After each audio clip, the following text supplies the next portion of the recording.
Welcome to AudioNovel. Don't forget to like and subscribe. For more captivating stories, visit my Patreon page. Chapter 51, Trash Talking the Higher-Ups. Okay, this time it was indeed an oversight on our part, but no one can guarantee the absolute accuracy of information. But you have to believe that everyone is working hard for the peace of the Jujutsu world and we will never harm our own people.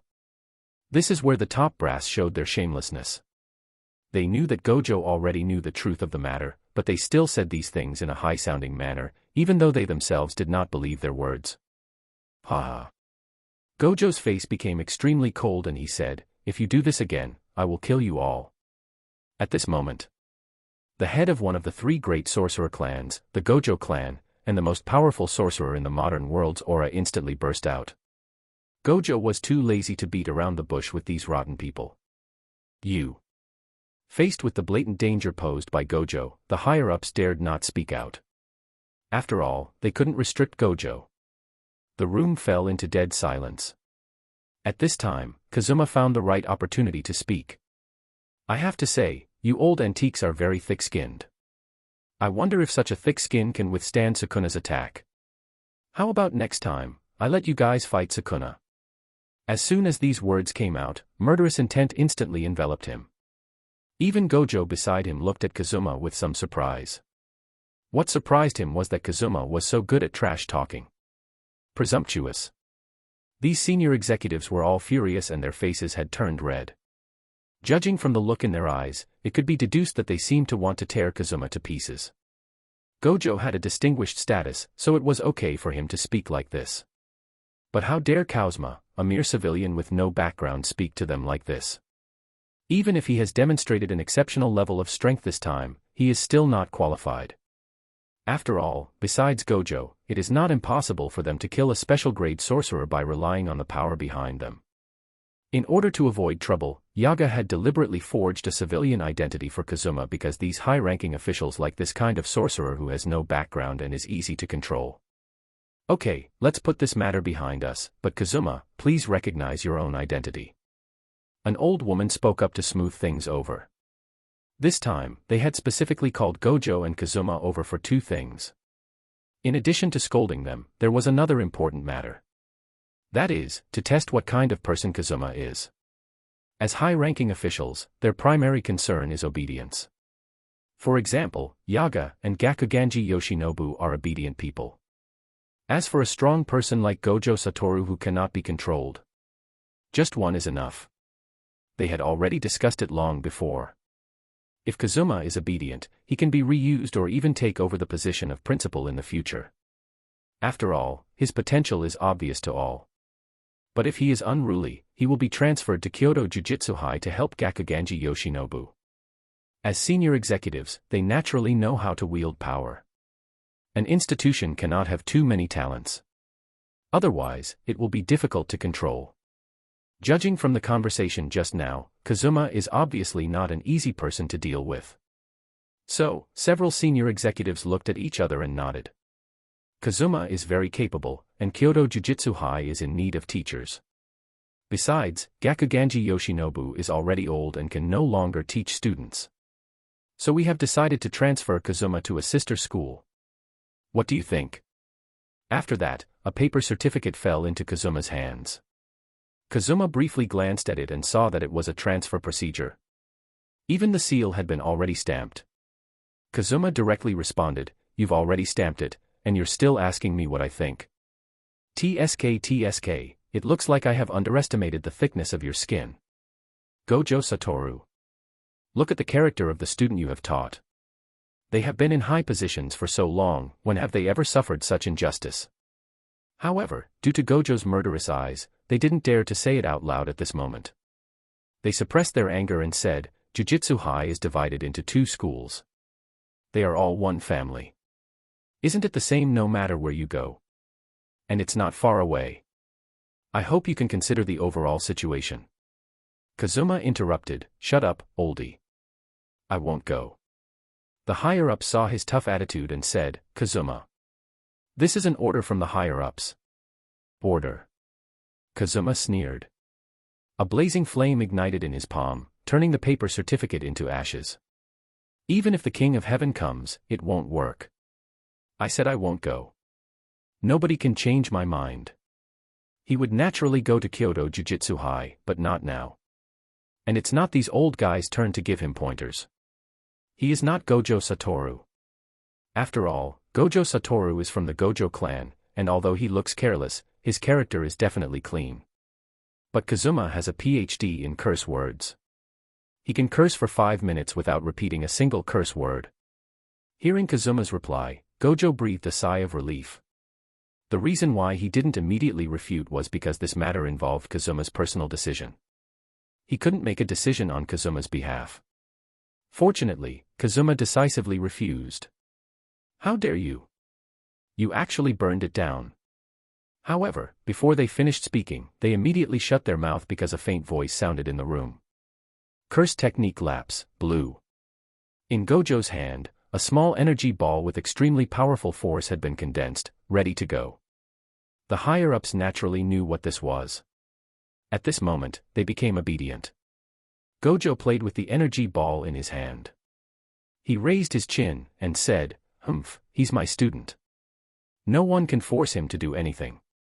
The room suddenly became quiet, and no one among the upper echelons dared to say a word. At this moment, Gojo felt unprecedented joy.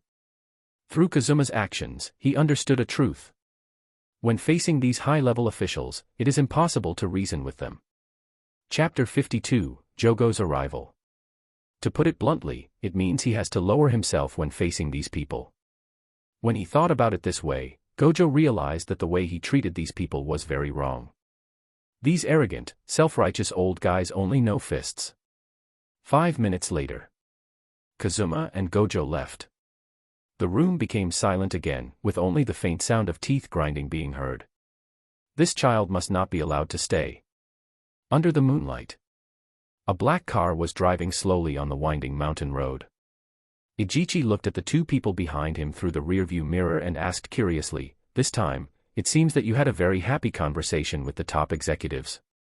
In the past, he always drove Gojo to meet with the higher-ups, but the results were always the same. As Gojo left, he had a gloomy face, as if he was very angry. But this time, he was smiling all the way. Did he reach a consensus with the higher-ups? Or did they compromise? It can't be because of Kazuma, right? Gojo burst into laughter and said, "Ah, this is really a great relief. Those old guys in the upper echelons must be furious, ha ha ha.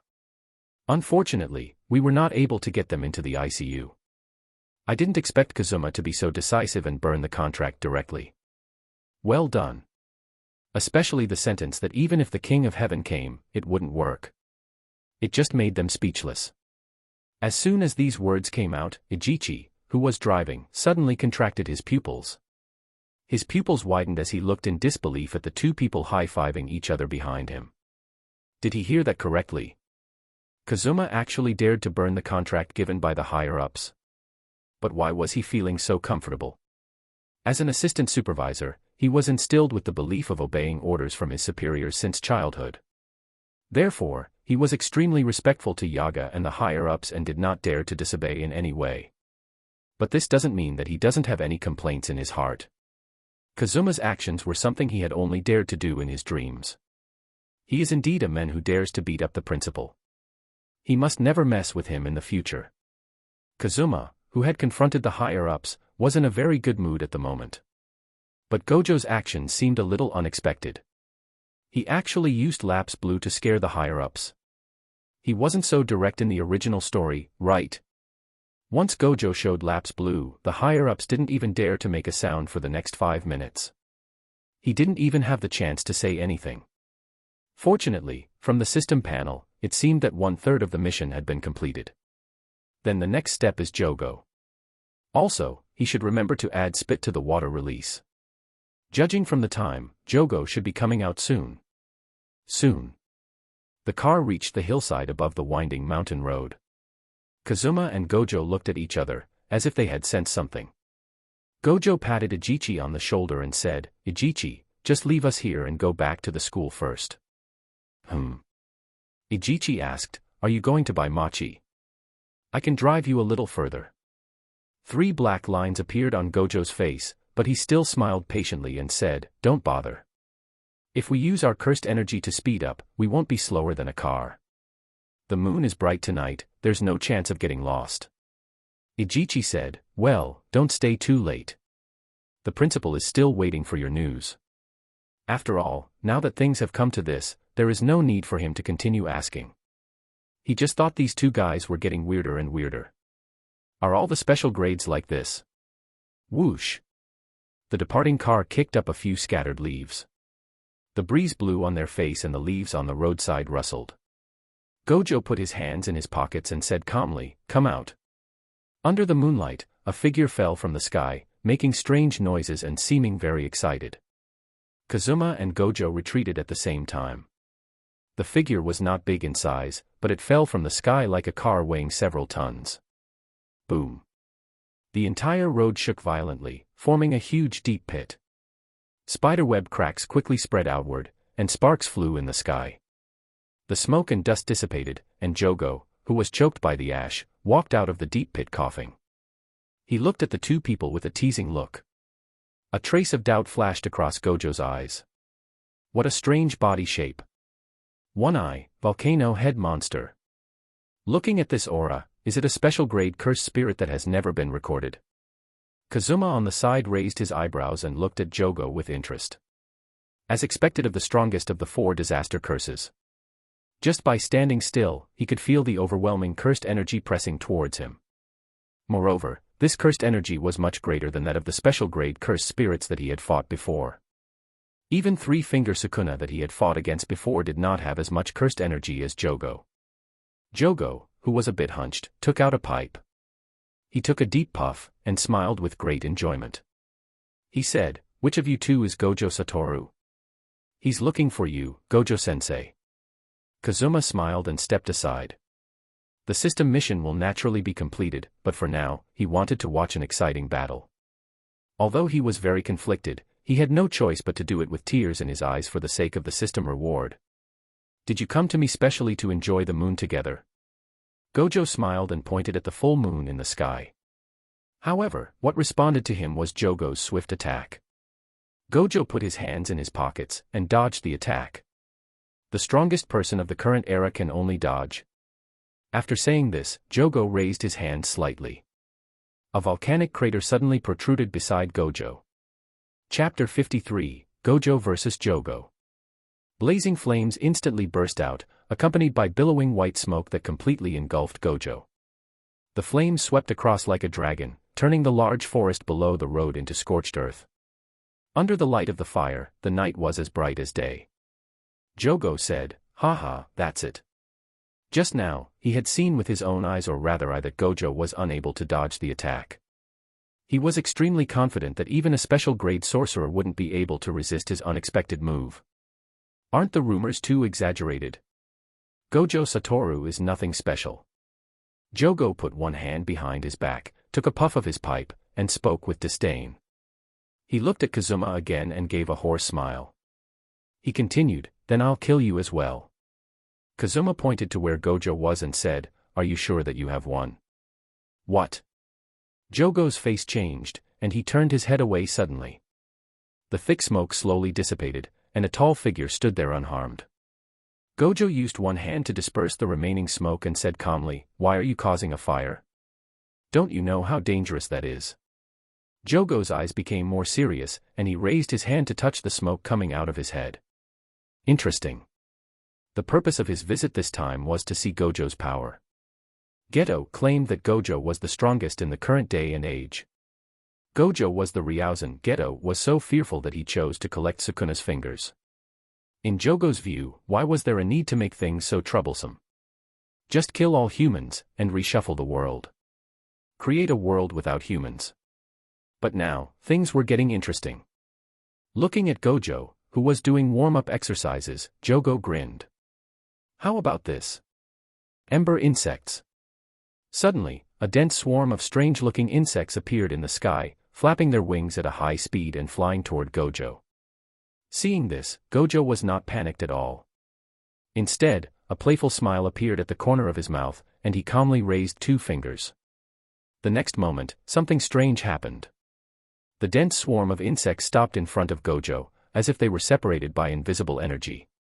They couldn't make any further progress. The swarm of insects let out a piercing scream and surrounded Gojo, smashing the road into pieces. "Oh, this attack is pretty good. Pretty clever." Gojo dodged to the side of the road and commented with interest.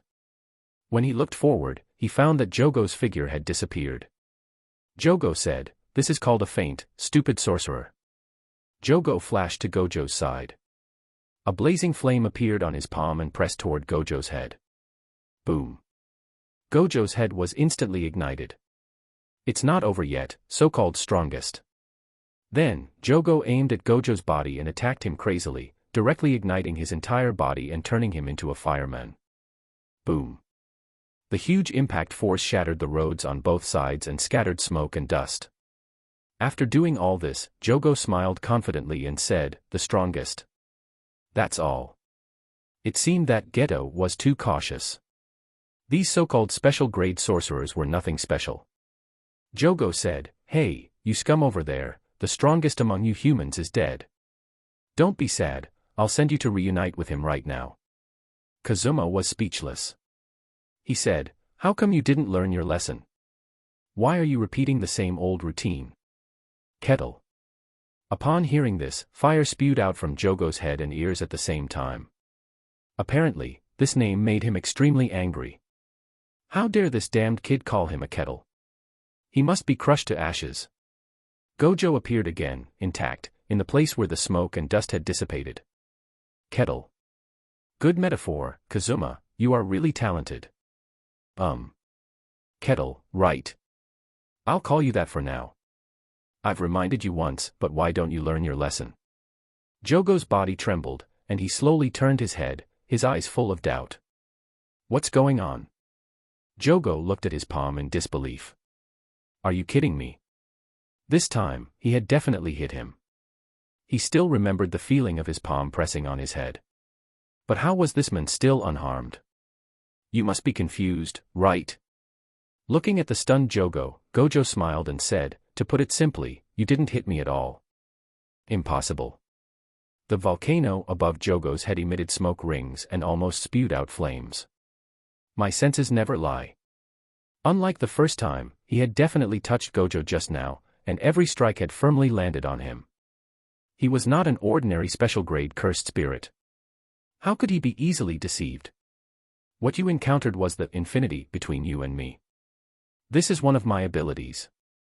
As he spoke, Gojo opened his 5 fingers, bent over, and waved them toward Jogo.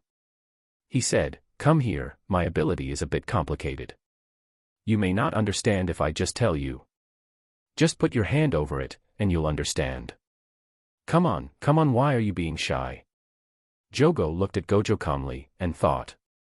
He didn't sense any murderous intent, so he might as well give it a try and get more information. Thinking about this, he walked forward and slowly raised his hand. Kazuma, standing by, was speechless. One dares to teach, and the other dares to learn. It was clear from this that Gojo had never regarded Jogo as an opponent from beginning to end. He always maintained a playful attitude while testing Jogo's strength. Just as their palms were about to touch, an invisible repulsive force separated them. Jogo's expression suddenly trembled, and his heart was filled with shock. Asterisk. Chapter 54, Kazuma vs. Jogo. So close, yet so out of reach. So, doesn't that mean all his attacks can't cause any damage? TSK. Is this the ability of the strongest in the modern world? This is somewhat unsolvable. No wonder Geto said Gojo can only be sealed but not killed. Even a sneak attack won't work. Thinking of this, Jogo quickly took a few steps back and suppressed the shock in his heart. At this moment, he completely understood why Geto was so afraid of Gojo. At least, he has no means to defeat him. The chance of winning is 0, so he must evacuate. Fortunately, Hanami was hiding far away, so it shouldn't be a problem for him to escape safely. But before leaving, there is one thing left to do. That is to give that little brat who dares to call him a kettle a good beating. Thinking of this, Jogo's aura surged, and flames erupted from his head.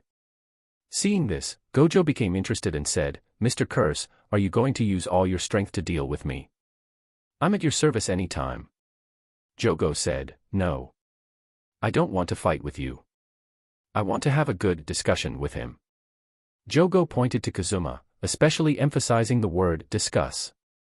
Eh? Gojo turned his head to look at Kazuma, whose Adam's apple was throbbing. Then, he looked at Jogo, who was furious, and the corners of his mouth slightly curved. Then let's leave it to Kazuma.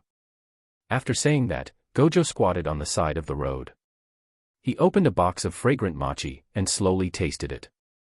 This is a good opportunity to see how much ability Kazuma has hidden. The power of this cursed spirit far exceeds that of the special grade cursed spirits that Kazuma has eliminated before. So, Kazuma should be forced to use many tricks. Last time at the conference, Mayay protected her husband and let this guy get away with it. Let's see how Kazuma can hide this time, hee. Kazuma smiled inwardly. Taunting Jogo by calling him kettle had really worked. The reason why he had mocked Jogo as a kettle was because of his appearance. Because of his taunt, Jogo had taken the initiative to trouble him, which would help him complete the mission. Jogo's face turned red with anger, and he said fiercely, in 2.5 minutes, I will tear your head off, hit it like a basketball, and then put it next to my bed.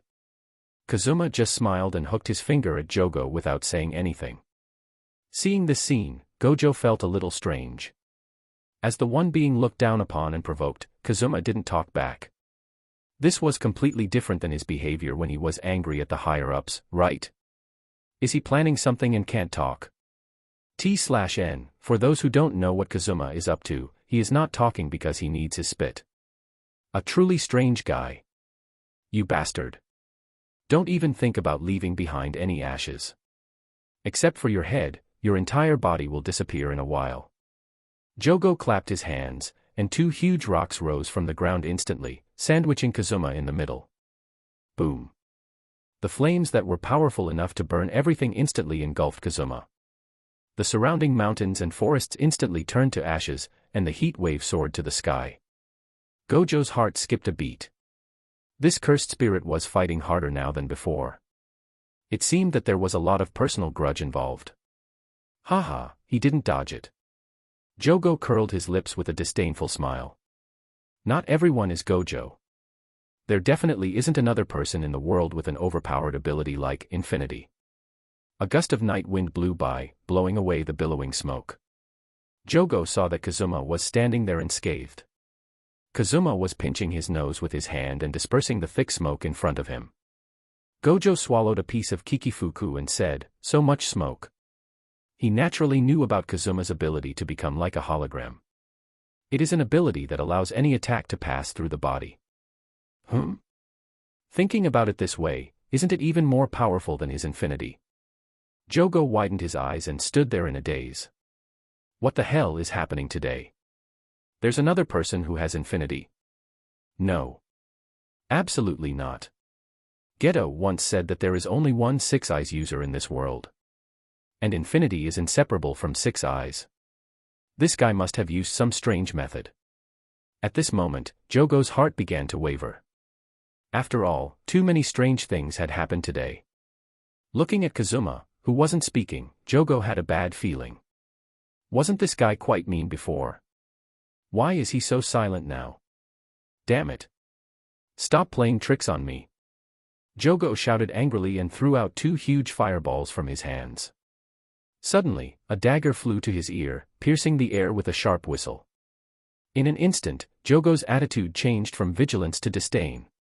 Because this was just the lowest level curse tool.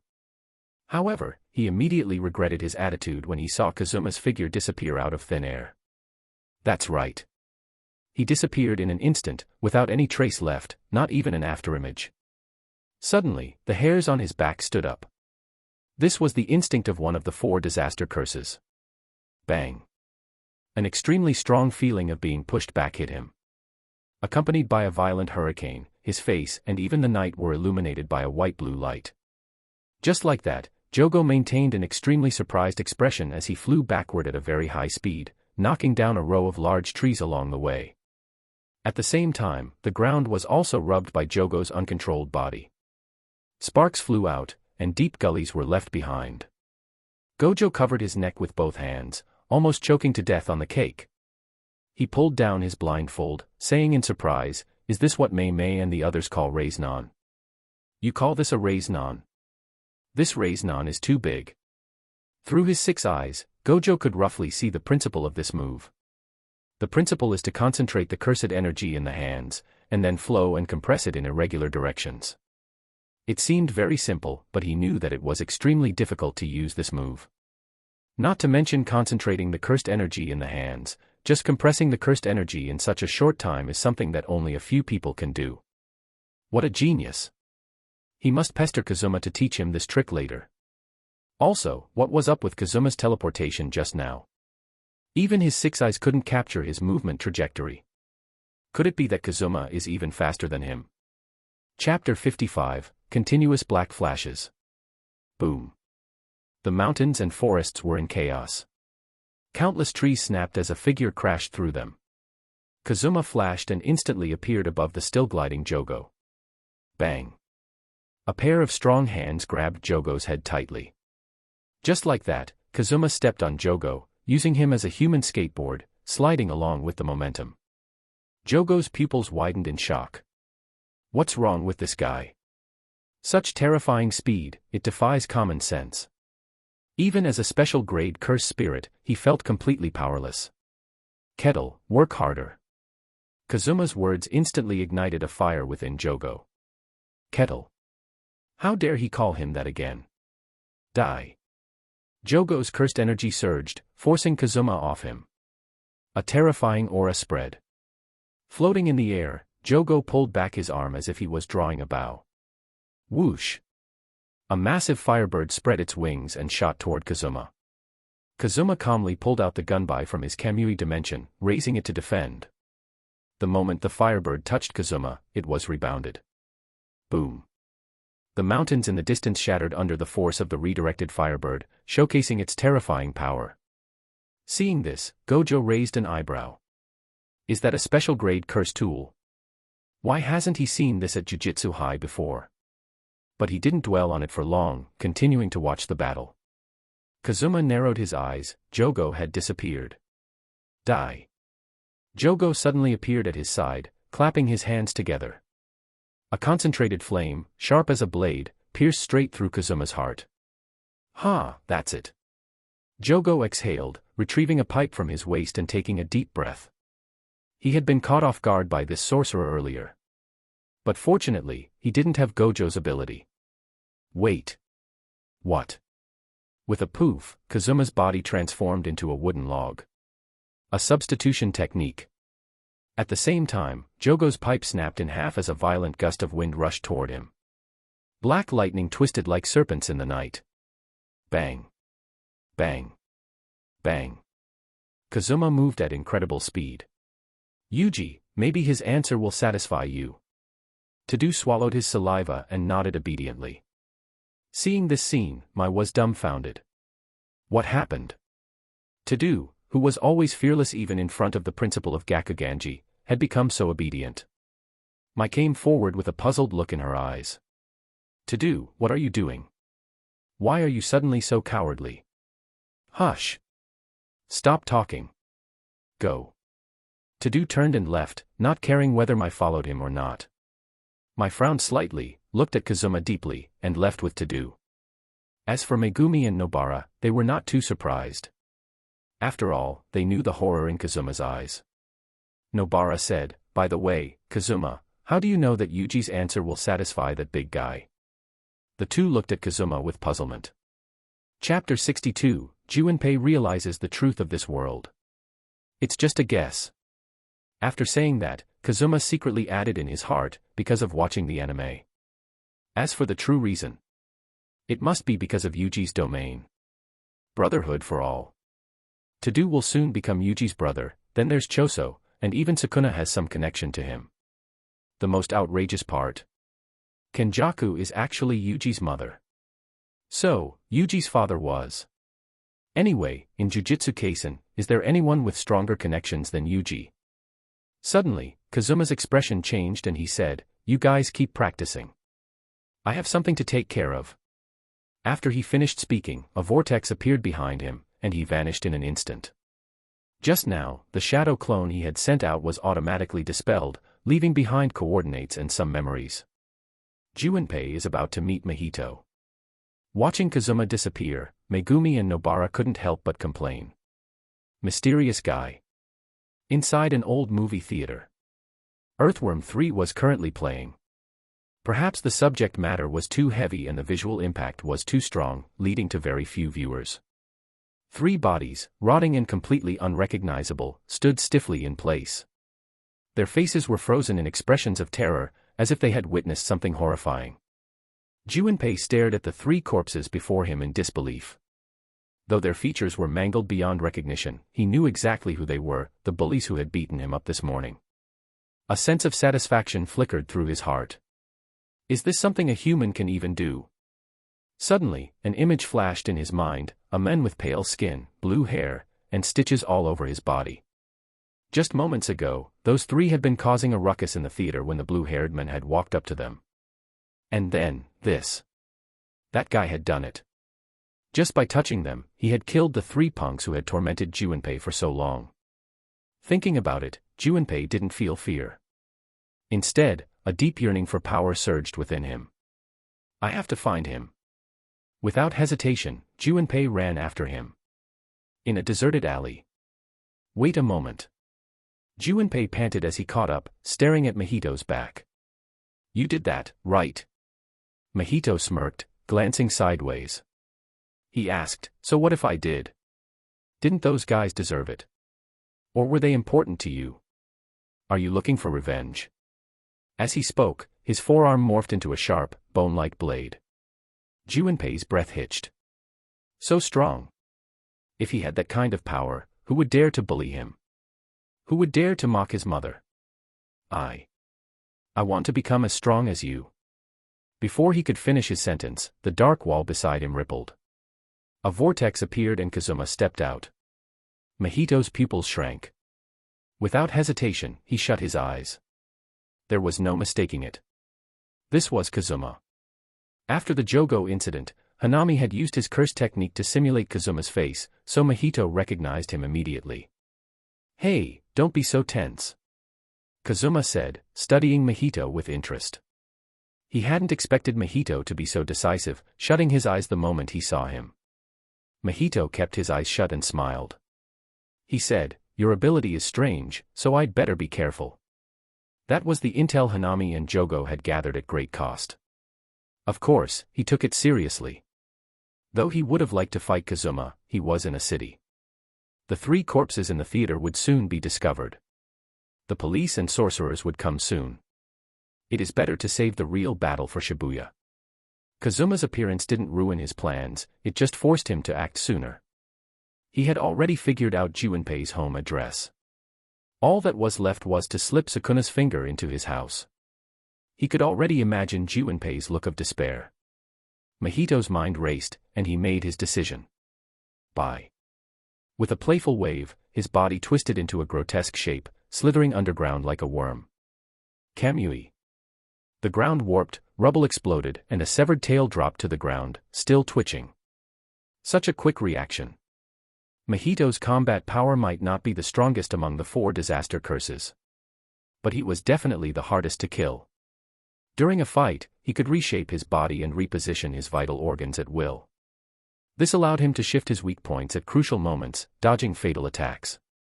However, Nobara's resonance was the perfect counter to his ability. Once her nails struck, the technique would directly target the soul, causing irreparable damage. You, who are you?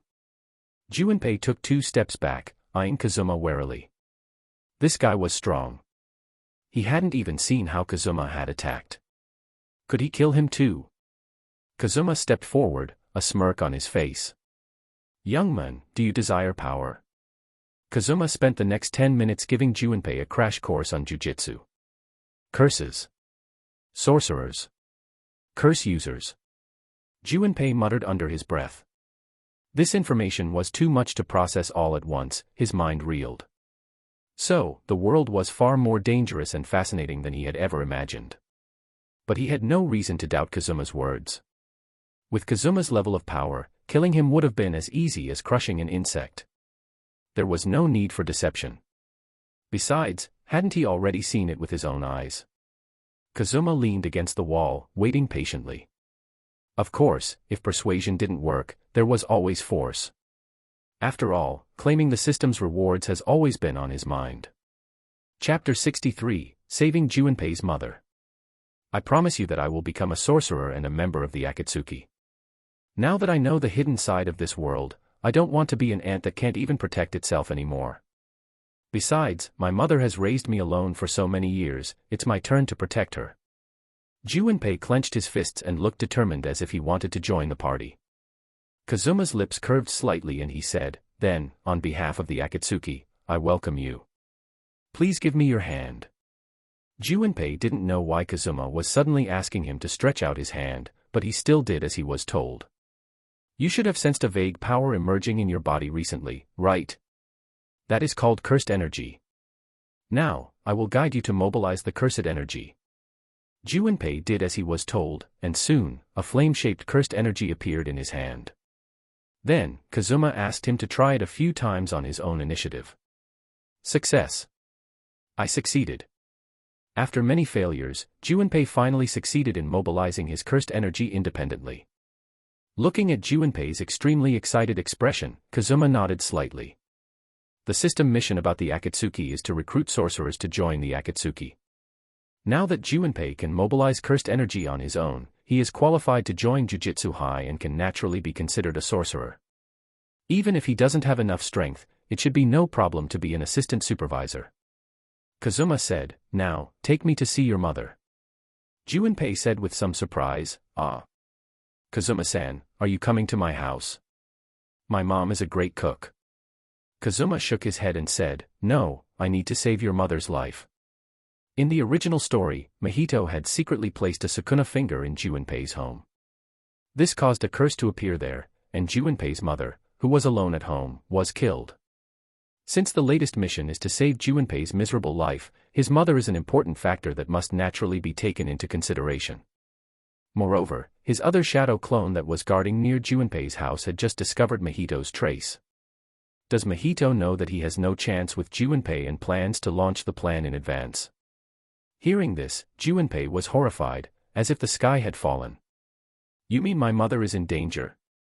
Kazuma explained, "Yes, the man with stitches all over his face has been paying attention to you for a long time. He has investigated everything about your experience and family situation." Juanpe showed a look of horror and realized.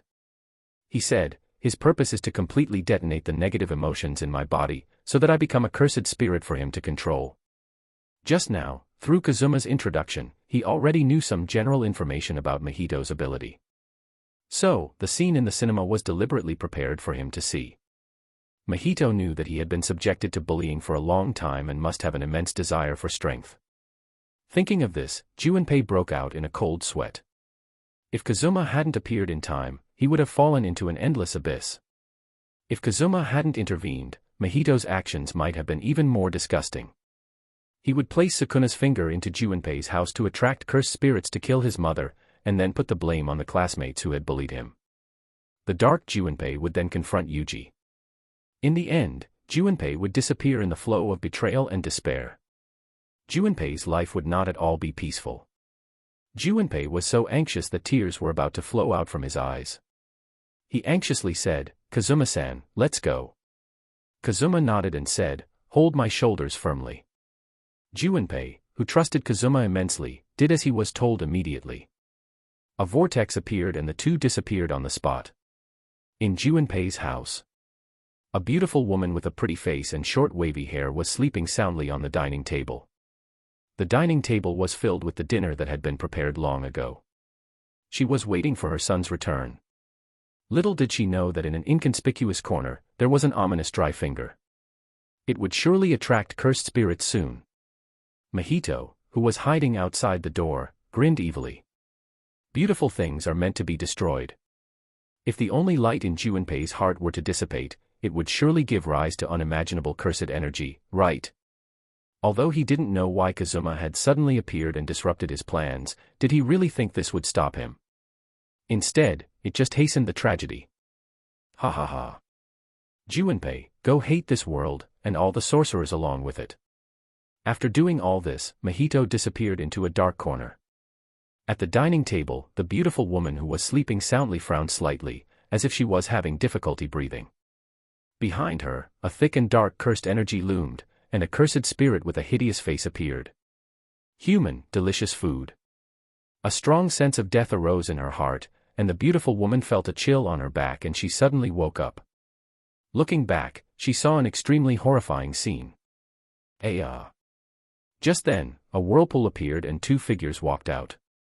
Kamui. The space twisted, and the cursed spirit's head was twisted off. Thump. The headless body fell down, struggled a few times, and then became motionless. Flames burned the body into ashes. Kazuma used a sensory ninjutsu and quickly found Sukuna's finger hidden in the corner. Then, he placed the finger into the Kamui dimension. After doing all this, he looked at Juanpe's mother, who was still in shock, and comforted her in a soft voice. "Auntie, it's okay." Juanpe shouted in relief, "Mom." The beautiful woman looked at the corpse of the cursed spirit on the ground with dull eyes. Then her gaze landed on Kazuma, who was smiling. What the hell is going on here? What is this monster on the ground? Also, does the handsome boy standing next to her son have superpowers like the ones from the movies? Thank you. Although her worldview was challenged, she still immediately bowed to express her gratitude to her savior. After Juanpe helped her onto a stool, he looked at Kazuma with immense gratitude. If it weren't for Kazuma, his mother might have met with an accident. Moreover, he also taught him how to use cursed energy and gave him the ability to protect himself. He can probably never repay such a favor in his entire lifetime. Kazuma injected a gentle chakra into Juanpe's mother's body, helping to soothe her frightened mind. He also left a flying thunder god mark on her neck. After doing all this, Kazuma said, "Juanpe, come out with me." Okay. Chapter 64, Trapping Mjito's Clone. In the corridor. Kazuma patted Juanpe's shoulder and looked toward a dark corner of the hallway. Kazuma said, "Come out. You're a special grade curse. Hiding like a rat doesn't suit you, does it?" Juanpe, standing beside him, was momentarily confused and then he quickly realized something. Could it be? Snap. Snap. Snap. A man with stitches across his face stepped out, while clapping his hands with a seemingly harmless smile. Mjito said, "Kazuma, you are like a parasite in my gut. You saw right through my plan. But I must admit, I'm curious. How did you detect my presence?" Mjito's voice was casual, but his narrowed eyes betrayed his curiosity. He wasn't bothered about his plan being exposed, but the fact that he had been found so easily was unsettling. Was Kazuma's perception sharper than his own? Kazuma smirked in disdain. With the meticulous observation of his eyes, capable of perceiving the faintest fluctuations of energy and his space-warping technique, there was nowhere for Mjito to hide. On top of that, Kazuma could tell this wasn't even the real Mjito, just a clone. His sensory technique covered nearly an entire block, but there was still no sign of the real body. That could only mean one thing: Mjito's true form was hiding somewhere far beyond his range. No comment. Kazuma replied flatly. The moment those words left his mouth, space distorted behind the clone's head. A sudden wave of impending death surged through Mjito's mind. He had no time to think. He just dodged instinctively. Bang. Half his head was crushed by the distortion of space, sending blood spurting out. Clutching the mangled remains of his skull, Mjito staggered back, eyes filled with shock. What kind of ability is this? He hadn't sensed any energy fluctuation at all. It's those damn eyes again. Had he not possessed an exceptional intuition, he would have been obliterated instantly. Kazuma lightly said, "I'm about to cast a genjutsu now." That was all Mjito needed to hear. He immediately shut his eyes, fingers digging into his palms. Damn it. This was humiliating. Kazuma was toying with him like a child. But he had to suppress his rage. He'd underestimated Kazuma before, assuming genjutsu was all that he was good at. But now, he knew that this guy could manipulate space as well. This was valuable intel. Even if his clone is destroyed, the information will be transmitted back to his original body. But, that also meant he needed to find a way out of this situation. If his clone perished, his soul would suffer damage, and his real body would experience a backlash. So, he put on an easygoing smile and said, "Haha, you're full of surprises. But I'm afraid I won't be able to keep you company any longer." But the moment he finished speaking, Kazuma vanished. Before he could react, a pair of powerful hands clamped around his head like a vice.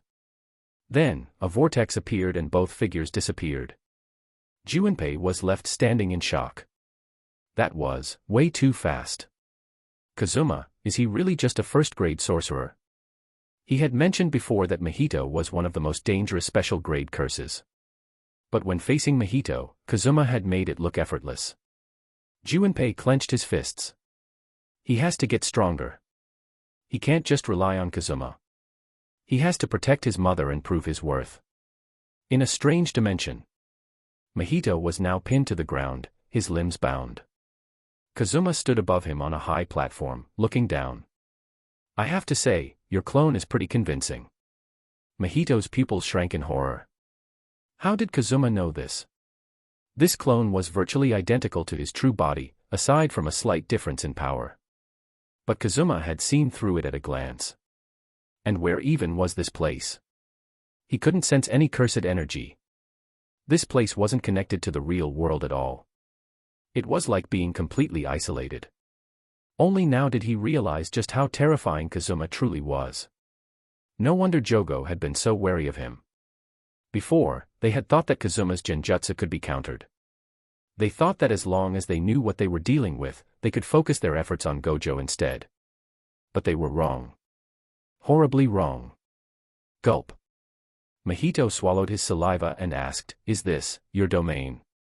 As a clone, he knew that he had no hope of returning to his original body. This was just a final attempt to satisfy his curiosity. Kazuma considered the question and said, "A domain. You could think of it that way." It was an apt comparison. In this space, no cursed energy could exist, and cursed techniques were rendered useless. But Kazuma's own abilities remained intact, which meant that he was the absolute ruler here. Even if he didn't do anything, he could simply wait until his prisoner starves. Mjito locked eyes with Kazuma. If this were the real world, he could self-destruct to prevent being captured. But here, he was utterly powerless. A twisted grin spread across his face and he said, "Ha ha ha. So what if you kill me? I'm just a clone. My memories will still transfer to my original body. Your space manipulation, your domain, all of it will be exposed." Kazuma walked up to Mjito, with a calm gaze. He said in an unbothered voice, "So tell me, why do you think I brought you here instead of just killing you outright?" Mjito's laughter died instantly. A creeping sense of dread crawled up his spine. He asked, What are you planning to do?" Chapter 65, Torturing Mjito's Clone. Kazuma said, "If I'm not mistaken, you are not an ordinary clone, but a soul attached to the original body, which is why your words and actions feel so real." Mjito's breathing hitched as he struggled to suppress the shock in his heart. It was one thing for Kazuma to instantly recognize that he was a clone, but how could he even detect the faint trace of a soul hidden deep within him? There was no way that could be seen through with those eyes. How did he know so much about him? Could the information have come from the Jujutsu High? No. Even with the Academy's intelligence capabilities, the best they could deduce was that he was a cursed spirit from the same group as Jogo. There's no way they could have analyzed it to such a subtle level.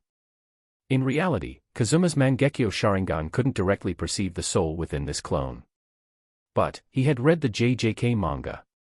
During the Shibuya incident, one of Mjito's clones was restrained by Nobara. And Nobara's resonance technique directly attacked the soul, harming the real body and greatly assisting Yuji. Based on that, Kazuma deduced that Mjito's clone must be connected to his original soul. So what if you know? Mjito forced himself to remain calm. Kazuma smirked and said, "Haha, what will happen? Don't you already know the answer?" He leaned close to Mjito's ear and whispered, "I'll let you in on a secret, the genjutsu your friend was hit by last time. That was just a low-end version." Low-end version? Mjito's eyes widened in horror. Oh no. Before he could react, Kazuma forcibly pried open his tightly shut eyelids, forcing him to look into his Mangekyo Sharingan. Tsukuyomi. Mjito's consciousness blurred as his vision went black. When he opened his eyes again, he was bound to a cross. The sky was blood red, and countless crows circled overhead. Then, an army of Kazuma's clones, each holding sharp swords, mercilessly stabbed him. The agonized screams never stopped. 3 seconds passed in reality, but in the world of genjutsu, Mjito suffered for 3 whole days and nights. During that time, Kazuma also used a genjutsu to erase any knowledge of his abilities from Mjito's mind. However, this was just a precaution. Because after 3 days of torture, Mjito's clone's soul had completely collapsed. In simple terms, he had been reduced to a fool. Not only could he no longer provide useful information to his original body, but he would also transmit all the happiness he had suffered during those 3 days. This is the proper way to handle Mjito. Whoosh! A vortex appeared, and Kazuma returned to the corridor. Juanpe hurried over, glancing at the vortex behind Kazuma, and hesitating to speak. Kazuma smirked and said, "Don't bother looking." He died very happily. Unfortunately, it was just a clone. Juanpe nodded in gratitude but couldn't hide the worry in his eyes. So, only the clone died. At the same time, in a dimly lit alley, Mjito sat with a notebook in hand, a sinister smile playing on his lips as he placed a bold checkmark next to Juanpe's name. By now, Juanpe's mother should have been killed by a cursed spirit, right? His clone should be arriving there soon. Mjito stretched lazily, enjoying the thought. He wondered what kind of face Juanpe would make upon seeing his mother's tragic death. Despair? Fear? Rage? Or will he transform into a bloodthirsty, crazed cursed spirit? No matter the outcome, he was looking forward to it. Just as Mjito was savoring his imagination, an excruciating pain shot through his head. Ah! His 10 fingers clawed into his scalp as his bloodshot eyes streamed with tears and saliva. This pain, this wasn't normal. It was coming from the depths of his soul. Mjito thrashed on the ground like a madman. If Kazuma were here to witness this, he would probably sigh and say, "Isn't this just like when Sun Wukong was under the curse of his headband tightening?" At that moment, Mjito felt as if his very soul was being repeatedly minced in a meat grinder. But what confused him the most was, where was the footage of Juanpe's mother's death? The memories sent back were completely fragmented. There was no useful information at all. Could this be Kazuma's doing? But before he could think further, the excruciating pain consumed him. Foam gathered at his mouth, and Mjito collapsed and fainted. It wasn't that his willpower was weak. Rather, he had just experienced 3 days of Tsukuyomi's happiness. Inside a warmly lit home, 3 people sat together at the dining table, talking and laughing. "Wow, Auntie's cooking is amazing," Kazuma praised sincerely. So, this is what a home-cooked meal tastes like. Having grown up in an orphanage, he had never experienced such warmth. Maybe it was the comforting atmosphere that made everything taste even better. Nagi happily said, "It gives me such a sense of accomplishment to be praised by our benefactor." Nagi rested her chin in her hand while smiling. Her cheeks were slightly flushed from the alcohol.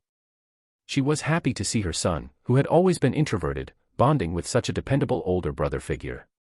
Juanpe had finally found a friend, and not just any friend, one far beyond ordinary people. As his mother, she felt proud. Kazuma had previously told her everything, the hidden side of this world, Juanpe's situation, the dangers that lurked. Kazuma had expected her to struggle with accepting the truth. But now, he realized that he had underestimated her resilience. It suited her carefree nature from the original story. But the faint sadness lingering between her brows did not escape Kazuma's sharp eyes. She was still worried about Mjito returning. Setting down his chopsticks, Kazuma reassured them, "Don't worry. The enemy's plan has been exposed. They likely won't make another move anytime soon. Besides, I've placed a mark on your house. If there's any danger, I can arrive instantly. If you're still worried, you could always move to Tokyo Jujutsu High." 66. Kazuma's choice. After all, Kazuma is a teacher at Tokyo Jujutsu High, and Juanpe is about to join it as well. He believed that Yaga would agree to this small request. This is also the safest method. Juanpe said, "Mom, listen to Kazuma-san. Let's move to Tokyo Jujutsu High. There's no one here worth staying for anyway. They will only make sarcastic remarks anyway. Nagi was stunned and hesitated. She naturally knew that Juanpe was referring to the nearby neighbors. Because they were a single-parent family, Nagi and Juanpe had always been unpopular. Nagi didn't care about what the neighbors said behind their backs. It was not until now that she realized that she had not only ignored the gossip, but also her son's feelings. Thinking of this, she suddenly stood up and bowed deeply to Kazuma. She said, "I don't know how to repay your kindness, I can only." Tokyo Jujutsu High. Kazuma roughly described the experience of Juanpe and Nagi to Yaga. While Yaga was hesitating, he took out his trump card, Sukuna's finger. So, Yaga immediately arranged accommodation for Juanpe and Nagi that night, and his attitude was as good as it could be. After saying goodbye to Juanpe and Nagi and returning to the dormitory, Kazuma couldn't wait to check out the system. Long-term mission: the higher-ups of the Jujutsu Society are corrupt. Refuse to work for them.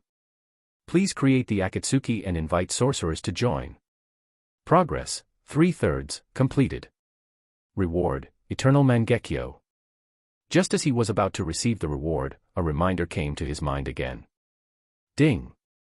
Congratulations to the host for completing the mission. Hashirama cells are being distributed. Kazuma was so excited that he immediately sat up straight. The eternal Mangekyo he had been dreaming of was finally in his hands. Receive. Kazuma could feel his pupils trembling wildly, and his Mangekyo Sharingan seemed to be transforming. Accompanied by a needle-like stinging pain, hot tears dripped into the palm of his hand. Hiss! Kazuma's breathing became rapid, and he quickly closed his eyes and covered them tightly with both hands. This feeling was somewhat similar to the first time he had gotten the Mangekyo Sharingan, but the aftereffect was much stronger and longer lasting. Half an hour later. The pain was gone, replaced by an incomparably comfortable warmth. Kazuma slowly opened his eyes, and a dazzling blood-red light flashed. It was already night and it was pitch black all around, but now he could clearly see every corner of the room. Even when he gazed outside the window, the patterns on every leaf could be clearly seen. Is this the eternal Mangekyo? The most obvious change was the further improvement of his observation ability. But Kazuma knew that it was much more than that. The biggest difference between eternal Mangekyo and Mangekyo lies in their side effects and abilities. The side effects of the eternal Mangekyo are almost zero. Now, he no longer needs to worry about becoming blind due to overuse of his eyes. Moreover, Kazuma could clearly feel that this transformation of his eyes had brought him a new ability. Amaterasu. The black flame that never goes out. Once the enemy is ignited by Amaterasu, they will either have to cut off the part of their body affected by it or just accept their fate of being burned to death. Although in Naruto, no one has ever been burned to death. Except for White Zetsu. This can be found out through the fight with Mjito. The enemies in JJK are very cautious. Mjito even fought with his eyes closed the entire time, not giving himself any chance to perform genjutsu. Now he has one more trump card, Amaterasu. Kazuma smiled evilly in his heart. He has gained another move again. Who among the 4 disaster curses will come to explore next time? Not only that, after evolving into the eternal Mangekyo, he can also activate the 3rd or even 4th stage of Susanoo. As for the perfect Susanoo, it requires the Mangekyo to be developed to the extreme and a huge amount of chakra is needed to use it. Kazuma already has the former, and as for the latter. He looked at the test tube filled with golden blood in his hand, and the corners of his mouth twitched. It seems that this test tube contains Hashirama's cells. The most outrageous thing is the note. Concentrated perfect native Hashirama cells. Life and death are determined by fate. Wealth and honor are determined by God. Use with caution. This. Can't the system just automatically transfer it to him? Kazuma knew very well that the risk of transplanting Hashirama's cells was very high. For most people, at the moment of injection, they would probably not be able to withstand such a strong force. They would most likely suddenly die and reunite with their loved ones. After all, with the powerful vitality of Hashirama's cells, the moment they come into contact with blood, they will turn into a deadly poison.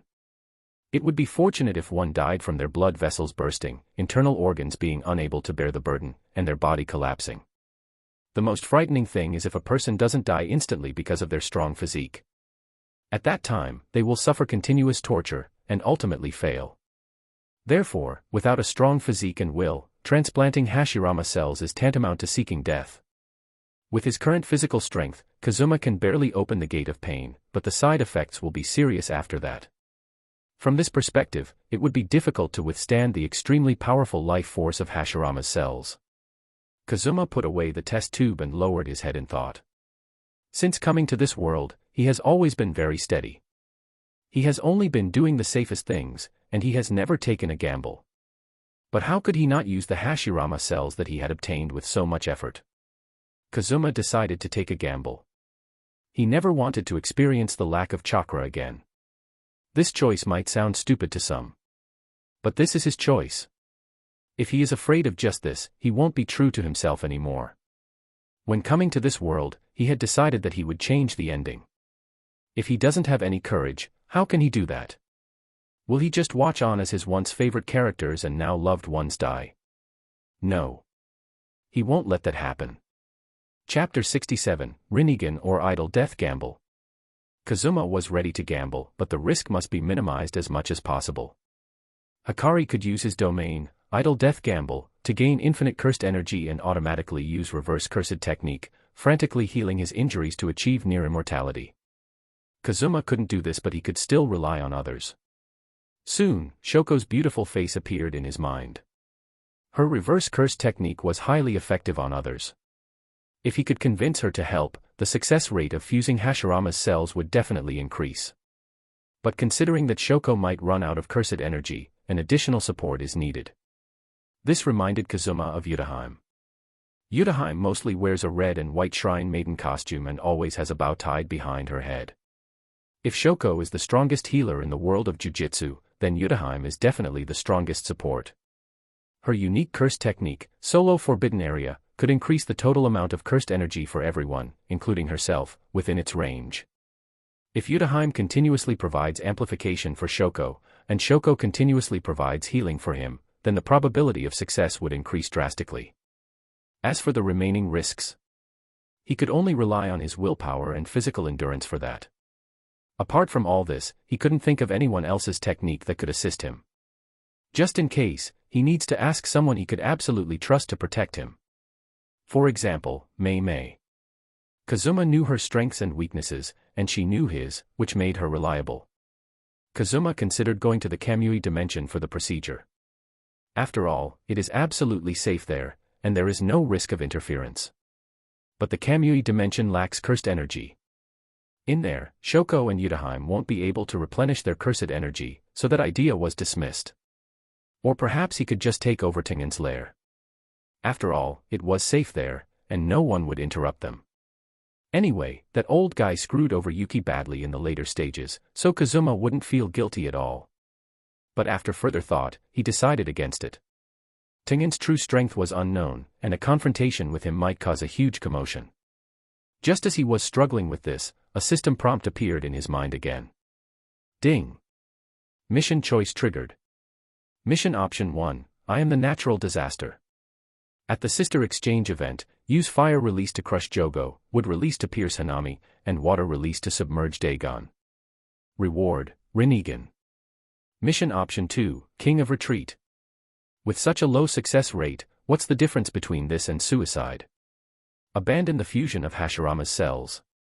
Reward, 1 chakra card. Mission option 3, Gambler.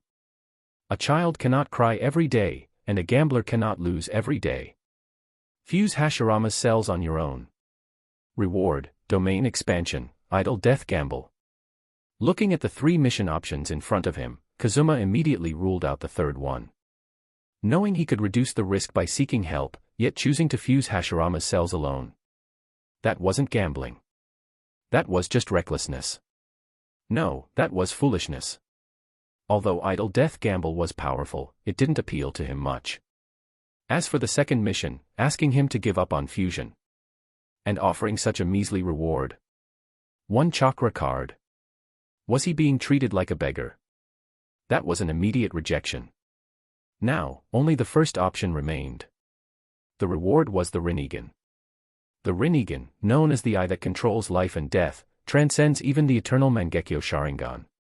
Just imagine, during the Shibuya incident, a single Shinra Tensei flattening Shibuya, followed by multiple Chibaku Tensei. That would be a sight to behold. Kazuma started resonating with the feeling pain must have had when he had gone to Konoha to bring peace. However, Kazuma believed that to some extent, the eternal Mangekyo Sharingan was more practical. For example, the Kamui ability of his current eyes, whether in attack or defense, was no weaker than the Renegan.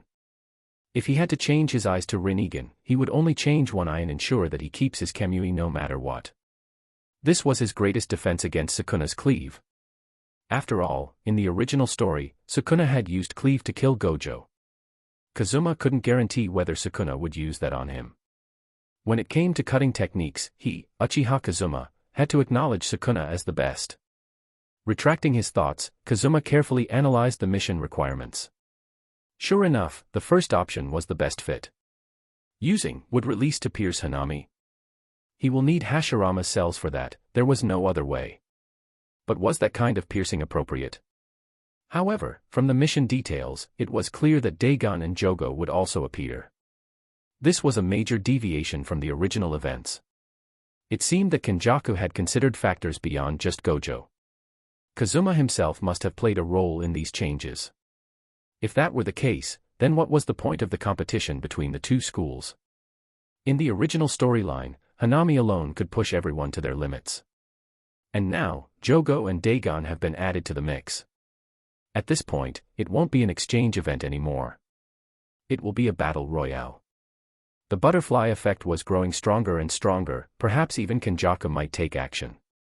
But then again, the chances were slim. After all, Gojo was still around. That's it. Kazuma gave up on the idea of picking a separate location. He would fuse Hashirama's cells directly in the forest battlefield of the exchange event. And while at it, he could prepare by marking the area with Flying Thunder God imprints in advance. For now, the priority was to convince Shoko and Yutaheim to help him and complete the fusion before the exchange event starts.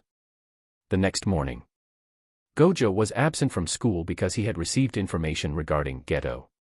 As a result, the task of guiding the students had been assigned to Kazuma.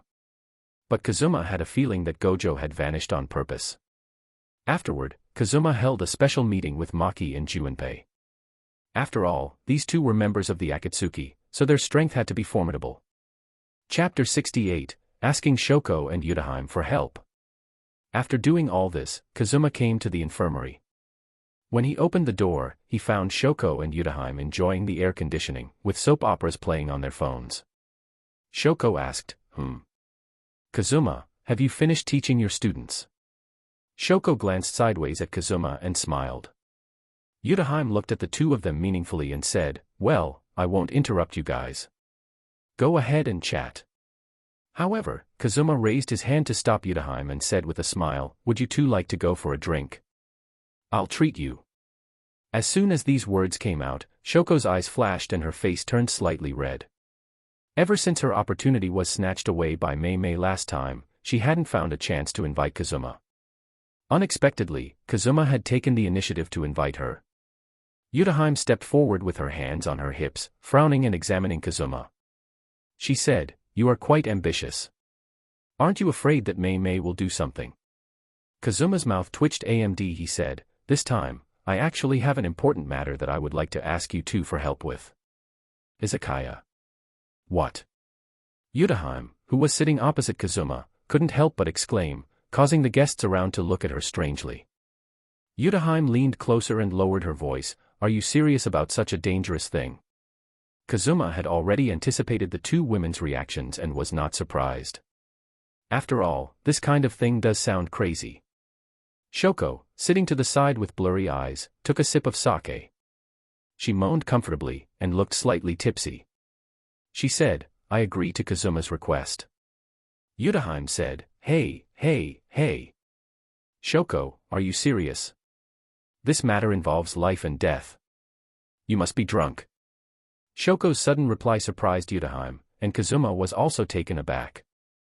Shoko actually agreed to his request so easily. Originally, he had planned to teach the two 8 inner gates and share some of his techniques in exchange for their help. After all, different paths lead to the same destination. Although the nature of chakra and cursed energy is different, their methods of usage overlap in many areas. For example, the method of compressing chakra is also applicable to cursed energy. Shoko looked at Kazuma with a flushed face and said, "Kazuma is my savior. Isn't this a good opportunity for me to repay you? So, whether I'm drunk or not, I will agree to his request without hesitation and won't ask too many questions." This was directed at Kazuma, and also to Yuji. Kazuma cast a grateful look at Shoko. She is indeed an intellectual, who understands human nature. Yuji curled her lips and said, "Tisk, I'm not that gossipy." Everyone has their own secrets, so she wouldn't force them to answer. Besides, it would be difficult for her to get anything out of this mysterious guy, Kazuma. It's already generous of him to share some of his knowledge and teach students. Jujutsu High should be grateful to him. However, she still wanted to complain. What a lunatic. Seeing that Shoko was easily convinced, Kazuma looked at Yuji and was about to speak. But before he could speak, Yuji said angrily, all right. You've already said that it's dangerous. How can I just leave a genius like you alone? If something unexpected happens to you, it will be a huge loss to the school. Although she was a teacher at Kyoto Jujutsu High, Yuji thought there was no real difference between the two institutions. The stronger Kazuma was, the better it would be for Jujutsu High as a whole. Therefore, after learning that her ability would play a key role, she had no intention of refusing from the beginning. Kazuma said awkwardly, "Ahem, drink some wine." In the evening, the three were walking down the street. Shoko seemed very happy today, so she drank a lot, which resulted in her needing Yuji's support just to stand. Suddenly, it started raining heavily. As sorcerers, they naturally wouldn't be affected by a little rain. However, Shoko on the side complained, "So annoying, my cigarettes keep going out." Boom. Above Kazuma's head, purple flames burned and condensed into a skeletal arm, wrapping around the three of them and completely blocking the rain. Kazuma didn't mind getting wet. But it won't take long before Shoko and Yuji start showing off their wet body and tempting him. At that time, he would be in trouble. Yuji raised her lips slightly and praised, "Oh, that's quite thoughtful." Then, Kazuma snapped his fingers. A wisp of black flame relit Shoko's extinguished cigarette, and then it immediately dissipated under his control. Wow. Black flame. So magical. The drunken Shoko slightly opened her beautiful eyes. She sighed, and took a puff with a look of enjoyment. Kazuma secretly smirked. Susanoo as an umbrella and Amaterasu as a lighter. He has finally figured out how to use the eternal Mangekyo properly. Yuji, standing beside him, looked at Kazuma as if he were a monster. Even though the black flame had disappeared quickly, she could still clearly feel its terrifying temperature. What a monster. How many abilities does this guy have? Shoko said, "Hey, Kazuma, my reverse curse technique is somewhat related to medical skills, so I want to borrow some of your potion. If I can analyze its composition, I might be able to do a better job at healing during your fusion. Don't worry, I'll only take a small drop for inspection and carefully put it back afterward, so nothing will go to waste." Even though she was drunk, Shoko was still sharp. Hearing this, Kazuma thought for a moment and handed the potion containing Hashirama's cells to Shoko. Shoko's medical skills were beyond doubt. If studying Hashirama's cells could enhance the reverse curse technique's healing effects, that would be a huge advantage. At this moment, Yuji suddenly thought of something and asked, "By the way, Kazuma, when do you plan to start the integration? Have you chosen a location?" After all, this was a matter of life and death, and all preparations had to be meticulous. There was no room for carelessness. Kazuma said in a deep voice, "It will start tomorrow, and the location will be at the venue of the Sister School Exchange event." Chapter 69, The Fusion Begins. Deep in the forest. Inside a cave. Whoosh. As a whirlpool appeared, Kazuma, Shoko, Yuji, and Mayay walked out one after another. Shoko handed the potion containing Hashirama cells to Kazuma and said with a serious expression, "Kazuma, do you really want to take such a big risk and inject it?" After hearing Shoko's words, Yudaheim and Mayay looked at Shoko at the same time. Mayay frowned and asked in confusion, "Shoko, what on earth is up with this potion?" Just last night, Kazuma had suddenly appeared in her dormitory and roughly told her about the situation. But what did the major risks that Shoko mentioned mean? Didn't Kazuma say there was only a little risk? Shoko pointed at the golden liquid and said in a complicated tone, "After my observations last night, I found that the energy contained in this golden liquid in the test tube is beyond imagination. It is an unknown primitive cell, and its phagocytic and differentiation capabilities far exceed those of the cancers we know about. Once injected into the human body, these protozoan cells will flow through Kazuma's bloodstream to the blood vessels throughout his body. By then, the blood in his body will be hotter than boiling water. His body temperature will soar to an unimaginable level. Blood vessels will inevitably burst, and the internal organs will be under unimaginable stress." Kazuma took a deep breath and asked in a serious tone, "How long will these symptoms last?" He had actually anticipated these symptoms a long time ago, but what he was most concerned about now was time. Shoko lit a cigarette and said solemnly, "If it is an ordinary person, the moment the drug is injected, they will probably die suddenly, and all the pain will only last for a few seconds." Then she looked at Kazuma helplessly and said, "But as a sorcerer, you are very powerful and have an amazing physique. The symptoms will last for at least 1 day or even longer. But the maximum time will not exceed 3 days. So, you can rest assured that this will be completed before the sister exchange meeting. In short, this will be a life and death battle. It depends on whether Kazuma's cells are killed by these protozoa first, or whether he can produce enough antibodies to resist before that, so that a balance can be achieved between the two, and they can live in peace. Yudaheim and I will do our best to treat your physical breakdown, but the mental torture." Shoko didn't continue talking, and everyone knew what was going on.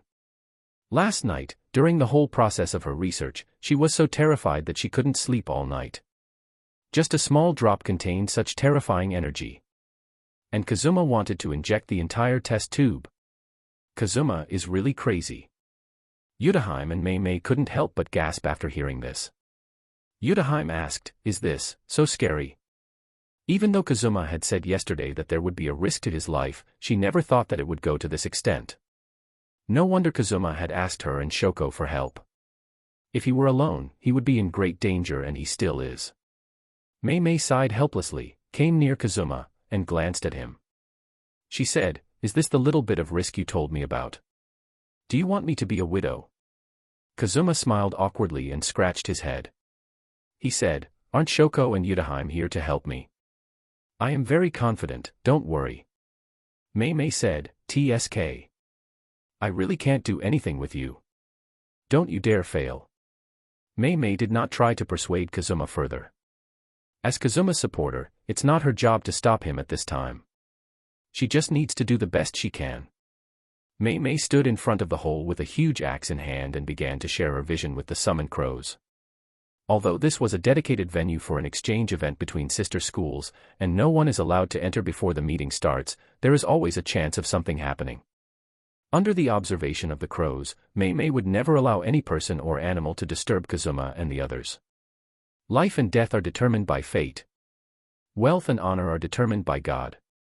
Come on, Shoko. Kazuma leaned against the rock wall and handed the Hashirama cell potion to Shoko while rolling up his sleeves and stretching out his arms.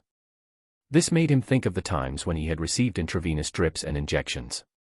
Only this time, the anti-inflammatory potion was replaced with the deadly Hashirama cells. Shoko said, "You've reached this point, and you still have the heart to laugh." Shoko rolled her eyes at him but still took the potion carefully. Ha! She calmed herself down a bit, and made sure her hands were not shaking. Then, she aimed the tiny needle at the front of the test tube at Kazuma's blood vessel, and slowly pushed the syringe down. At this moment, all the concentrated Hashirama cells were injected into Kazuma's body. Almost at the same time, Shoko and Yudaheim started using their respective cursed techniques. Boom! Yudaheim's solo forbidden area enveloped Shoko. With her current semi-first grade sorcerer level strength, she could completely cover the entire cave. But in order to further enhance Shoko's power, she focused the range of the curse technique on Shoko alone. Shoko could clearly feel that her cursed energy had been amplified, and the healing effect of the reverse curse technique had been further improved. The entire cave was silent. All that could be heard was the four people's nervous breathing and Kazuma's extremely fast heartbeat. 1 second later, Kazuma closed his eyes tightly. Except for the fever all over his body and swollen blood vessels, he had no other discomfort. At this moment, he not only did not feel nervous, but his heart was also extremely calm. He wondered what all of this was for. In fact, he could have stayed alive and developed steadily. With his current strength, as long as he was careful, it would be difficult for him to die. Is it to have a huge amount of chakra? To master would release. To complete the mission and obtain the Renegan. Probably all of them. He wanted to become stronger. So strong that he could turn Jujutsu Kaisen into one-punch Kaisen. Gradually, the blood in his body began to boil, his blood vessels and meridians gradually expanded, and his veins bulged. Boom. Kazuma's heart beat violently as if it was hit by a sledgehammer.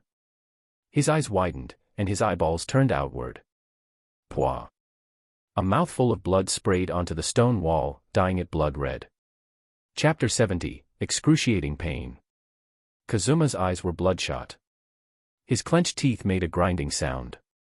His fists were clenched so tightly that his nails dug deep into his flesh. At the same time, the skin on his body turned red as if it had been burned by a branding iron, and the scalding heat gushed out of every pore in his body. Seeing Kazuma's condition, the three women were shocked. Mayay, who was standing at the entrance of the cave, bit her red lips and tightly gripped the axe handle. Yuji felt the warmth coming from Kazuma's body and was extremely horrified. Upon seeing this, Shoko quickly placed her hand on Kazuma's chest. Then, a warm and soft white light emanated, indicating the activation of the reverse curse technique. The moment her palm touched Kazuma's chest, she subconsciously wanted to pull away. The reason was simple: it was too hot. Fortunately, her reverse curse technique could be effective even without touching the body, and it wouldn't make the slightest difference. Shoko whispered softly, "If you want to scream, just scream." The pain Kazuma was currently suffering was beyond human endurance. If he tries to hold it back, it will be counterproductive. Kazuma had actually wanted to scream a long time ago.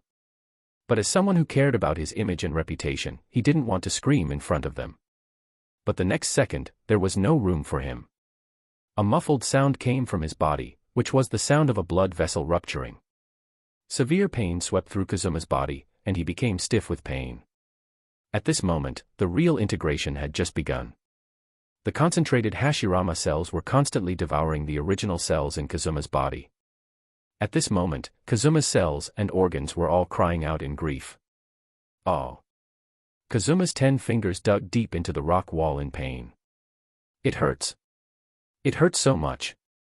At the same time, in a hot spring somewhere in the mountains, white mist slowly rose into the air from the spring, making it look like the area was covered with a hazy white veil.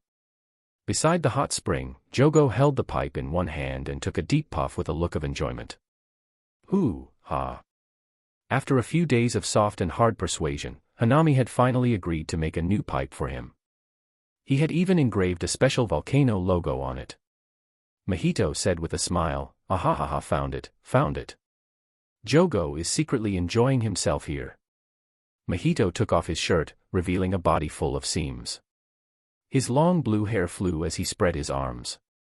He sprinted like a child, and jumped into the hot spring, splashing water all over the sky, extinguishing Jogo's pipe. Jogo wrinkled his forehead and lit the pipe again. Mjito popped his head out and laughed heartlessly. He said, "It seems that you have recovered well. Let's go to Jujutsu High together to make trouble this time."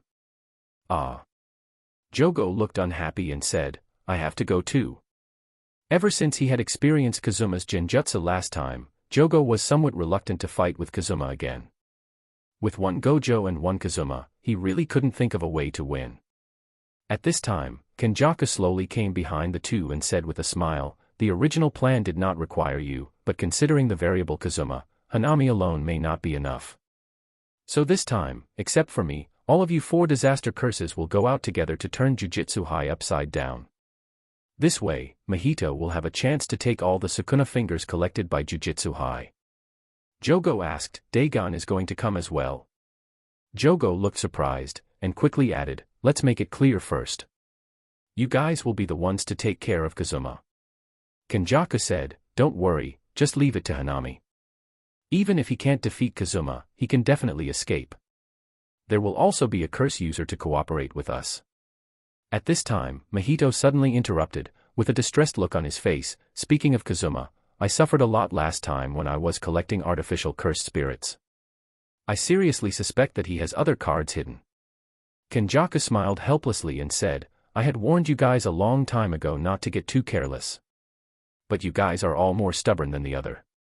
Mjito put his hands behind his head, lying flat on his back. He floated on the hot spring, his eyes full of fighting spirit. He said, I've decided. Jogo, let's stick to Geto's plan. Only Sukuna can deal with Gojo. I am really looking forward to it. What a scene it will be when the strongest fights the strongest. It would be great if I could transform Gojo and Sukuna into my artificial cursed spirits. Mjito began to daydream. Interesting. Jogo's fighting spirit rekindled, and the miniature Mount Fuji above his head was ready to erupt. The temperature around him suddenly rose. It doesn't matter if I am wiped out. I don't have to be the one standing, laughing out loud 100 years later. As long as we curses can eliminate these filthy humans, that will be enough. After all, we are the new humans. Mjito said, calm down, Jogo, the hot spring has turned into boiling water. 3 days later. Today, the weather was fine. Today is the day of the sister school exchange event.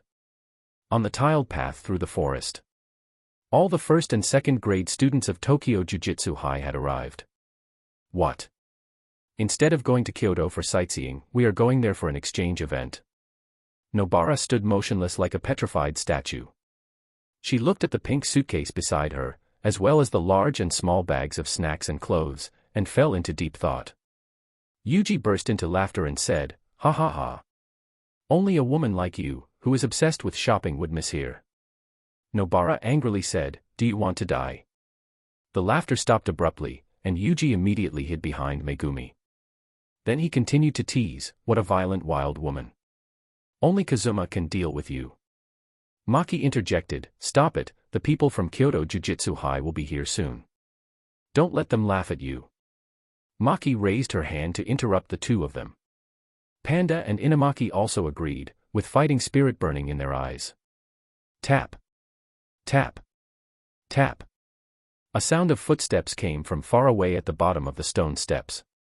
Yuji and others all looked over there. Chapter 71, Kyoto Jujutsu High Scheme.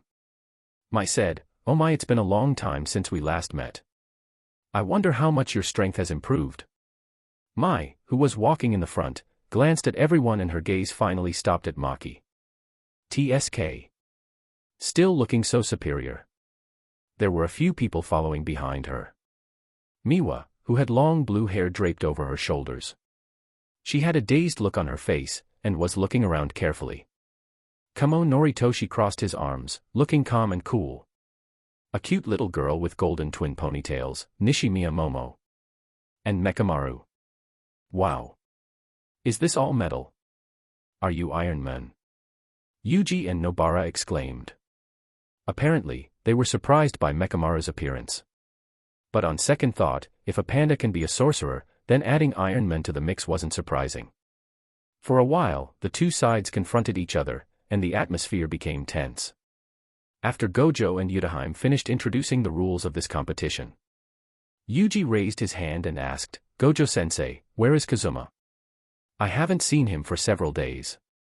As soon as these words came out, everyone turned their eyes to Gojo and Yudaheim. Gojo also asked, oh yeah, where is Kazuma? Everyone was speechless. He's a teacher, and even he doesn't know this. At this time, Yudaheim stepped forward to explain, Kazuma is currently researching a new curse technique. He may be late, but he will not be absent. After saying this, Yudaheim felt deeply moved. After these few days, she had come to admire Kazuma completely. He fainted, then woke up in pain and then again fainted. This cycle repeated for 2 whole days, but Kazuma still managed to hold on. With such perseverance, Yudaheim even suspected that even without her and Shoko's help, Kazuma might have been able to get through it on his own. Suddenly, she realized why Kazuma was so strong. Now, on the third day, Kazuma's condition had gradually stabilized. But half of his body was covered with strange-shaped wood. However, he had said that there was no need to worry and that it could be resolved with just a thought. Now, the danger was basically over, and only Mayay was left to accompany him. Oh, so that's how it is.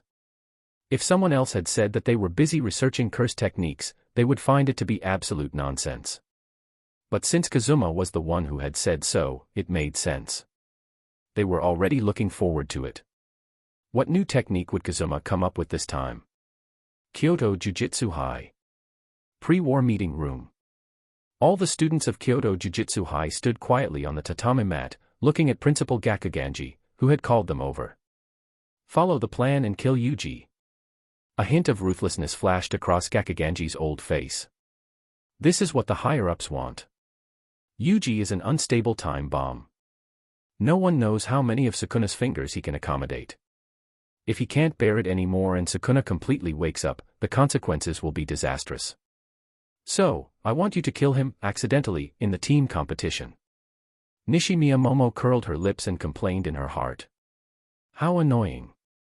Can't we all just live in peace? It's such a hassle. Mai frowned and asked, I'm afraid this matter is not that simple, right? Although Yuta is not here this year, they have Kazuma, who is really strong. Having said this, she turned her gaze towards Todo, who was leaning against the wall. When Todo heard the name Kazuma, he felt a chill run down his spine. He couldn't help but recall those strange eyes in his mind. Gakuganji explained, according to the news, Kazuma's strength is comparable to Yuta, so he will not participate in the competition. What? On par with Yuta? Doesn't that mean he's a special grade sorcerer? Everyone looked at Gakuganji in disbelief, but he remained seated on the tatami mat, as motionless as a mountain. Obviously, as the principal, Gakuganji wouldn't lie about this matter.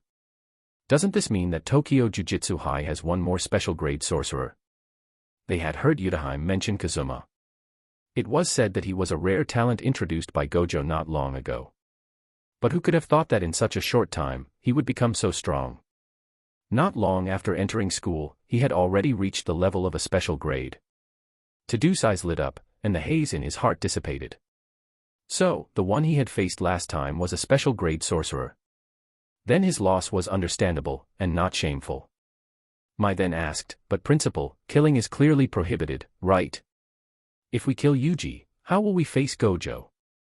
Gakuganji said, don't worry. Killing is clearly forbidden, but strictly speaking, Yuji is not a person. So, there will be no consequences. Then he said impatiently, all right, just do as I say and don't ask too many questions. Yes. The whole crowd sighed in amazement. If they could, they didn't want to kill their fellow sorcerers. At least in their hearts, Yuji was Yuji, and Sukuna was Sukuna. Principal Gakuganji no longer seemed to be the same person as before. It's all the fault of those old guys at the top. You guys can do what you want. I am going. Todo said with disdain and stood up to leave. Kamo Noritoshi looked at Todo and said in a deep voice, Todo, come back. Todo paused and stared at him. He asked, are you teaching me how to do things? Noritoshi said, Principal Gakuganji is still talking. Todo laughed and said, haha, do you want to hear the old man's nonsense? If so, suit yourself.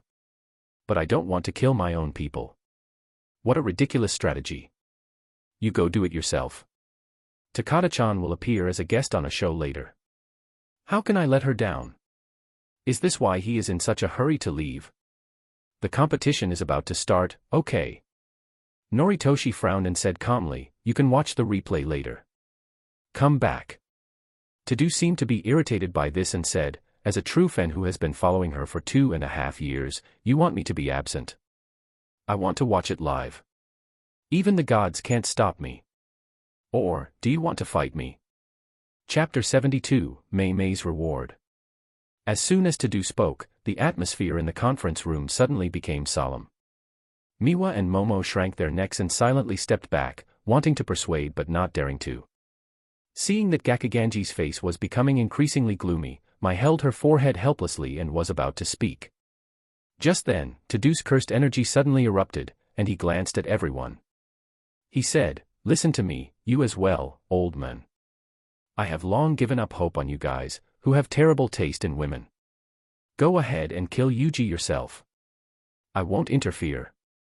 But if you dare to command me to give it a try, see if I dare to kill you." Boom. A terrifying aura spread instantly, shocking everyone in the room. A bunch of puppets of the higher-ups, pathetic. After leaving these words, Todo slammed the door and walked out. Inside the viewing room, teachers from both schools had arrived. Gojo, Yuta, and others sat in the first row. At the back were the two principals, Yaga and Gakuganji. At this moment, Mayay suddenly pushed the door open and sat down next to Yuta. She waved her hand and said with a smile, "Sorry, I'm late." Yuta's lips curved slightly, and she leaned closer to Mayay. She said in a low voice, "Mayay, you were alone in the cave with Kazuma, nothing happened." Mayay crossed her legs and slightly opened her red lips. She said with a lack of interest, "Hey, he's almost become a wooden man. He can't do it even if he wants to. I just cleaned his face a few times." Cleaned his face. Yuta slightly blushed and looked at Mayay's big and round assets. She thought to herself, wouldn't this kind of reward suffocate Kazuma to death? At this moment, Gojo asked, "Mayay-sensei, why hasn't Kazuma come yet?"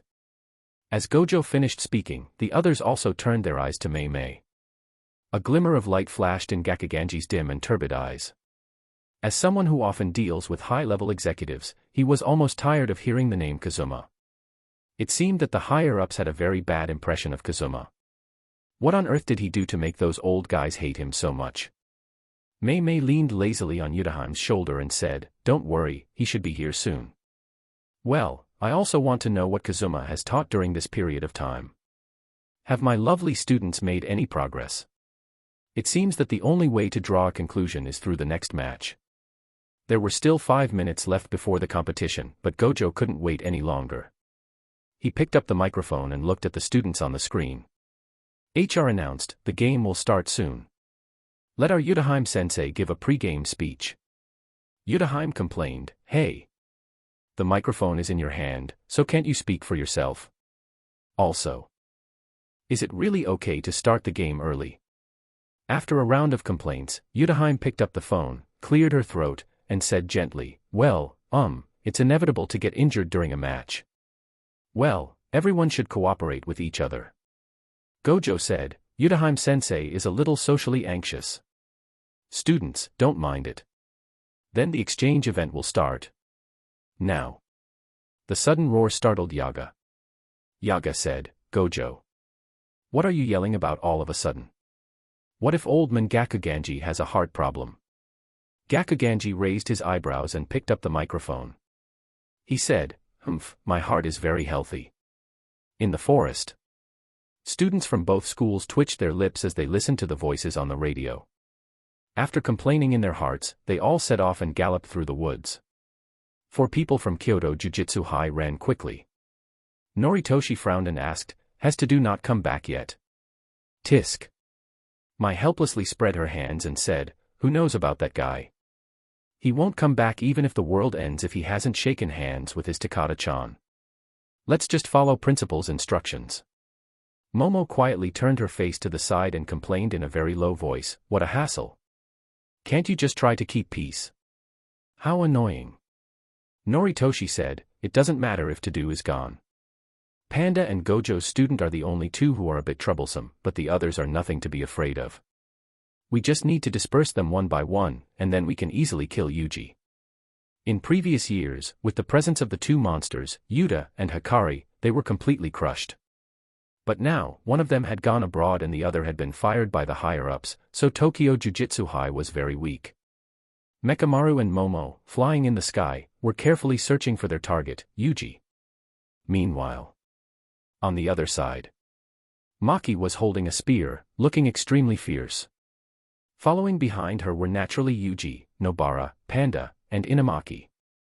There were also the divine dogs summoned by Megumi.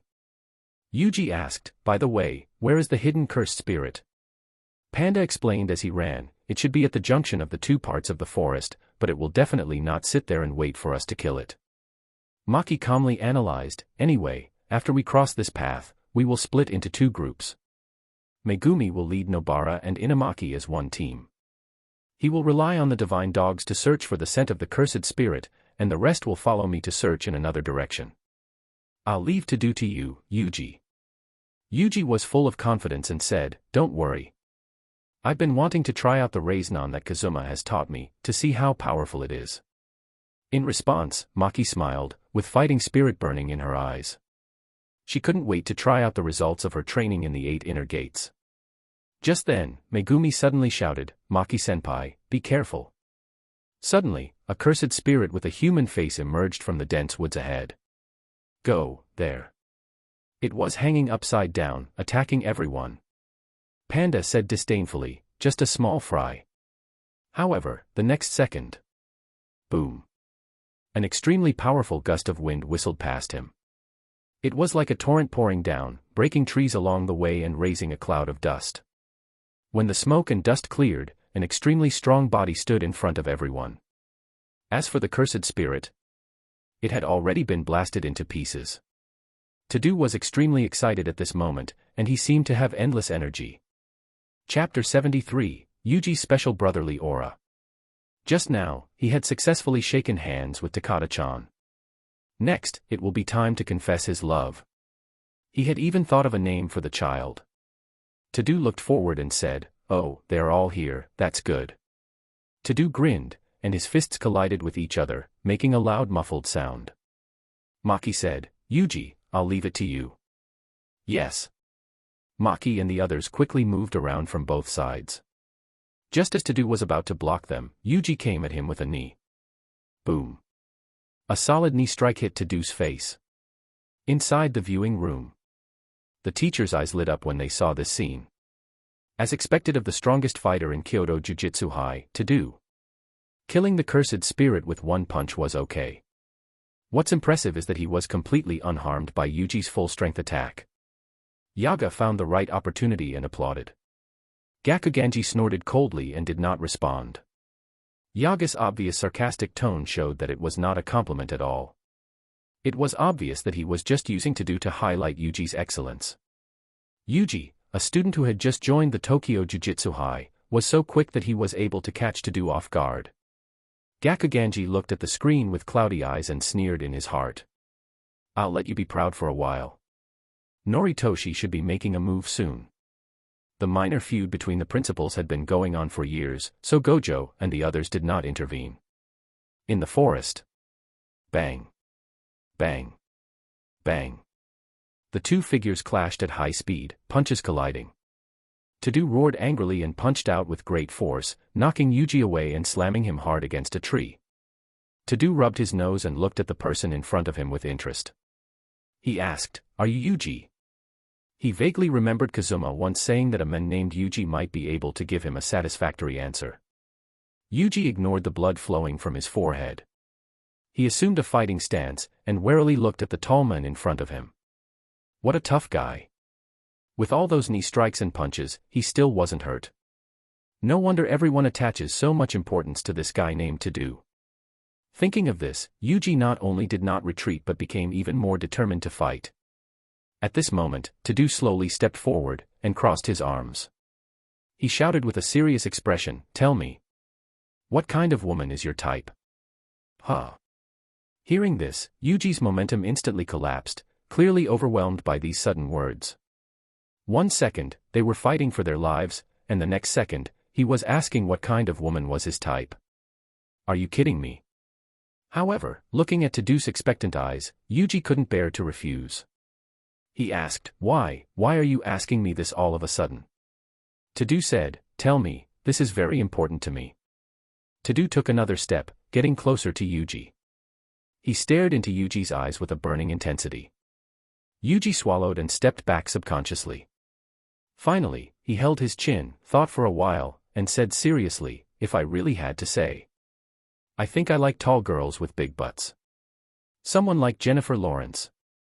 At this point, Yuji himself touched his head a little embarrassedly. After all, this kind of thing is better kept to oneself. Saying it out loud feels a bit awkward. Todo's eyes widened when he heard this, and his body violently shook. Suddenly, he looked up at the sky at a 45-degree angle, and 2 streams of crystal-clear tears dripped down his cheeks to the ground uncontrollably. He kept muttering, "It's true, he didn't lie to me. Kazuma didn't lie to me." If Kazuma saw this scene, he would just say, Yuji's domain had been triggered, brotherhood for all. Memories that didn't exist appeared in Todo's mind. Todo automatically imagined a deep brotherhood with Yuji.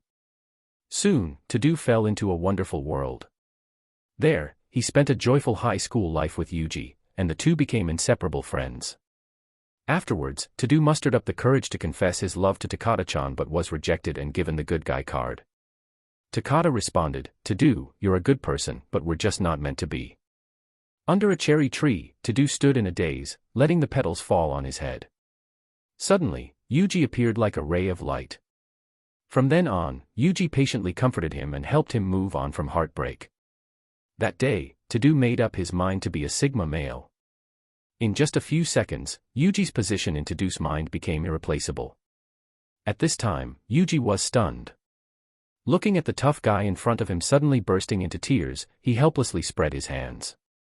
He asked, "Are you okay? Should we still fight now? After all, we are rivals, right?" Did this guy cry just because of his answer? Todo wiped away his tears and said, "No. We are best friends." Yuji said with some confusion, If I remember correctly, this is our first time meeting, right?" Todo said, "No need to say more, let's spar as close friends." Without waiting for Yuji to react, Todo took a step and attacked Yuji. The two men fought again. Rather than a battle, it seemed more like Todo was guiding Yuji with his moves. At the same time, in the sky, Momo rode on her magic broom and looked at the two people below. After hesitating for a moment, she finally dialed a phone number. In the forest not far away, Noritoshi answered the call. "It doesn't matter. Todo himself said he wouldn't stop our actions. Miwa, Mechamaru, Yuji is right in front, let's go." Inside the viewing room, everyone stared at the screen. The scene just now was obviously seen by everyone, causing Gojo and the others to laugh so hard that their stomachs were about to cramp. Only Gakuganji had black lines on his face, and the cane in his hand was almost crushed. Gojo said, "Ha ha ha. This Todo is really interesting. He's quite my type. Yaga, how about we poach Todo over here?"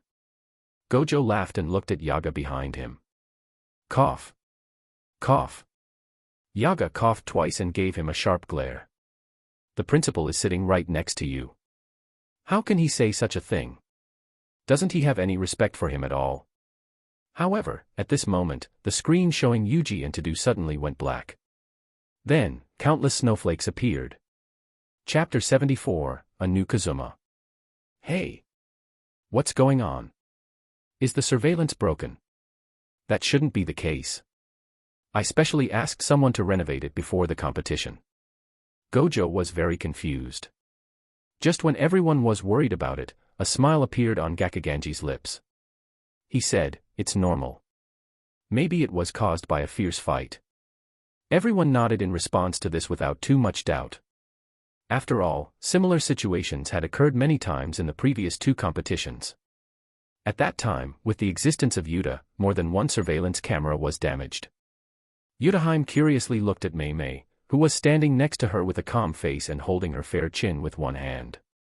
Yutaheim asked, "Mayay-san, don't you find the scene just now interesting?"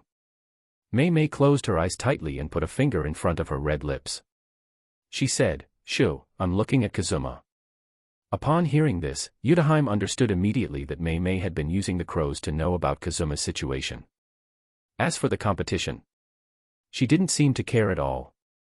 Deep in the forest, inside a cave, Kazuma walked out leaning against the wall, with the golden sunlight shining on his cheeks.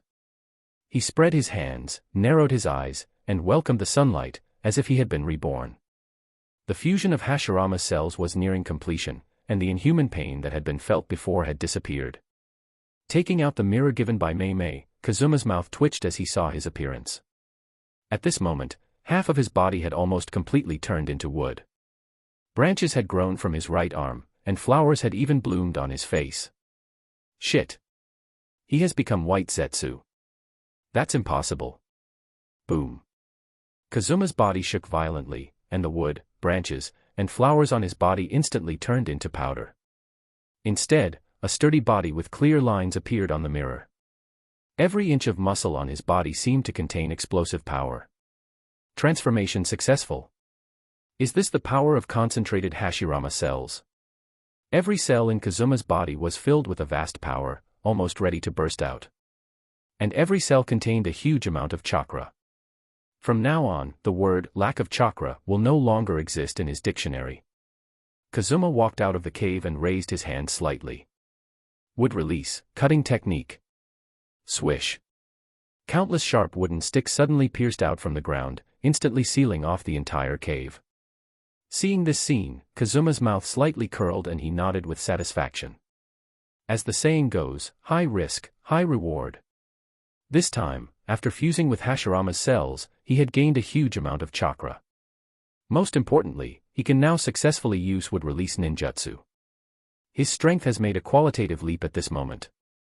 To complete the system mission, he will have to penetrate Hanami with wood release. For that, this technique of insertion will be the most suitable. By the way, Hanami seems to be very good at controlling trees. In the original story, he had controlled a giant tree and chased Yuji and the others to kill them. Kazuma wondered if his wood release, deep forest emergence could beat it. Kazuma couldn't wait to test it out. Mayay had just left not long ago. Calculating the time, the sister school exchange event should have already started. In that case, Kazuma clapped his hands and instantly created several shadow clones. Kazuma said calmly, "Find everyone's location, and place flying thunder god marks everywhere." Yes. The shadow clones quickly ran deep into the forest.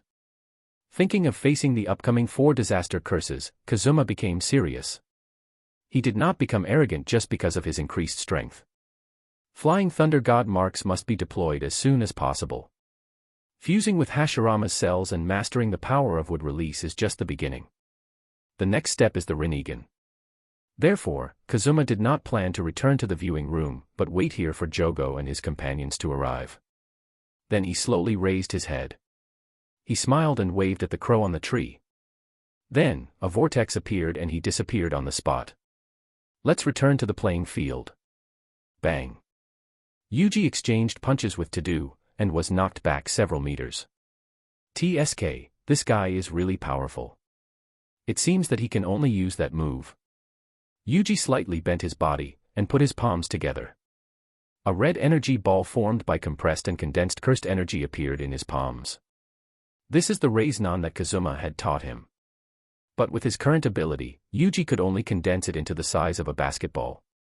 Gojo had once said that he was currently unable to use a cursed technique because most cursed techniques are inherently present in the body. Unfortunately, it seemed like he didn't have an innate curse technique, and his supernatural physique was his only advantage. But Kazuma's Renegan is different. After initially mastering it, Yuji discovered that Renegan is strictly speaking not a technique at all, but a special way to compress cursed energy. As long as a person has cursed energy and masters this magical compression method, they have a chance to use it. It was precisely because of this that Yuji admired Kazuma even more for being able to come up with such a wonderful method. Todo looked at the red energy ball in front of him and asked curiously, "What kind of cursed technique is this?" He could clearly feel the terrifying power contained within that energy ball, and it was constantly increasing as Yuji accumulated his power. At this moment, Yuji became alert and decisively threw out the Renegan. But he did not throw it towards Todo. Instead, he threw it above the tree trunk beside him. Almost at the same time. Bang. A bullet made of cursed energy was fired and it collided with the Renegan. The bullet was quickly destroyed, but the power of the Renegan remained undiminished. Before the Renegan even arrived in front of her, a violent gust of wind had already appeared on her cheeks, causing her to feel pain. May's eyes widened. She suppressed the shock in her heart, jumped back and barely dodged. Boom. The big tree was instantly crushed by the Renegan. Looking at the big tree where she was before, May took a deep breath. What a powerful force. Didn't they say that Yuji had no other means of attack besides brute force? What's going on with this red ball of energy? Yuji said, are you satisfied with the power? This is the unique skill that Kazuma taught me step by step. Yuji shook his numb wrist and smiled excitedly. Mai asked, is that Kazuma's creation? Yudaheim had once said that the most frightening thing about Kazuma was not his strength. It was his terrifying creative ability. Chapter 75, Tokyo vs. Kyoto. Presumably, this strange energy ball should be one of the Kazuma's creations. This cursed technique exerted this much power in Yuji's hands. What would it be like if Kazuma himself uses it? The more Mai thought about it, the more frightened she became. If she has the chance in the future, she will definitely try to get to know Kazuma better. Nice power. Suddenly, an indifferent male voice sounded. Yuji turned around and saw Kamo Noritoshi on the tree trunk behind him. He was pulling a bow and arrow to its full length and aiming it at him. At the same time, a figure flashed by his side. Mechamaru opened his palms and an energy cannon condensed in his palms.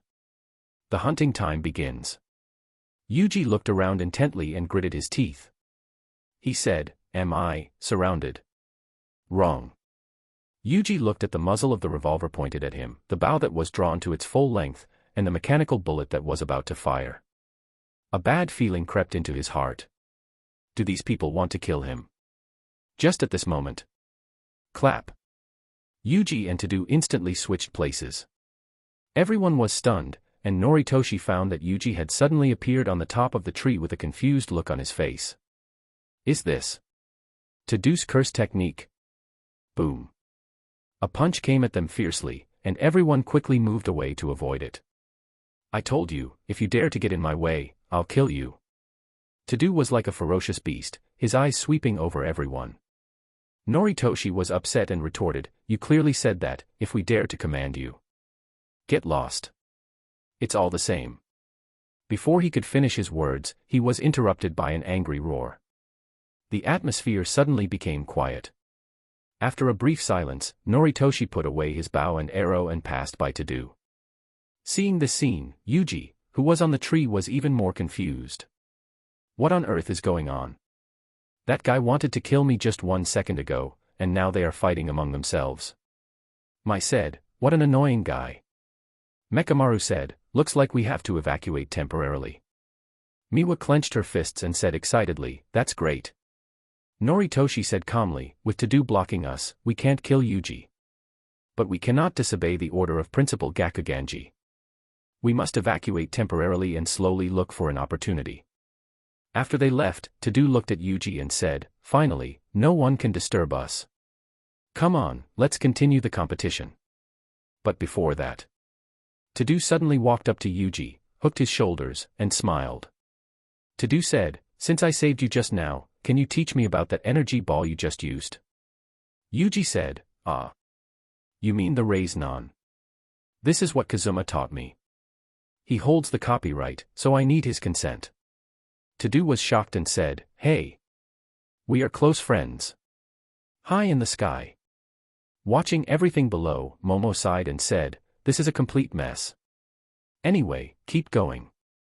I'm feeling extra cute today too. However, at this moment, a Shikigami wrapped in lightning with a face like an owl suddenly appeared above her. Is that Megumi's new? Boom. Momo was caught off guard and struck down by the lightning summoned by Nu. Noritoshi and the others, who were running below, saw this and were about to provide assistance. Swish. An iron nail infused with cursed energy flew by at high speed, and they narrowly avoided it. The iron nail cut through the air, spun at high speed, and suddenly pierced into the thick tree trunk. After a slight obstruction, it actually pierced through the trunk. Noritoshi and the others looked at the pierced tree in the distance with lingering fear, utterly shocked. What a powerful piercing force. What on earth is going on? Forget about the energy ball that Yuji used before. How come even Nobara is so powerful? Although the mastermind of the sneak attack had not yet appeared, they had already done their homework before the competition. Among the students of Tokyo Jujutsu High, only Nobara uses nails as weapons. But how is she this strong? If their bodies had been struck just now, they would have been pierced instantly. Just when they were puzzled, a voice sounded, "Yes, the speed and power have been greatly improved after compressing the cursed energy. Kazuma's compression method works really well." Nobara put one hand on her waist, holding a hammer. She walked out of the bushes with a satisfied smile on her face. Following behind her were Maki, Panda, and others. Just now, Panda recalled what Gojo had reminded him before the match. Kyoto Jujutsu High might target Yuji unfavorably. In addition, Kyoto Jujutsu High's students had not run into them. It seemed like they were deliberately avoiding them. This was very different from the previous year's competitions. They immediately thought of this possibility: their target is Yuji. Kazuma again? Mai exclaimed. Noritoshi and the others looked at Nobara with serious eyes. It seems that their increased strength was related to that person named Kazuma. In this case, they could no longer afford to be complacent. Megumi looked at them fiercely and asked, "Kamo-senpai, are you planning to kill Yuji?" What responded to him was a flying arrow. Everyone engaged in an all-out brawl. Maki swept Miwa away, and Megumi faced Noritoshi. Panda roared and swung his fist at Mechamaru. The moment Mai saw her sister Maki, she clenched her fists and held the revolver in her hand, ready to shoot at any time. But she wouldn't do that. She would wait until Maki gets rid of, useless, Miwa before fighting her alone. Even though she was the younger sister, it doesn't mean that she will lose to her older sister. In the distance, Nobara continued to hit nails, chasing the falling Momo. Momo's cheeks puffed up with anger and she said, "Damn it. I'm your senior." Chapter 76, Surge in Tokyo Jujutsu High's Strength. The students from the two Jujutsu Highs started a battle in the forest. At this moment, they had already forgotten about the search for the hidden curse spirit. At first, the two sides were evenly matched. But with Maki's three sharp shouts. "Opening gate, open. Gate of rest, open. Gate of life, open." With a loud bang and a surge of air, Maki was surrounded by wind and her body burned with materialized blue energy. At this moment, she was like a female war god who had killed countless enemies. At this moment, the might of Toji 2.0 was revealed. Noritoshi, Mai, Mechamaru, and the others were all shocked by this momentum. The situation suddenly turned around, and Kyoto Jujutsu High was losing their ground. Miwa was the first to be knocked dozens of meters away by Maki. What a terrifying aura. Could this be another cursed technique created by that guy named Kazuma? But wasn't Maki born with zero cursed energy? How? Before Miwa could figure it out, a cold female voice suddenly came from behind her. "Congratulations, you guessed it right." A blow hit her on the back of the neck, and Miwa's head tilted as she fell to the ground. Maki did not stay for too long and attacked the rest while the 8 inner gates was still active. At the same time, outside the venue, a bald curse user was particularly excited and said, "Gojo is 1.9 meters tall, right? A cloth hanger made of him must be the most perfect work of art." Jogo was speechless and asked, "Why hasn't Geto come yet? And the helper he found is so perverted and arrogant. He wants to turn Gojo into a cloth hanger. Who gave him the courage?" Mjito touched Dagon's round head, causing the latter to squint his eyes comfortably and smiled. Mjito said, "He said he was going to prepare some cursed tools to break the barrier. After all, the barrier in front of us was made by Tingen." Hearing this, the 4 disaster curses looked toward the barrier that enveloped the entire forest. "Sorry, I'm late." Kenjaku walked over slowly, holding a tiny silver needle in his hand. "You're finally here." Mjito jumped down from the roof and asked curiously, "Are you going to use this thin needle to break the barrier?" Jogo also gave him a disapproving look. Kenjaku said, "It's hard to say whether I can break it or not. After all, Tingen is the most skilled barrier user in the world. But I just need to open a gap for you to pass through.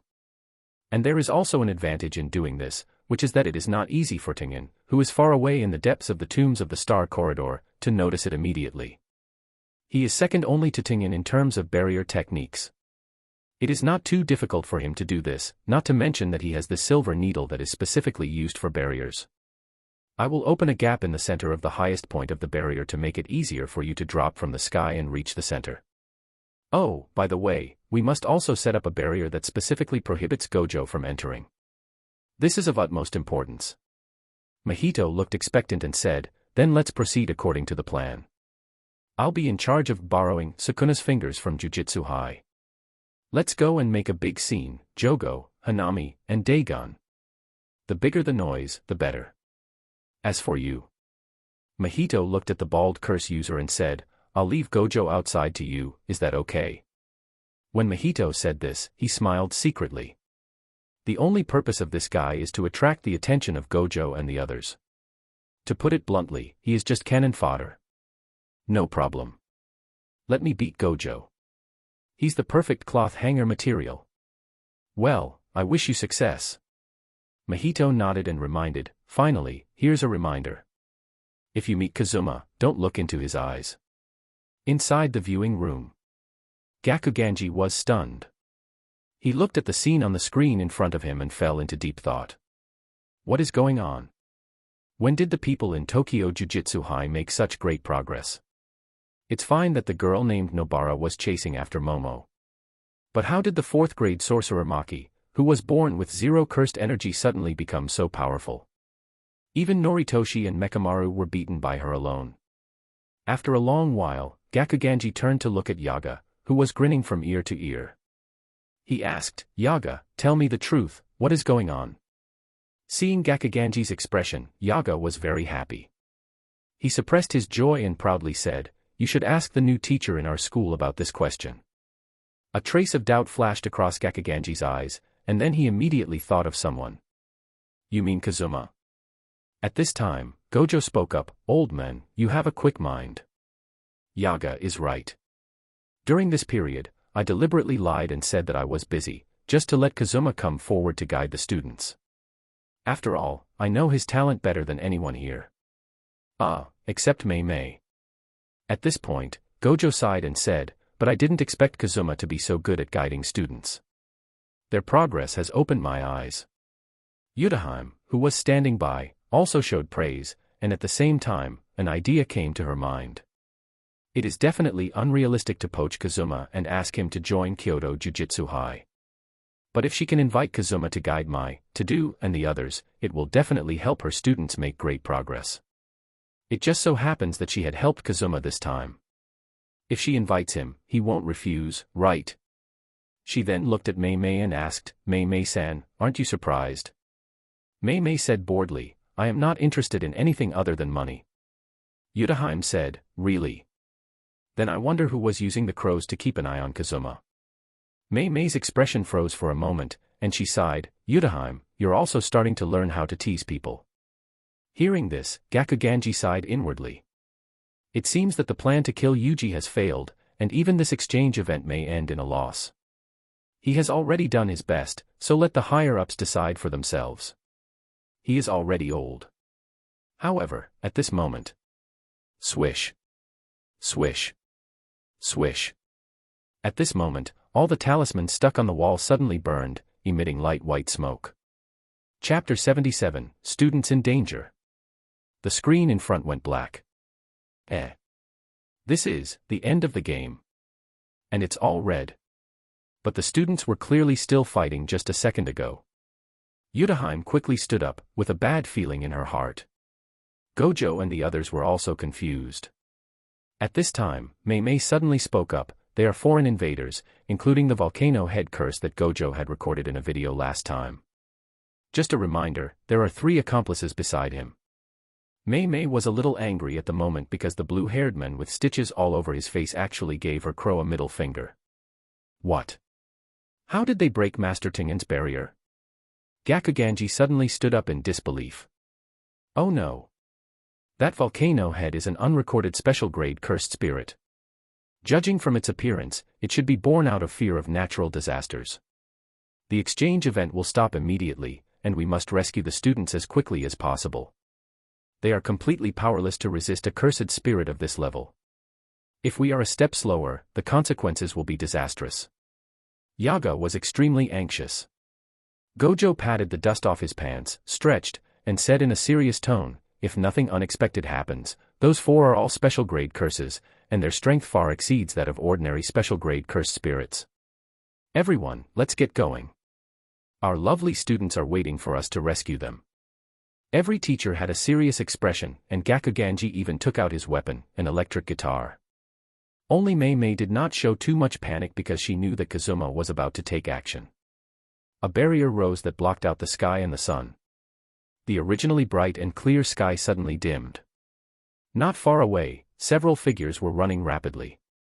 Gojo glanced at Gakuganji, who was keeping pace with him, and joked, "Not bad, old man. Your legs and feet are still quite nimble." Yudaheim anxiously said, "Quick. Gojo, go in first before the barrier is completely set up." "It's too late." "Huh."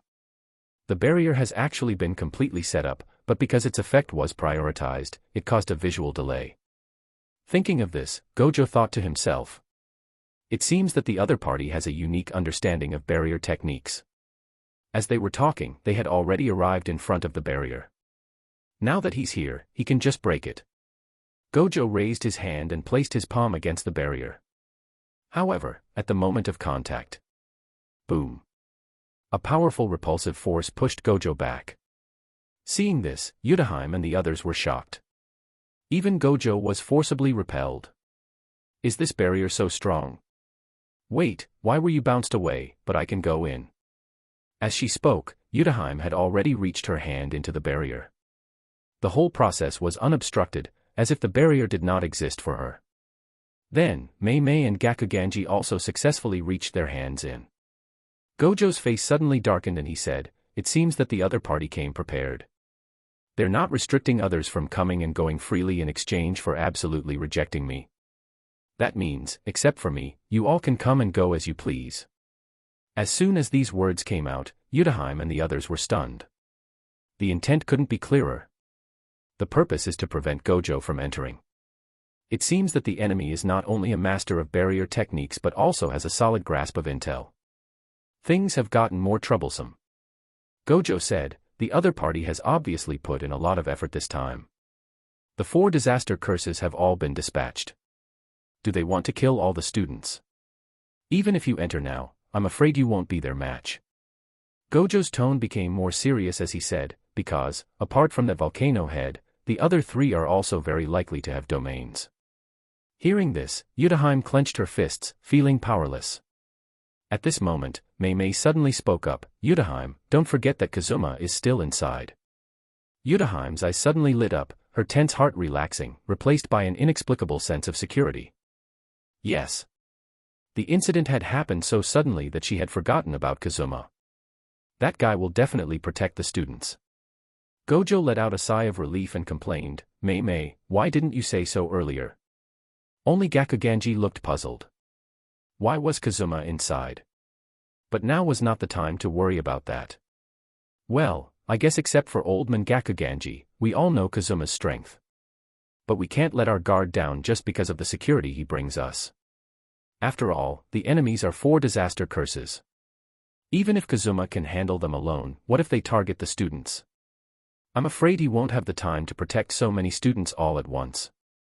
So, everyone, hurry inside. I'll break through this barrier as soon as possible and come to support you." As he spoke, Gojo had already risen into the sky, searching for weak points in the barrier. Yudaheim and the others nodded at each other and entered the barrier. The scene completely changed the moment they stepped inside. The sky took on a different hue. Under the cover of the barrier, the bright daylight had shifted into a dim, blood-red sunset. The moment they touched the ground, an overwhelming cursed energy surged toward them like a tsunami. The 3 tensed. Yudaheim couldn't help but shrink back, cold sweat dripping from her forehead. Mayay dropped her usual calm demeanor, gripping her giant axe tightly. Gakuganji placed his old, bony fingers on his electric guitar, ready to act at any moment.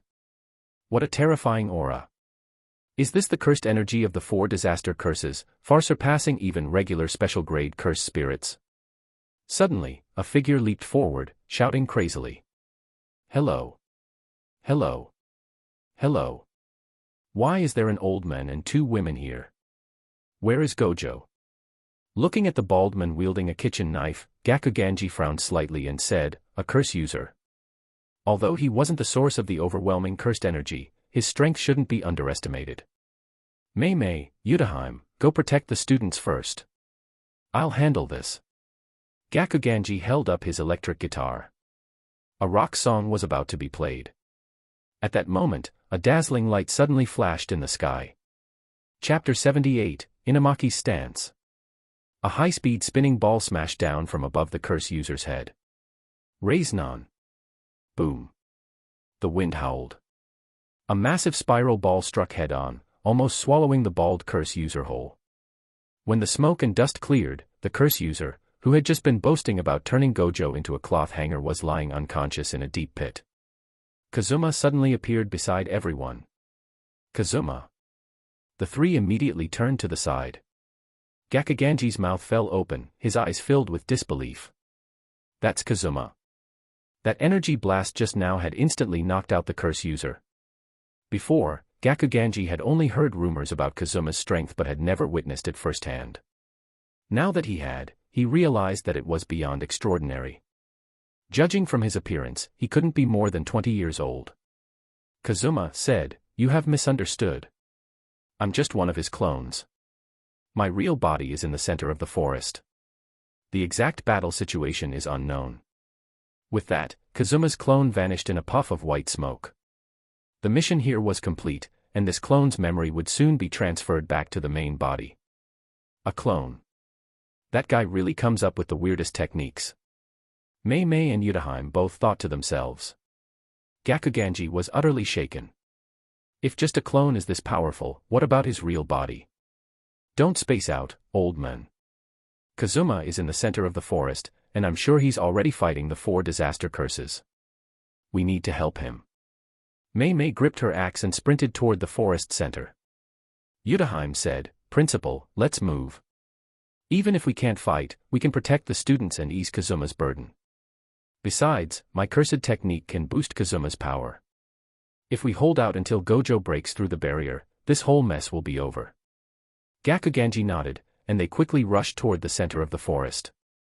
The students from both schools had abandoned their fights and were now running for their lives. Behind them, Jogo stood wreathed in flames, an inferno stretching out in his wake. Hanami leaped from tree to tree, each step making the massive vegetation extend hundreds of meters forward. Dagon floated effortlessly on an ocean-like expanse, spitting water arrows at those fleeing below. Boom. A volcanic crater-like structure suddenly protruded from the ground. Raging flames erupted, rushing toward Jujutsu High's students. Jogo stood on the flames, his eyes gleaming with madness. Watching the students flee in panic, he felt pure exhilaration. Kazuma had beaten him before, making him forget who he really was. He was a disaster curse. He was far above other special-grade cursed spirits. The flames surged forward, ready to consume everyone. Just then, Inanaki yanked down the collar covering his mouth and shouted at the approaching inferno. "Extinguish." The moment he spoke, the searing flames instantly extinguished, vanishing into thick white smoke. Puffed. Cough cough. Inanaki staggered, clutching his throat as a sharp pain shot through him. The metallic taste of blood rose, but he swallowed it down. That was too much. Just using his curse technique once had caused such massive backlash. It was clear, he was nowhere near the same level as the enemy. Inanaki was shocked to his core. Yuji turned back, and worriedly asked, "Inanaki-senpai, are you okay?" Maki warned, "Don't stop. These 3 cursed spirits are way beyond what we can handle. We have to hold out until the teachers arrive." Panda spoke in a deep voice, "Todo, I'll need you to use your curse technique to assist everyone later." Todo gritted his teeth and said, "I know. Why did these damn guys have to show up now?" His sparring match with his best friend Yuji was just getting good. If he could, he'd rip their heads off and dribble them like basketballs. Standing on the flames, Jogo looked surprised. "I didn't expect these ants to have such abilities." Was this the sorcerer Geto had mentioned? It was, interesting. Still, he wanted to see how much backlash Inanaki could endure.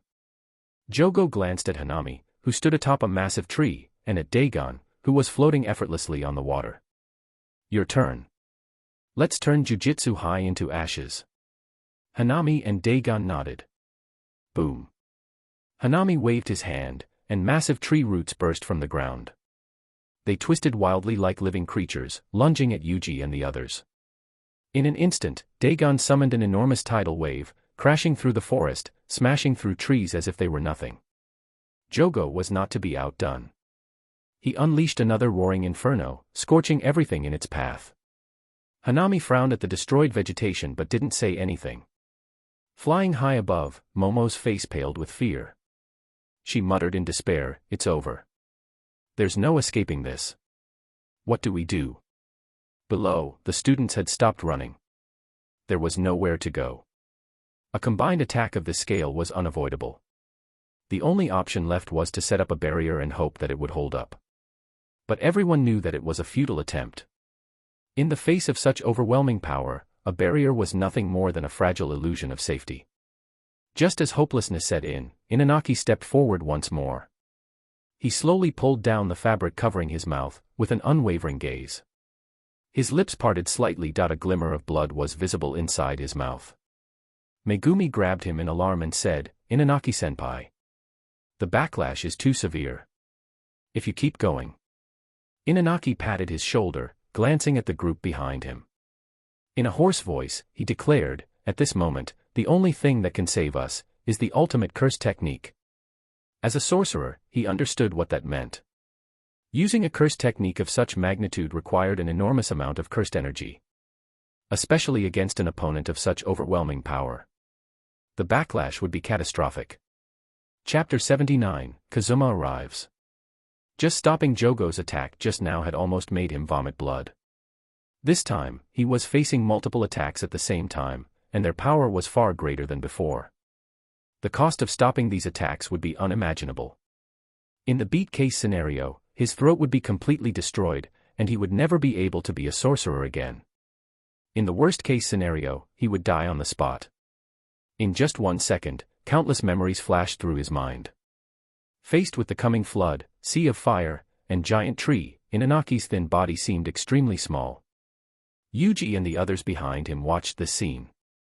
They gritted their teeth, and clenched their fists. An unprecedented feeling of powerlessness surged in their hearts. "Inamaki. Stop." Inamaki ignored it. He took a deep breath, and with the determination to die, he shouted with all his might. "Stop." Bang. Before he finished his words, a yellow flash appeared, and a slender hand covered Inanaki's mouth. You've done a great job. Let me do the rest." After saying that, Kazuma formed seals with his hands and poured chakra into the ground. Earth release, earth-style wall. Boom. With a loud bang, an extremely tall and thick earth wall rose from the ground.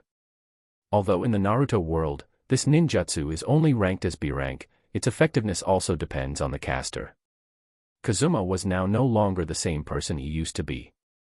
Since he had injected a huge amount of chakra, the earth-style wall he had summoned was like a majestic city. Boom. The earth-style wall shook violently for about 10 seconds, and then successfully blocked the attacks of Jogo and the others, showing no sign of damage. At this moment, everyone reacted. "Kazuma." Yuji and the others said happily. "Is he Kazuma?"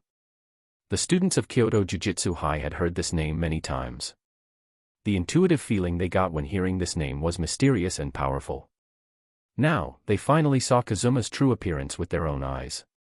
Looking at the extremely tall rock wall in front of them, they were extremely horrified. So strong. Just by casually making a move, he was able to summon such a huge earth wall. And he easily blocked the attack that had put them in a desperate situation. Kazuma indeed lived up to his reputation. Todo swallowed his saliva and suppressed the shock in his heart. So, this is his true strength. He had thought that his eyes were his greatest reliance. But now, it seems that they were just icing on the cake. Even without those eyes, Kazuma could still easily defeat him. Speaking of which, he has to thank him for introducing him to a close friend who is worthy of his lifelong trust. Mai was also extremely shocked. She silently thought in her heart, with such strength, it's no wonder that Todo, who is always domineering, suddenly became strangely timid when facing Kazuma last time.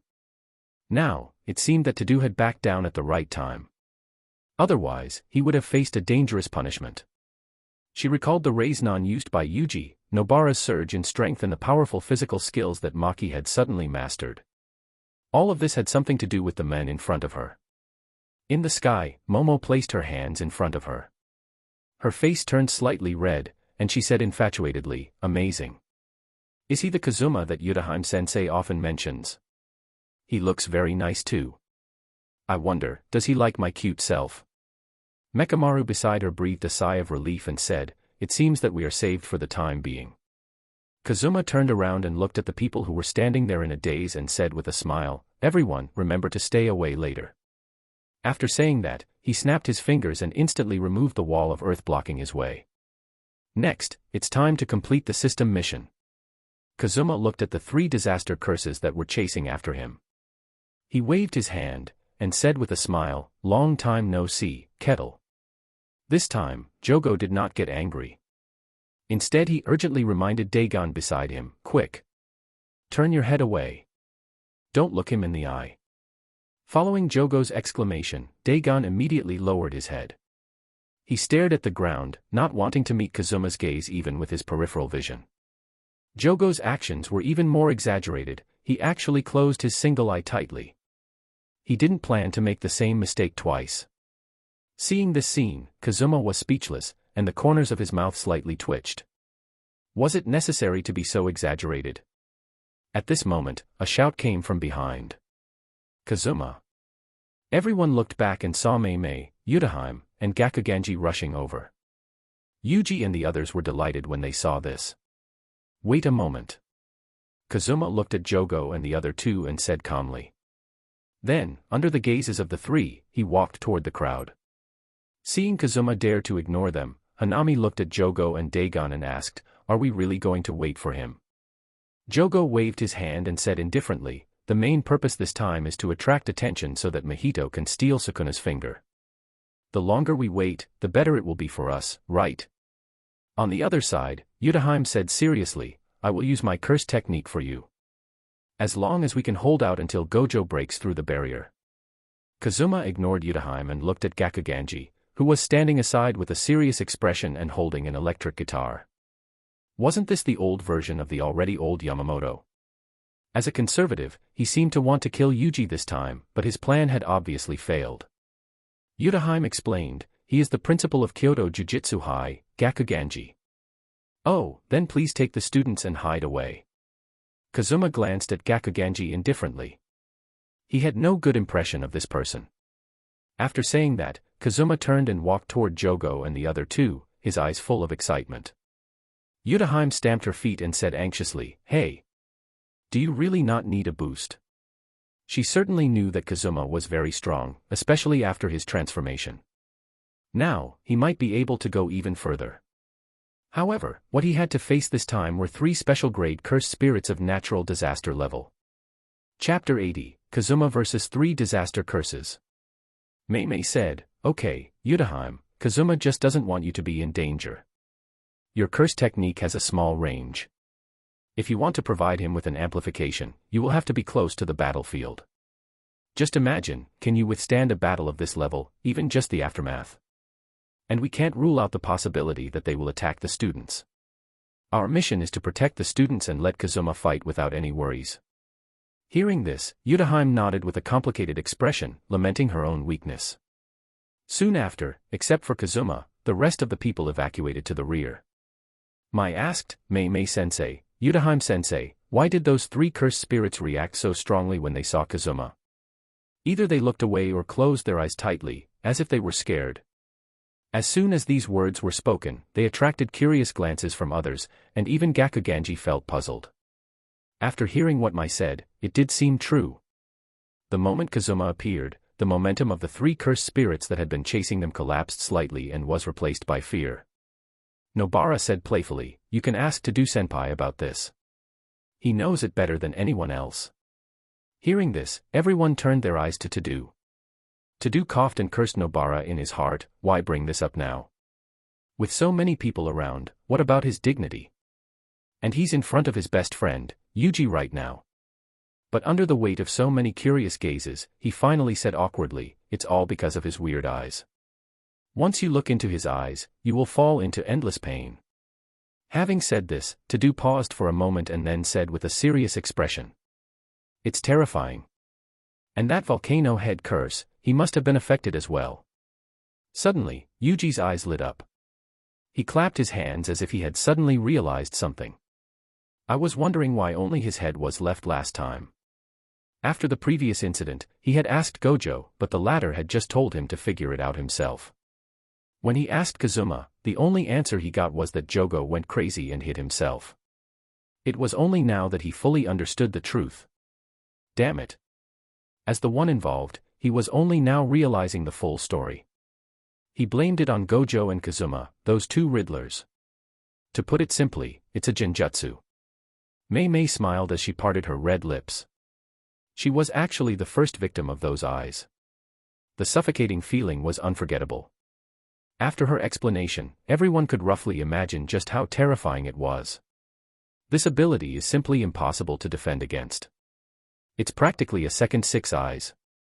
I strongly suggest Kazuma follow Gojo's example and cover his eyes. Wait. At this moment, Maki said worriedly, but if the three cursed spirits adopt such a countermeasure, won't Kazuma's eyes be useless in the next battle? As soon as these words were spoken, everyone's expressions turned grim. That's right. If the opponents intentionally close their eyes or avert their gaze, won't Kazuma's ability be useless? So, can Kazuma still win? Or at the very least, can he hold on until Gojo arrives? For a moment, they couldn't help but worry about Kazuma. At the same time, they deeply felt the importance of information. After all, they had just experienced firsthand how terrifying these three cursed spirits were. Mayay said, "Really? I actually want to see how long those three scourges can last against him." Mayay curled her lips slightly. Then, she let a crow fly into the sky to observe the battle. Only those who truly understand Kazuma know that things like information gathering never worked on him. Ah. Mayay-sensei, are you serious? As soon as the words fell. Boom. A roar like an explosion echoed from the battlefield. 4 figures shot through the sky at the same time. Kazuma brushed the dust off his collar, looked at Jogo and the other two. He said jokingly, "My goodness, the disaster curses are all blind." Jogo closed his single eye tightly, not caring about Kazuma's ridicule at all. Jogo sneered, "Nothing to say, huh? If we don't look you in the eye, what are you going to do about it? Hanami, Dagon. Attack together. We must cut this brat into pieces today. Be careful to leave his head behind. I'm going to use it as a kettle." Jogo had never forgotten the idea of revenge. Daring to insult him again and again, calling him a kettle. He'll pay a heavy price. And this time, Gojo couldn't intervene, making it the perfect opportunity. Suddenly, they formed a triangle, completely surrounding Kazuma. Flames, giant trees, and tsunamis all surged toward Kazuma at once, their force no different from a true natural disaster. Kazuma sneered in his heart, "No way. Do they really think I only know how to use genjutsu?" He formed seals with his hands. Boom. The ground trembled as countless thick vines burst from the earth and soared into the sky. Under Kazuma's control, the vines quickly intertwined to form a massive wooden sphere, completely encasing him inside. Hanami saw this and slightly hesitated. Why can Kazuma control the forest too? But then, his expression darkened as he increased the speed of the giant trees. Humans, who only know destruction, aren't worthy of controlling nature. Boom. The combined attacks of Jogo and the others slammed into the wooden sphere. The sky shattered, the ground trembled, and terrifying shockwaves spread outward. Even the surrounding trees struggled to stay upright. Chapter 81, Hanami and Dagon's Transformation. After the explosion, Jogo and the other two stared at the broken wooden ball with a hole in it. However, when the smoke and dust cleared, the wooden ball was empty. Where is he? Impossible. He clearly hid inside the wooden ball at the last moment. At this moment, not only were Jogo and the others confused, but the students and teachers, who were watching the battle from a distance, were also stunned. Mayay-sensei, where is Kazuma? Yeah, Kazuma clearly hid in the wooden ball just now. For a moment, everyone turned their eyes to Mayay. Because she, who can control crows, must be able to see more clearly than anyone else. Shoo. Mayay placed her index finger on her red lips and closed her beautiful eyes. After a while, she slowly opened her eyes and said with a smile, "Look at the top of your head." Upon hearing this, everyone looked up at the sky and their pupils suddenly shrank. It was as if they had seen an extremely shocking scene. At this moment, Jogo and the other two also felt something strange above their heads. A dazzling light pierced their brows and caused them to feel a dull pain. When they looked up, they were completely dumbfounded. Kazuma had appeared above them without them knowing, but that wasn't the shocking part. The real issue was, he was holding a huge ball in his palm. It was so huge that it almost covered half the sky. The Renegan was so big that it nearly occupied their entire field of vision. Kazuma smiled and said, "I'll treat you to some meatballs." Then, he slightly bent his body, and swung the Renegan in his left hand down like a slam dunk. Boom. Jogo and the other two, who had no time to escape, could only mobilize their cursed energy in front of them to resist. But in front of the huge Renegan, the three powerful disaster curses could only be reduced to tiny ants. Boom. As the Renegan fell like a missile, it was as if the whole world had gone silent. The earth shook, and the sky trembled. The huge roar made people's ears ring. An extremely dazzling light flashed by, causing the students, who were watching from afar, to raise their hands to cover their eyes. The fierce gust of wind made it almost impossible for everyone to stand steadily. The most unlucky one was Momo, who was flying in the sky. In the aftermath, she, who was riding on her magic broom, was like a fallen leaf in the wind, spinning uncontrollably. The people below stood there in a daze, motionless, like petrified statues. After a long moment, everyone took a deep breath, feeling their brains become heavy and dizzy. Mai suddenly thought of something, and looked at Yuji in shock. She said in disbelief, "Don't tell me this is the same move you used before." In fact, she already had the answer in her heart but just couldn't believe it at the moment. Although the ball Yuji had previously shot was red, the essence of the two was the same, both made by compressing cursed energy. Before, the ball Yuji made were only about the size of a basketball.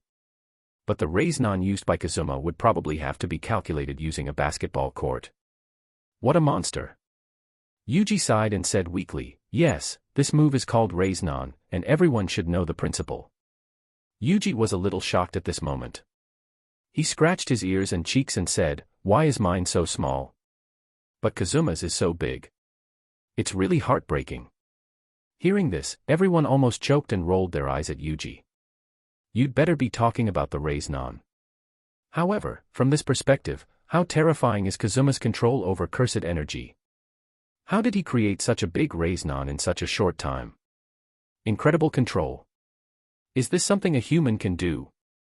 Even if the opponent was a special grade curse spirit, if they took this attack head-on, they would probably be seriously injured, right? At this moment, Kazuma stood high in the sky, looking at the massive crater below, nodding with satisfaction. This is the benefit of having a huge chakra reserve. If it were him before he had transplanted Hashirama's cells, there was no way he could have created this huge Renegan in such a short time. The moment he was wrapped in the wooden ball, he had entered the Kamui dimension to make the Renegan. When the Renegan was nearly complete, he appeared above Jogo and the other two. With the help of the Kamui dimension, he could also use many unexpected combination skills. Kazuma hoped that these disaster curses weren't too weak. After all, the mission wasn't over yet. He looked down and said calmly, "Is this the so-called disaster curses that stand above special grade curses? Looks like it's nothing more than that. You just took one hit and laid down."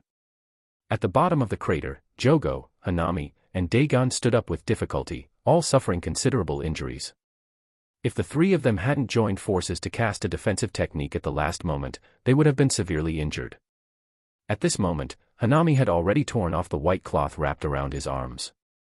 The dark brown arm radiated an immeasurable cursed energy, and the enchanting blood-red flower bud on his shoulder had fully bloomed, emitting a strange energy. This was his complete form. Not only Hanami, but Dagon had also undergone earth-shaking changes. From his previous cursed fetus form, he had evolved into a complete form with an octopus head and a humanoid body. Seeing this, Kazuma raised his eyebrows slightly. Dagon actually got out of his cursed fetus state ahead of time. In the original story, Dagon had completed his transformation after devouring countless humans during the Shibuya incident. Did Kenjaku give him some kind of supplement? Just as Kazuma was thinking, Hanami suddenly became enraged. You actually destroyed so much plants at once. You deserve to die. Hanami was so angry that he couldn't speak clearly. Boom. Behind him, a massive, eerie flower bud suddenly grew. The bud exploded open, revealing countless strange seeds with sharp teeth inside. The shrieking and wailing sound was so piercing that it made everyone present shudder. Chapter 82, Overweening would release. Devour him.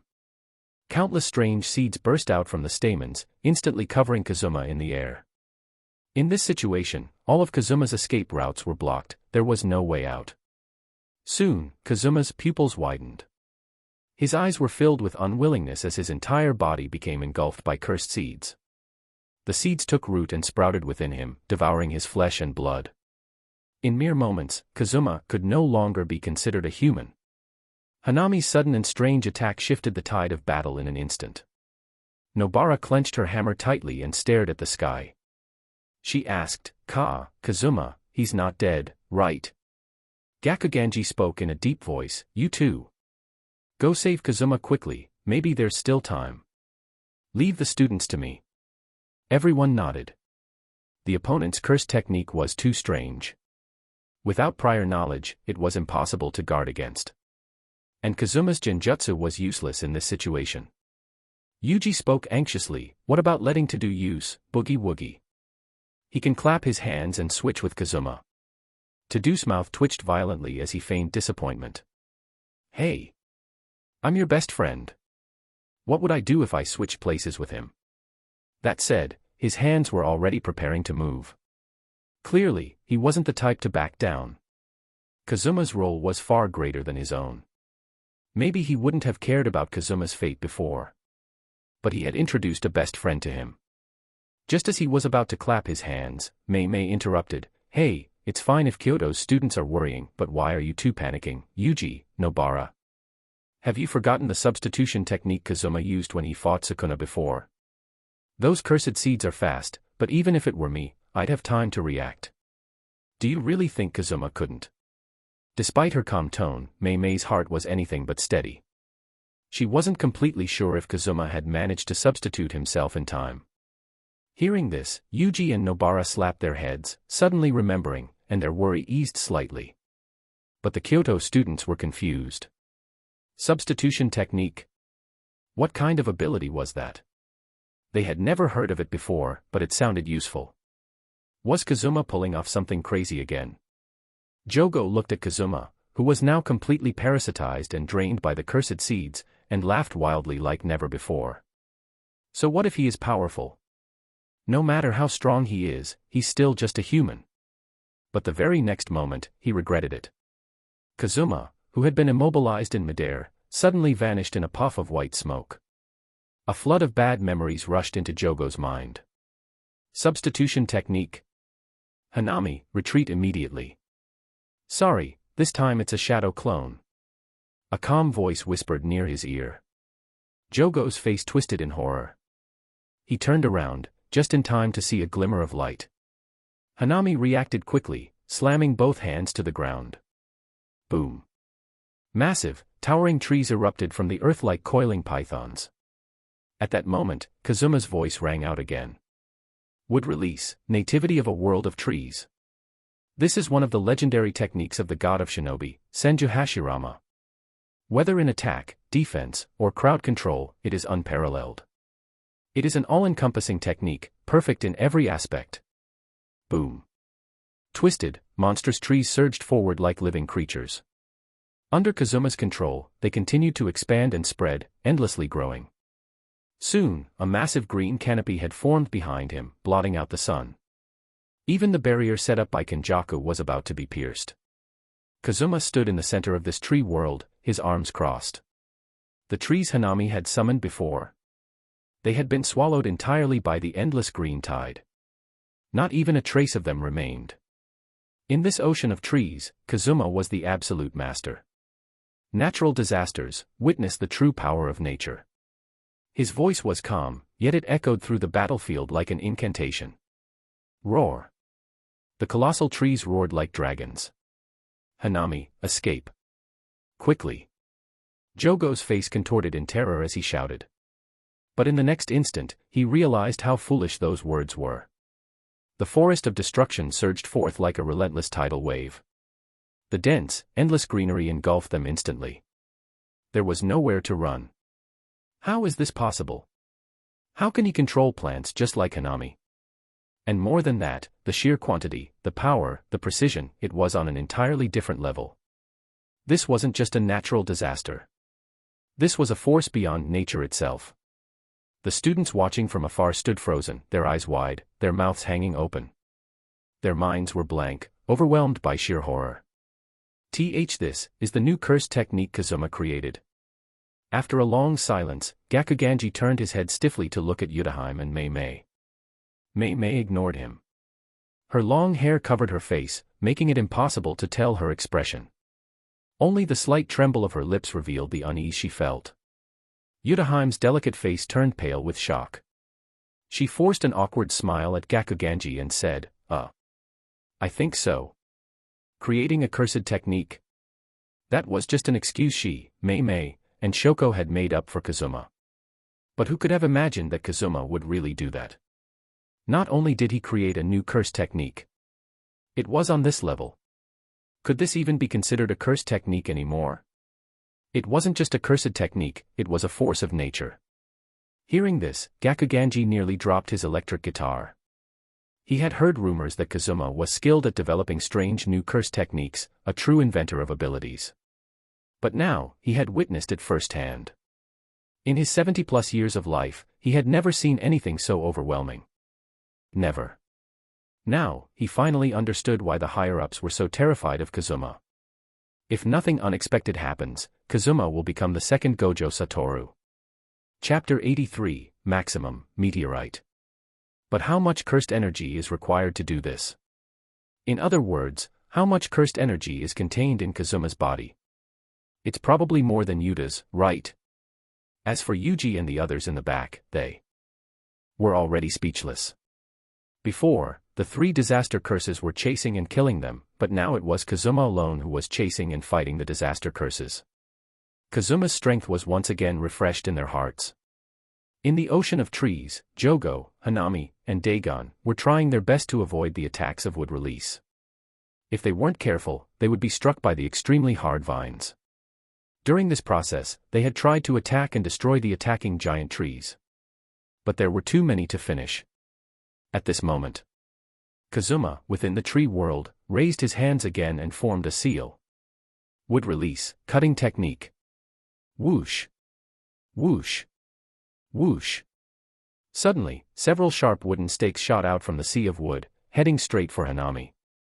Although Kazuma was enjoying testing out wood release, he knew that he must not get too carried away and forget the system's mission. The wooden stakes summoned by the cutting technique were extremely fast, small in size, and camouflaged within the sea of wood. Even if Hanami noticed them at the last moment, his body was unable to react in time. Ah! A miserable cry followed. Hanami had been nailed to the ground by dozens of sharp wooden stakes. Purple blood stained the earth as black cursed energy continued to seep from his body. Although he struggled hard, enduring the severe pain, he was unable to break free for a while. Even at this moment, Hanami was still furious. Why could a human control plants? And why was he so much stronger than him? Seeing this, Jogo panicked. Hanami! He screamed, and terrifying flames ignited all over his body. Magma surged out of the miniature Mount Fuji above his head. The twisted giant tree that was about to touch him burned and recoiled slightly on its own. Upon seeing this, Dagon exhaled a bubble barrier made of water to cover Hanami. Seeing Hanami's miserable state, the volcano above Jogo's head completely erupted. A terrifying heat spread outward. From the mouth of the volcano above his head, swarms of ember insects burst forth. These insects flew towards the countless twisted giant trees, sacrificing themselves like a suicide squad. Boom. Although the insects were small, the explosion they produced upon impact was massive. As dense swarms of ember insects detonated one after another. For a moment, the sea of wood, formed by the twisted giant trees, was temporarily halted in its advance. Jogo's cloak fluttered wildly. HR turned to Hanami, whose face was twisted in pain, and spoke hoarsely, "Hanami, forgive me for what I must do next. The plants in this forest may burn to ashes, but that damned Kazuma will pay the price for it." After saying this, the blackened ground beneath Jogo's feet suddenly turned red-hot, scorching his soles. Bang! He raised his leg and stomped hard onto the earth.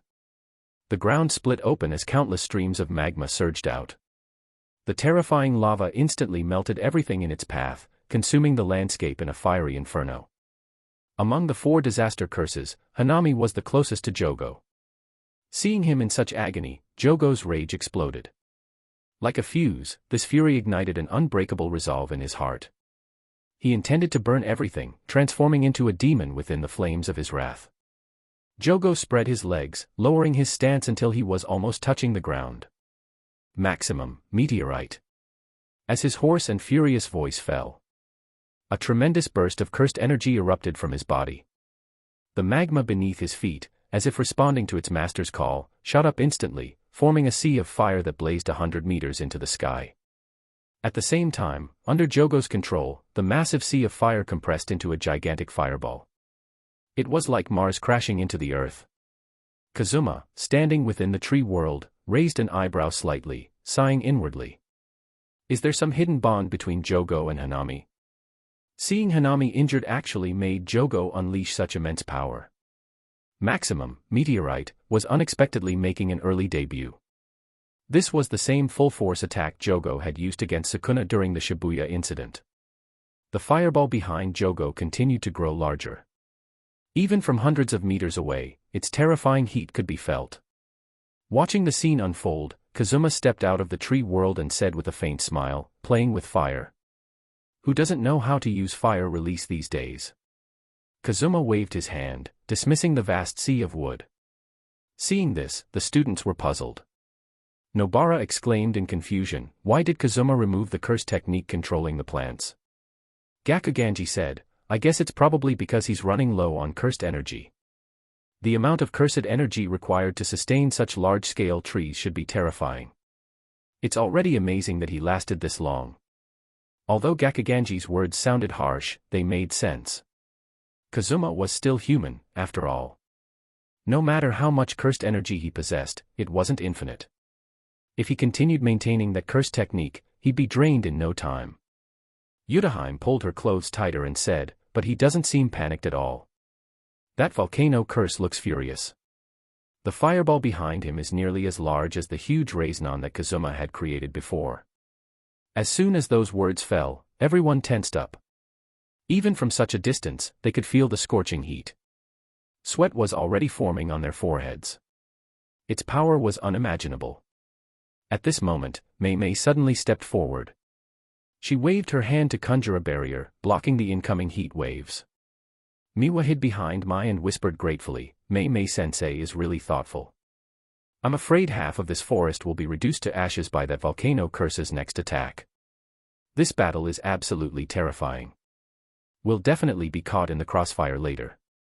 Chapter 84, Fire vs. Fire. Mayay was stunned for a moment.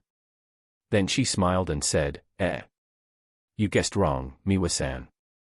This barrier is set up for the fire that Kazuma is about to use." She had not forgotten the fire Kazuma had used at the abandoned construction site. At that time, even while standing far behind him, her skin stung from the intense heat. And Shoko was so affected that tears welled up in her eyes. Given Kazuma's personality, there was a high probability that he would use the same moves as his opponent to completely overpower them this time. What? Kazuma can also use fire? Everyone felt dizzy.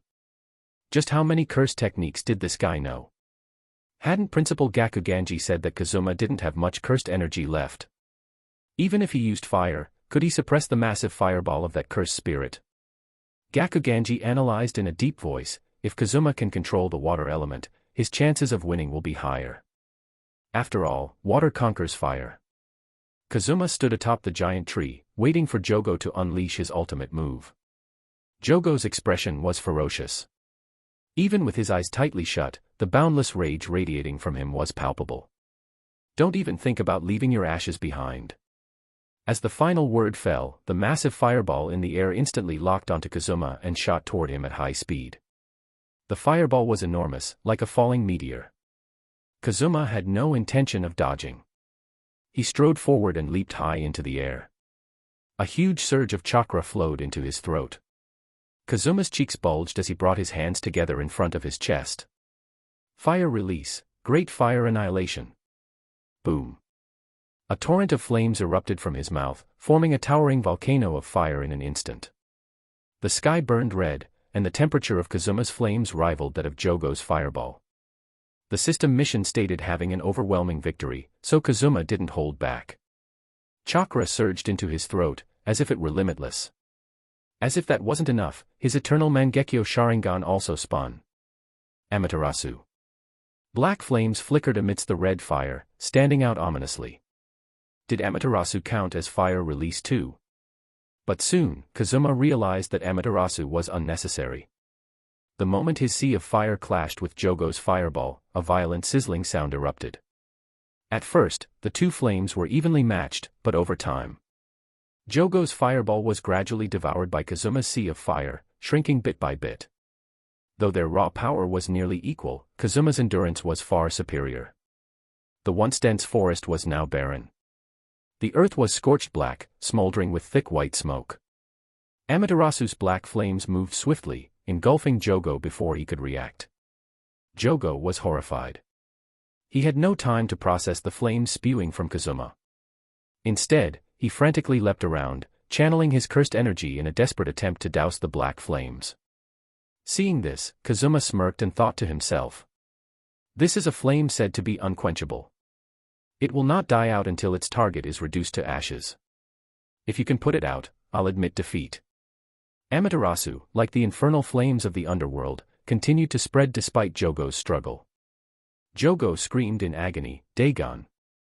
Throw water on me!" Hearing this, Dagon immediately raised his hands and summoned two powerful jets of water, drenching Jogo. But no matter how much water poured over him, the black flames remained. Jogo's shock and fury intensified.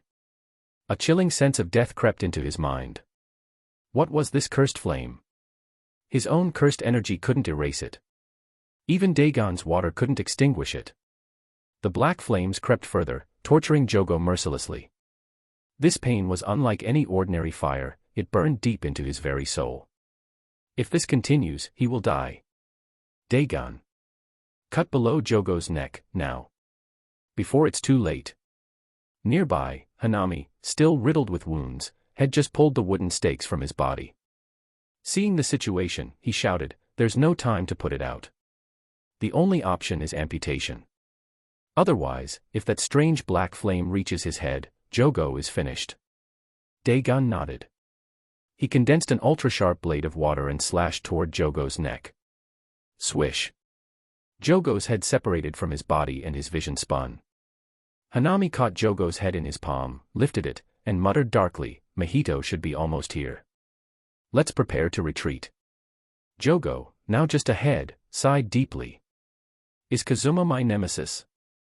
Every time I fight him, I end up like this. Dagon, use your domain. Take us away.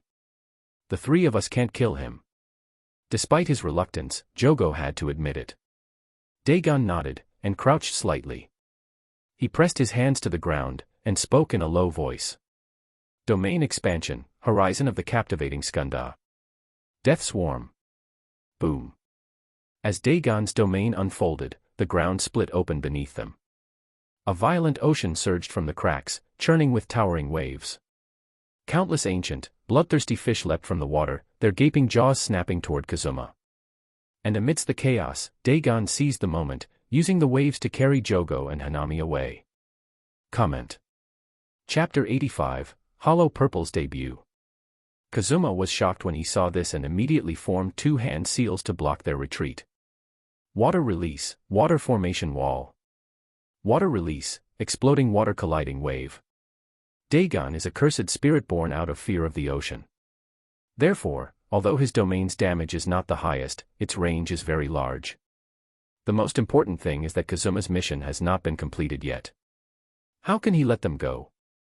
Jogo and the other two curses looked at the vast ocean summoned by Kazuma in disbelief and were completely dumbfounded. How can this guy control water, fire, and wood? Is there still justice? Is there still law? Asshole. Who is the natural disaster? However, at this moment, even more despair came. Snap. The crisp sound of glass breaking was heard. Everyone looked upwards. The barrier was broken. Gojo was hanging upside down in the air, with a smile on his face. He slowly raised his hand and pointed at the 3 curses below him. Looking at Gojo, Jogo, and the other 2 felt despair. Are they really going to die here? At this moment, a cheerful child's voice sounded behind them. Jogo, Hanami, Dagon, now that I have the stuff, I'm here to save you. Ha ha ha. They saw that Mjito had turned into a child at this moment. An excited smile appeared on his face, and he was running towards this side. There were 2 people chasing after him, Nanami and Yaga. Satoru. Don't let them go. He has stolen Sukuna's finger. Yaga shouted toward Gojo, who was high in the sky. Really? That's going to have to be a little rough.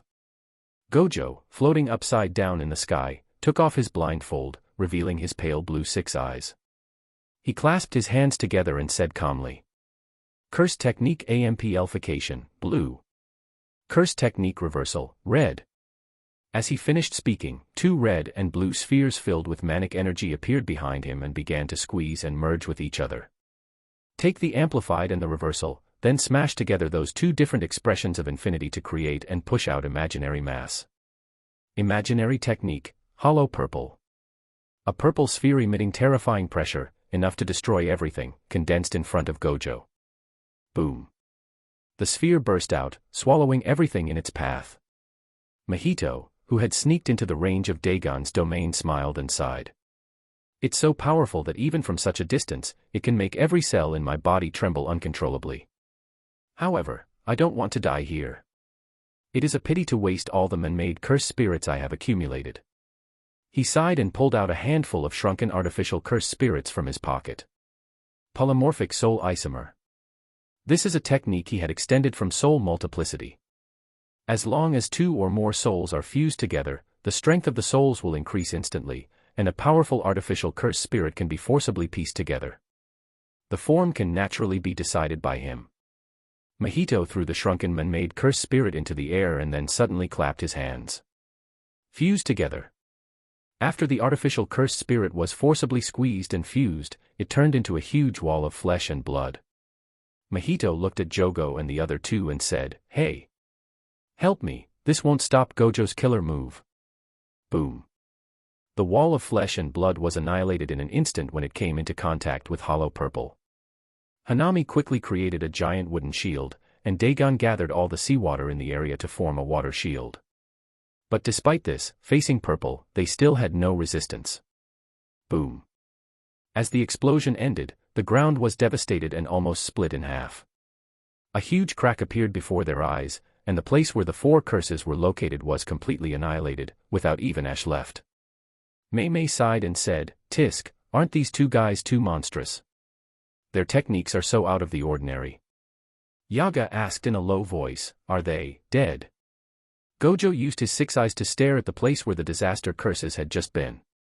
Soon after, he slowly shook his head and said, They escaped. That guy with the stitched face seems to be a little special. He seems to be very hard to kill. Gojo touched his chin and muttered to himself. He didn't seem to care about the consequences of Mjito and the others running away with Sukuna's finger. Hearing this, Yaga furiously said, What?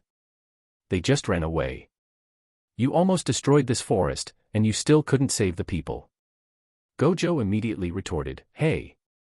Yaga, stop accusing me. I just got here not long ago. Yaga said, Who else could it be if not you?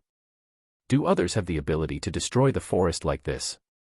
Gojo looked at Kazuma in the distance with a smile in his eyes and said, You will have to ask Kazuma about this question. Kazuma. Yaga and Nanami both looked at Kazuma. In the distance, everyone breathed a sigh of relief, their tense nerves finally relaxing. It's finally over. What kind of sister exchange event is this?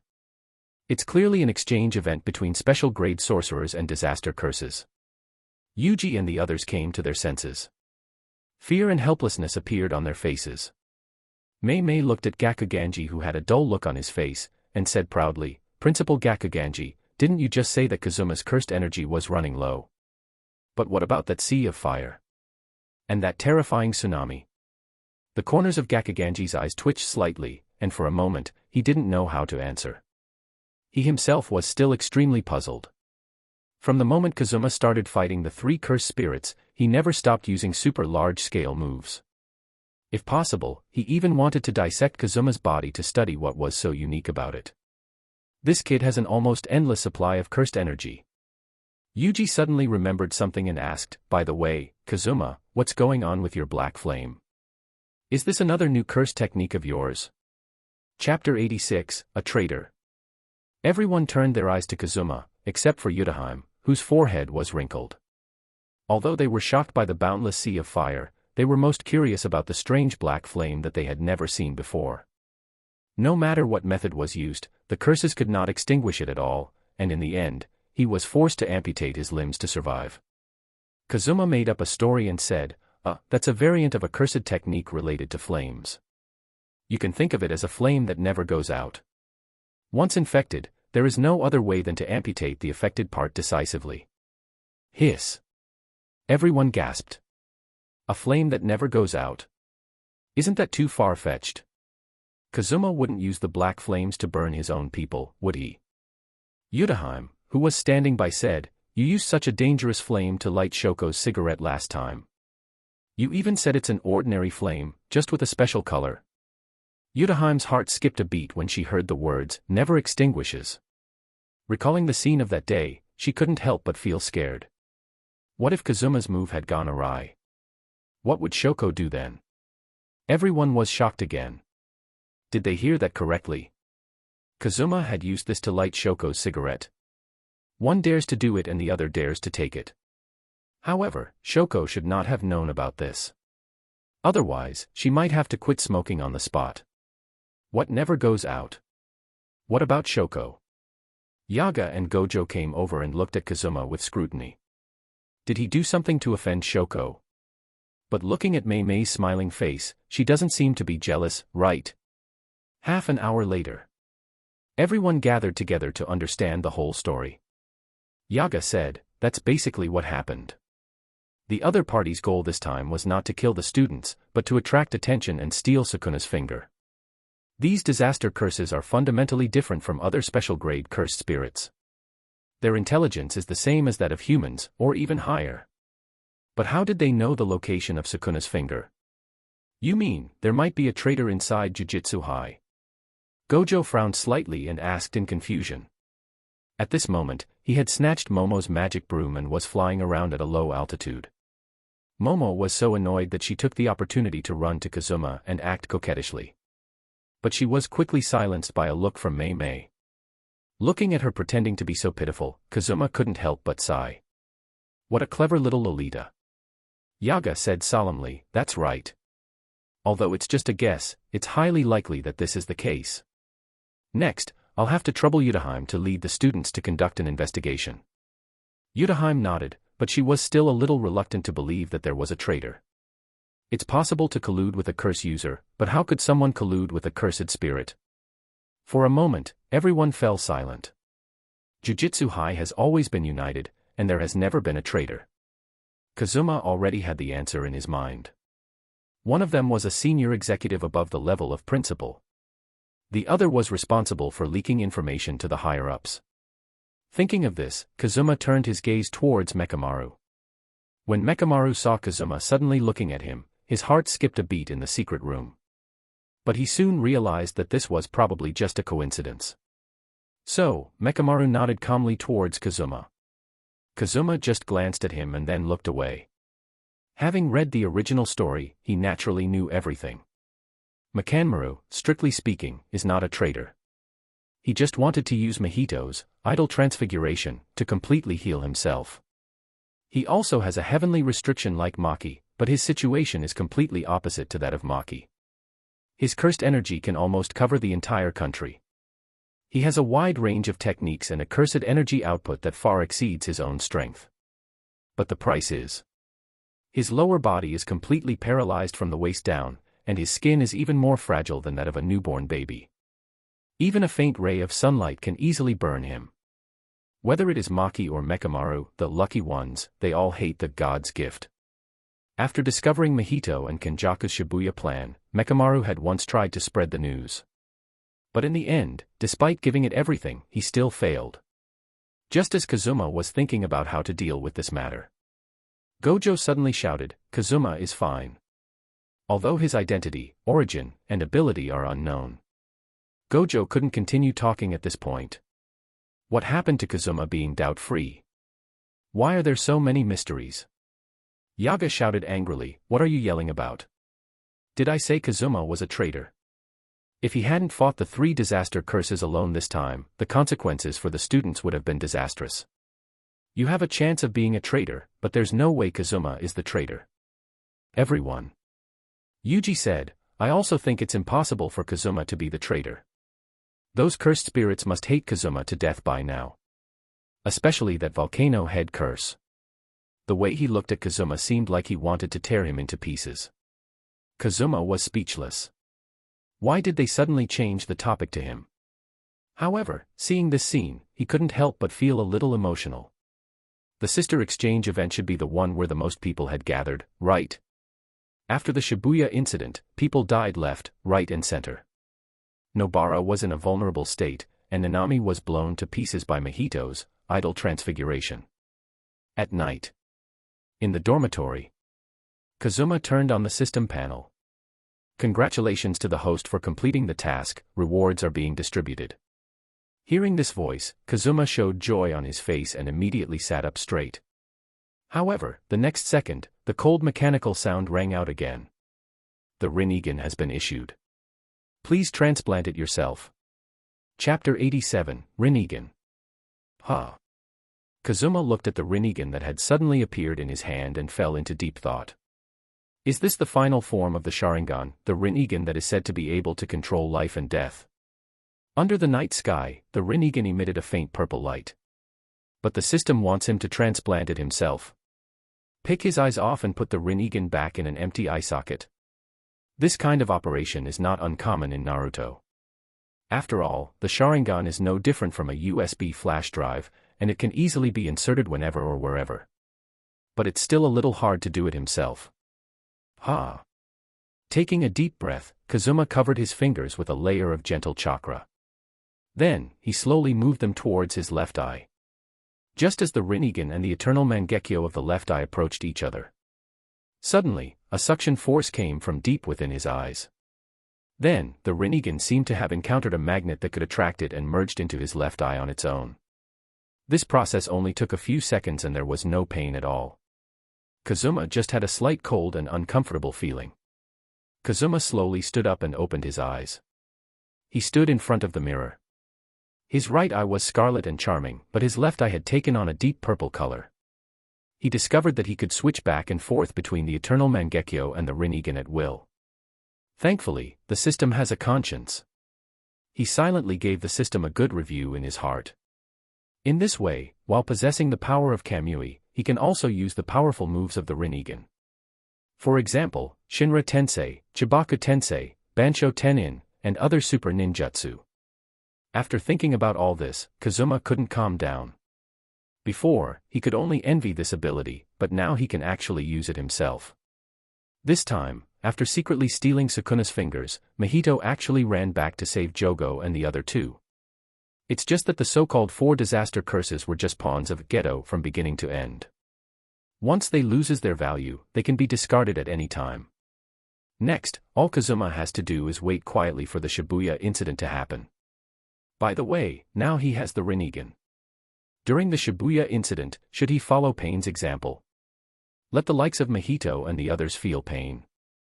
Thinking of this, Kazuma became more excited, and he decided to go to Mayay tonight to discuss biology. Whoosh! A vortex appeared and Kazuma disappeared. At the same time, in a golden beach. It was sunny and the scenery was as beautiful as a dream. Although Dagon has escaped from the cursed fetus form, he still liked to swim in the sea. Mjito, Kenjaku, Jogo, and Hanami, who were sitting together, were absorbed in playing mahjong. Mjito played the useless little chicken and introduced it to his companions. This guy is our new partner, Haruta. This time, stealing Sukuna's finger took me a lot of shortcuts. He is a guy who only bullies the weak and fears the strong. Haruta smiled timidly. Although he was a crazy guy, facing these top tiers, he could only choose to be obedient. Jogo, who only had a head left, snorted coldly, obviously very unhappy with traitors like Haruta. Kenjaku suppressed his smile and jokingly said, "You were left with only one head twice. Should we say you are unlucky or lucky?" Jogo angrily said, "Humph. I strongly suggest leaving the prison realm for Kazuma." Kenjaku said, "Jogo, don't act on impulse." Jogi refuted, "I am acting on impulse. Just ask Hanami how monstrous that guy is. He can manipulate plants, fire, and water. The three of us are disaster curses, and the abilities we each control have been crushed by him alone. And that too, while using the superior version of our abilities. An ignorant person might think he is the disaster curse." Mjito raised his chin and said, "I object. It's better to leave the prison realm to Gojo. Don't ignore the hollow purple from before. We are all seriously injured now. It's frightening just thinking about it." Jogo said, "That sea of trees move was unavoidable. Use the prison realm on Kazuma." Mjito argued, "Gojo is a bigger threat." Jogo said, "Don't forget the strange black flame that can't be extinguished. I almost died there." Mjito said, "Gojo has infinity. There is no way to deal with it. Use the prison realm on Kazuma. On Gojo." For a while, the two argued back and forth. Kenjaku said, Okay, don't let the new guy laugh at you. I have a clever way to deal with both of them at the same time during the Shibuya incident." Kenjaku raised two fingers and smiled gently. As Kenjaku finished speaking, Jogo and others turned their eyes to him. First of all, the prison realm must be left to Gojo. Hearing this, Jogo frowned, looking somewhat displeased, but he still patiently did not interrupt. Kenjaku then smiled and said, "Do you remember the special curtain we set up this time?" Jogo's eyes lit up and he said, "You mean, set up a curtain in Shibuya that doesn't restrict all sorcerers from coming and going freely, except Kazuma? If that's the case, it's indeed feasible. As long as Gojo and Kazuma are restrained, the rest won't be a problem. Besides, with Geto's mastery of barrier techniques, it is not difficult to do this." At this time, Mjito spoke up, "But in this way, our plan will take longer. Gojo was able to break through the curtain in a short time, so Kazuma probably won't need too much time either.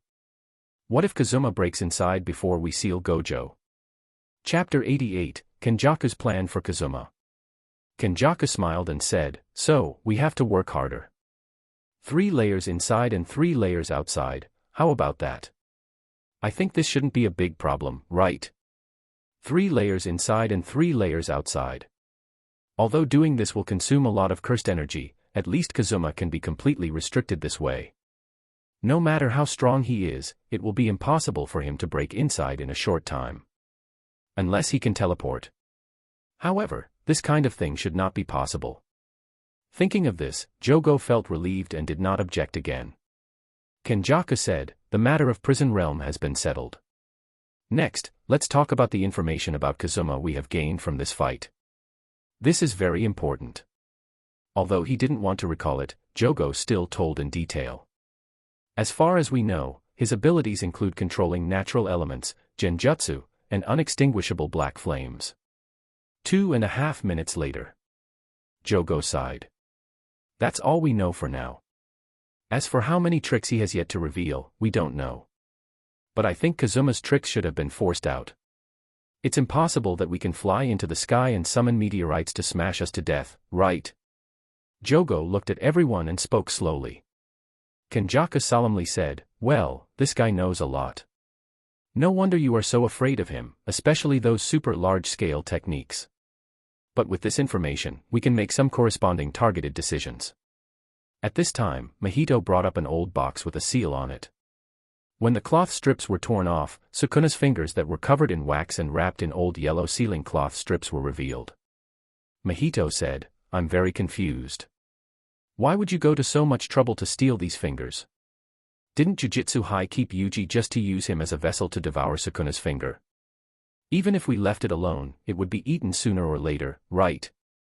Kenjaku's eyes flickered as he patiently explained, those high-ranking officials are more afraid of death than anyone else. When they cannot measure the strength of the vessel, they will not risk letting Yuji continue to devour them. So, we can't wait that long. Of course, except for that lunatic Gojo. That guy just acts according to his mood. Kenjaku said, let's go meet that old man who is a senior sorcerer, and that dishonest Mechamaru. He promised that if Mjito could cure his lower body, he would help in Shibuya. A few days later. In Jujutsu High, Kazuma had a few days of leisure. Every day, he only needed to teach the students of the two schools. In the evening, he would have a few drinking parties with Shoko and the others. How happy! But Kazuma knew that all this was just the calm before the storm. These days, Nobara has had her highlight moment. Just recently, combined with Yuji's Black Flash, she killed Eso and Kachizu. These days, she has been shouting about her achievements in everyone's ears every day. What are you standing there for? Give way to the hero. Or something like that. Yuji also foolishly followed behind to cheer and recount their heroic achievements. Little did he know that he had killed his two brothers. Megumi has also made great progress. Just like in the original work, he successfully awakened his own domain, Chimera Shadow Garden. Although it is incomplete, it's still really impressive. Kazuma came to Kyoto Jujutsu High while thinking. There was no other way. He owed Yutaheim a favor. Since Yutaheim hoped that he could spare some time to guide her students, Kazuma would naturally not refuse. Anyway, the Shibuya incident is about to happen, and the world of Jujutsu is about to change. Therefore, he can't teach for long. Kazuma-sensei, you are finally here. Don't show any mercy today, please encourage me as much as you can. Todo immediately came over and said excitedly. Although, he was beaten badly by Kazuma in these days, but he has made great progress. Kazuma's mouth twitched, and he looked at the people ahead. Mai and the others were already standing in line, waiting for his teaching. They all looked expectant, waiting for Kazuma's instructions. After all, in the previous incident, Kazuma's strength had completely convinced them. Kazuma nodded and was about to start. But he found that the person he had been paying close attention to in recent days was missing from the crowd. Kazuma frowned and asked, why didn't Mechamaru come today? After these words were spoken, Mai and others looked a little lost, as if they wanted to say something but hesitated. Miwa clenched her fists and lowered her head. The atmosphere suddenly became solemn. Seeing this scene, even if they didn't say anything, Kazuma understood what had happened. It seems that after the investigation by Yutaheim and others, they have discovered that something is wrong with Mechamaru. In addition, after not finding Mechamaru in the underground secret room, Jujutsu High has labeled him a traitor. Kazuma was silent for a while. Then, he turned on his phone and found that today was October 30th, 2018. If he remembers correctly, the Shibuya incident will happen on the 31st. That is tomorrow. Then today is the day Mechamaru has an accident. Should he save him? Just then. Ding! A new and important mission choice has begun. Mission Option 1, Fight with Sukuna using only taijutsu. Reward, Kakashi's Intimate Paradise. Mission Option 2, Sukuna has many eyes, randomly poke 2 of them, and act as pain. Reward, Domain Expansion, Black Flash Octagon Cage. Mission Option 3, Stop Kenjaku's Plan. Put Kenjaku in the prison realm. Reward, Reverse Curse Technique. Chapter 89, Mechamaru vs. Mjito. Suddenly, Kazuma's eyes widened. What? A domain? System, are you serious? Judging from the literal meaning, does it mean that after using this domain, he can pull the enemy inside an octagon cage to fight with him? Thinking about it this way, it seems pretty impressive. Kazuma instantly became interested. However, it is not an easy task to poke Sukuna's eyes. Kazuma suppressed the shock in his heart and then looked at options 1 and 2. First, only using taijutsu to fight against Sukuna carries a big risk. The combination of 8 inner gates and 100% Black Flash can unleash a terrifying power. With it, it should not be a problem for him to suppress Sukuna in terms of taijutsu. But once Sukuna gets angry, it will be hard to say whether he will use his domain or not. The most important thing is that the rewards are not too good. Kakashi's intimate paradise. That's it. Before arriving in this world, had he not read any books? In fact, he was even tired of these books as he had read too many of them. Besides, why does he need that thing when you already has Mayay? Then there is the third option. Stop Kenjaku's trap. Kenjaku was the occupying ghetto's body in the Shibuya subway station. Even with the combined efforts of Jogo and the other disaster curses, they couldn't hold Gojo back for even a minute. The fake ghetto, played by Kenjaku, just called out Satoru and held Gojo in place. If this isn't a trap, what is it? Speaking of Kenjaku, he is really amazing. He is willing to go to extreme lengths all for his plans. But the reward for this mission was reverse curse technique, which is not very useful to him. Now, he has Hashirama cells, and his basic recovery ability is no worse than the reverse curse technique. If the reward was a fully automatic reverse curse technique like that of Hikari, then he might consider it. So, in the final analysis, the reward is still too little. After some thought, Kazuma finally chose the second mission. After all, how can he not have his own domain after transmigrating to the world of Jujutsu Kaisen? It seems that this time, he will have to find a way to not only poke Sukuna's eyes, but also imitate pain and use Shinra Tensei and Chibaku Tensei. This time, the Shibuya incident will be even more lively with his participation. Kazuma-sensei. Kazuma. Mai raised her hand and waved it in front of Kazuma's eyes, bringing him back to reality. Kazuma asked, Mai, what's going on? Mai looked back at the classmates behind her, and hesitated for a while. Then she said, Mechamaru may not come back. After investigation, it is preliminarily determined that he is one of the traitors. Everyone felt very sad at this piece of news and, at the same time, they were very puzzled. No one would have thought that the approachable and friendly Mechamaru was actually a long-time spy inside Jujutsu High. The classmate they had been with day and night had now turned out to be a traitor. This was a huge blow to them. Kazuma asked, Mai, do you think the Mechamaru is a traitor? Suddenly, Mai's mouth curved slightly. She leaned closer to Kazuma and whispered playfully, whether he's a spy or not, Kazuma-sensei should know better than anyone else, right? After all, you can predict the future. Hearing this, Kazuma's face slightly froze, and then he immediately thought of her sister, Maki. No wonder the two sisters, who had never gotten along, had become closer than ever before during this period. It turns out that Maki has told her about his ability to predict the future that he had made up. At the same time, a big battle was breaking out at the dam on the outskirts of the forest. Boom. A huge mecha suddenly emerged from the water and roared to the sky. This was the final trump card of Mechamaru, the ultimate Mechamaru, the absolute form. Bang. The mecha raised its hand and fired a cannon at Mjito, blasting the entire bridge in two. However, a desperate voice came again. Ahahaha. I didn't expect you had such a powerful hidden move. Do you want to use the mecha to kill me and spread the news? Then I will drag you out of this broken iron shell and turn you into my artificial cursed spirit. Mjito's forehead was covered in blood, and a crazy, sinister smile appeared at the corner of his lips. While running on the dam bridge, he dodged the destructive laser cannons fired by the frame controlled by the Mechamaru. Kenjaku, who was watching the battle from a distance, felt regretful. What a good helper, but it's a pity that he's a little too naughty.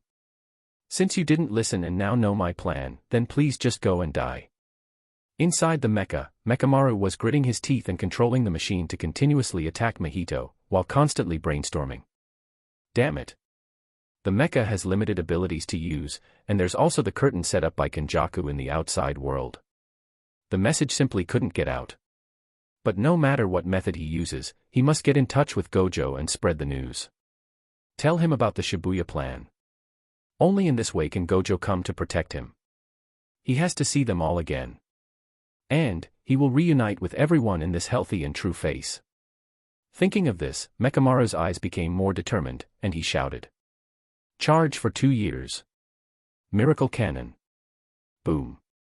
A powerful beam cannon fired at Mjito, and the entire dam was blasted through by this terrifying power.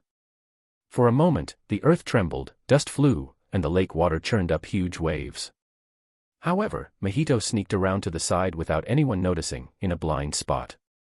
He raised his huge right fist, which was growing larger rapidly, and swung it toward the face of the machine frame. Chapter 90, Unknown Interference. Bang. The huge mecha was knocked back by the punch, and the ground shook continuously. What a powerful force. Although Mechamaru in the cockpit was protected by a steel shell, he was still shaken by the blow, falling back and feeling dizzy. He gritted his teeth and forcibly controlled the mecha to stop its body. No, a protracted war is not good for me. The damage to my mecha will accumulate, and eventually, it will be scrapped. I must quickly end this battle. Charge for 5 years. Pigeon Viola. As Mechamaru's voice sounded, 5 turrets emerged on the shoulders of the mecha. Bang. 5 missiles, infused with a massive amounts of cursed energy, fired simultaneously, creating a dazzling light in the sky. These homing missiles carried the hope and faith in his heart. But they were not aimed at Mjito, they were targeting the chains that bound him, preventing his return to the embrace of Jujutsu High. Mjito transformed his cursed energy into wings. 2 wings sprouted from his back as he circled rapidly, dodging the missiles. TSK. So they have built-in tracking. I can feel the terrifying power inside them. If I get hit, I'll be seriously injured at least. In that case. Whoosh. Mjito abruptly changed direction, flying straight toward Mechamaru. His arm squirmed and morphed into an extremely sharp blade, glinting with a cold light. Let's see how you control those missiles once I cut your wires. Swish. The blade slashed down, severing the wires behind the mecha's head in a flash before sliding along its armored shell. Sizzle. Sparks erupted from the mecha's steel plating, and Mjito's strike left a deep groove. Lightning crackled as half of the mecha's arm lost control. However, inside the cockpit, Mechamaru didn't panic.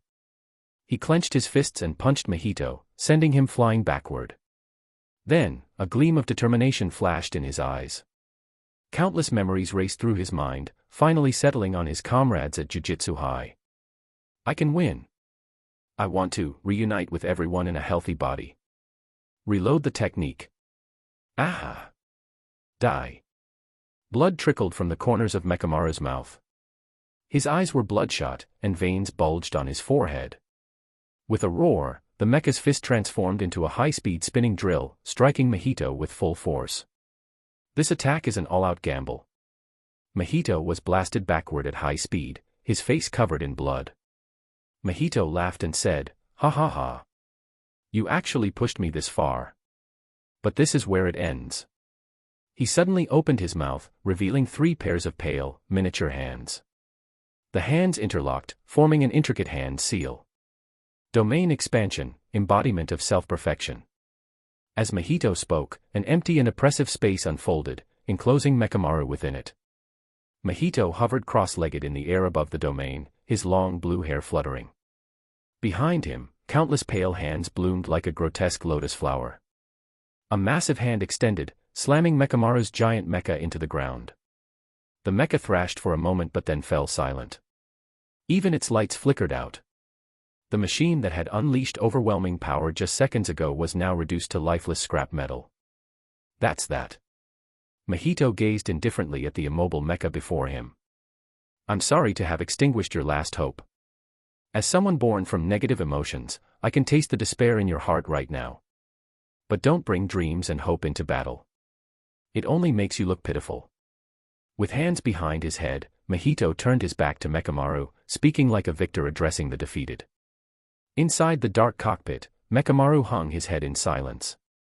Is this a domain expansion? This is true, inescapable despair. But there is a domain. One passed down through generations, created specifically for the weak. A vision flickered in his mind, a woman with long blue hair. With a fierce gaze, she suddenly drew her sword. At this moment, Mechamaru's head snapped up, his bloodshot eyes widening. Blue flames of cursed energy surged around him. New shadow style, simple domain. Outside, Mjito's expression stiffened, surprise flashing in his eyes. Just as he turned, Mjito's pupils dilated as he looked down at his pierced body in disbelief.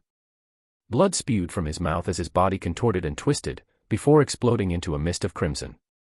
Snap. His domain shattered. It worked. Mechamaru clenched his fists. Just one more step.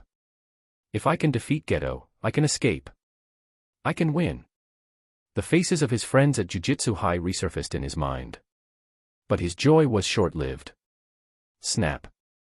Like a mirror shattering, his beautiful vision crumbled. Then, the cockpit barrier was blown apart. A red alarm blared. It was the sound of impending doom. Mjito's face twisted into a feral grin. His left arm morphed into a massive, high-speed spinning drill, aimed directly at Mechamaru's face. So. I didn't kill him completely. Mechamaru's pupils shrank in horror. His heart sank into the depths of despair as he glanced at the glowing red self-destruct button beside him. There's no other choice. I'm sorry. I won't get to see you all again. Boom. The drill tore through the cockpit's defenses, closing in. Mechamaru's gaze turned resolute. With a final roar, he slammed his palm toward the button. Come on. Mechamaru. Suddenly.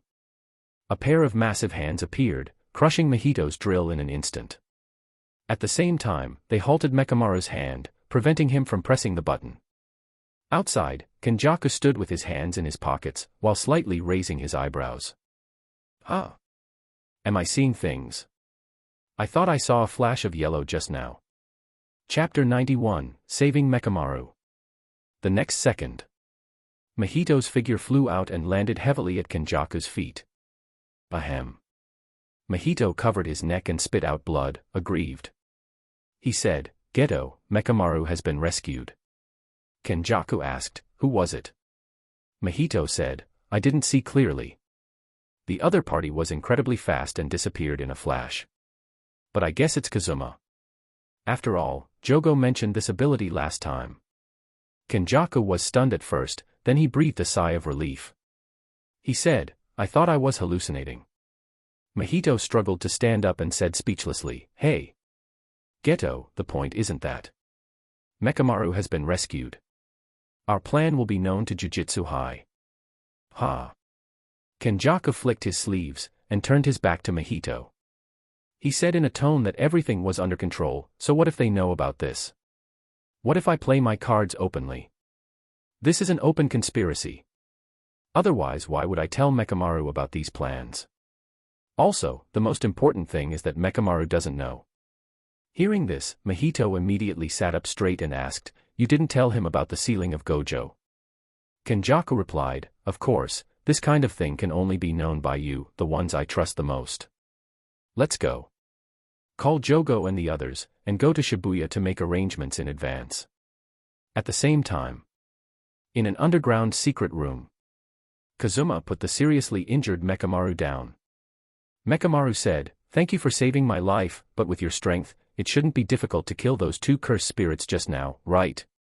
He was currently bathing in a nutrient pool, feeling extremely weak.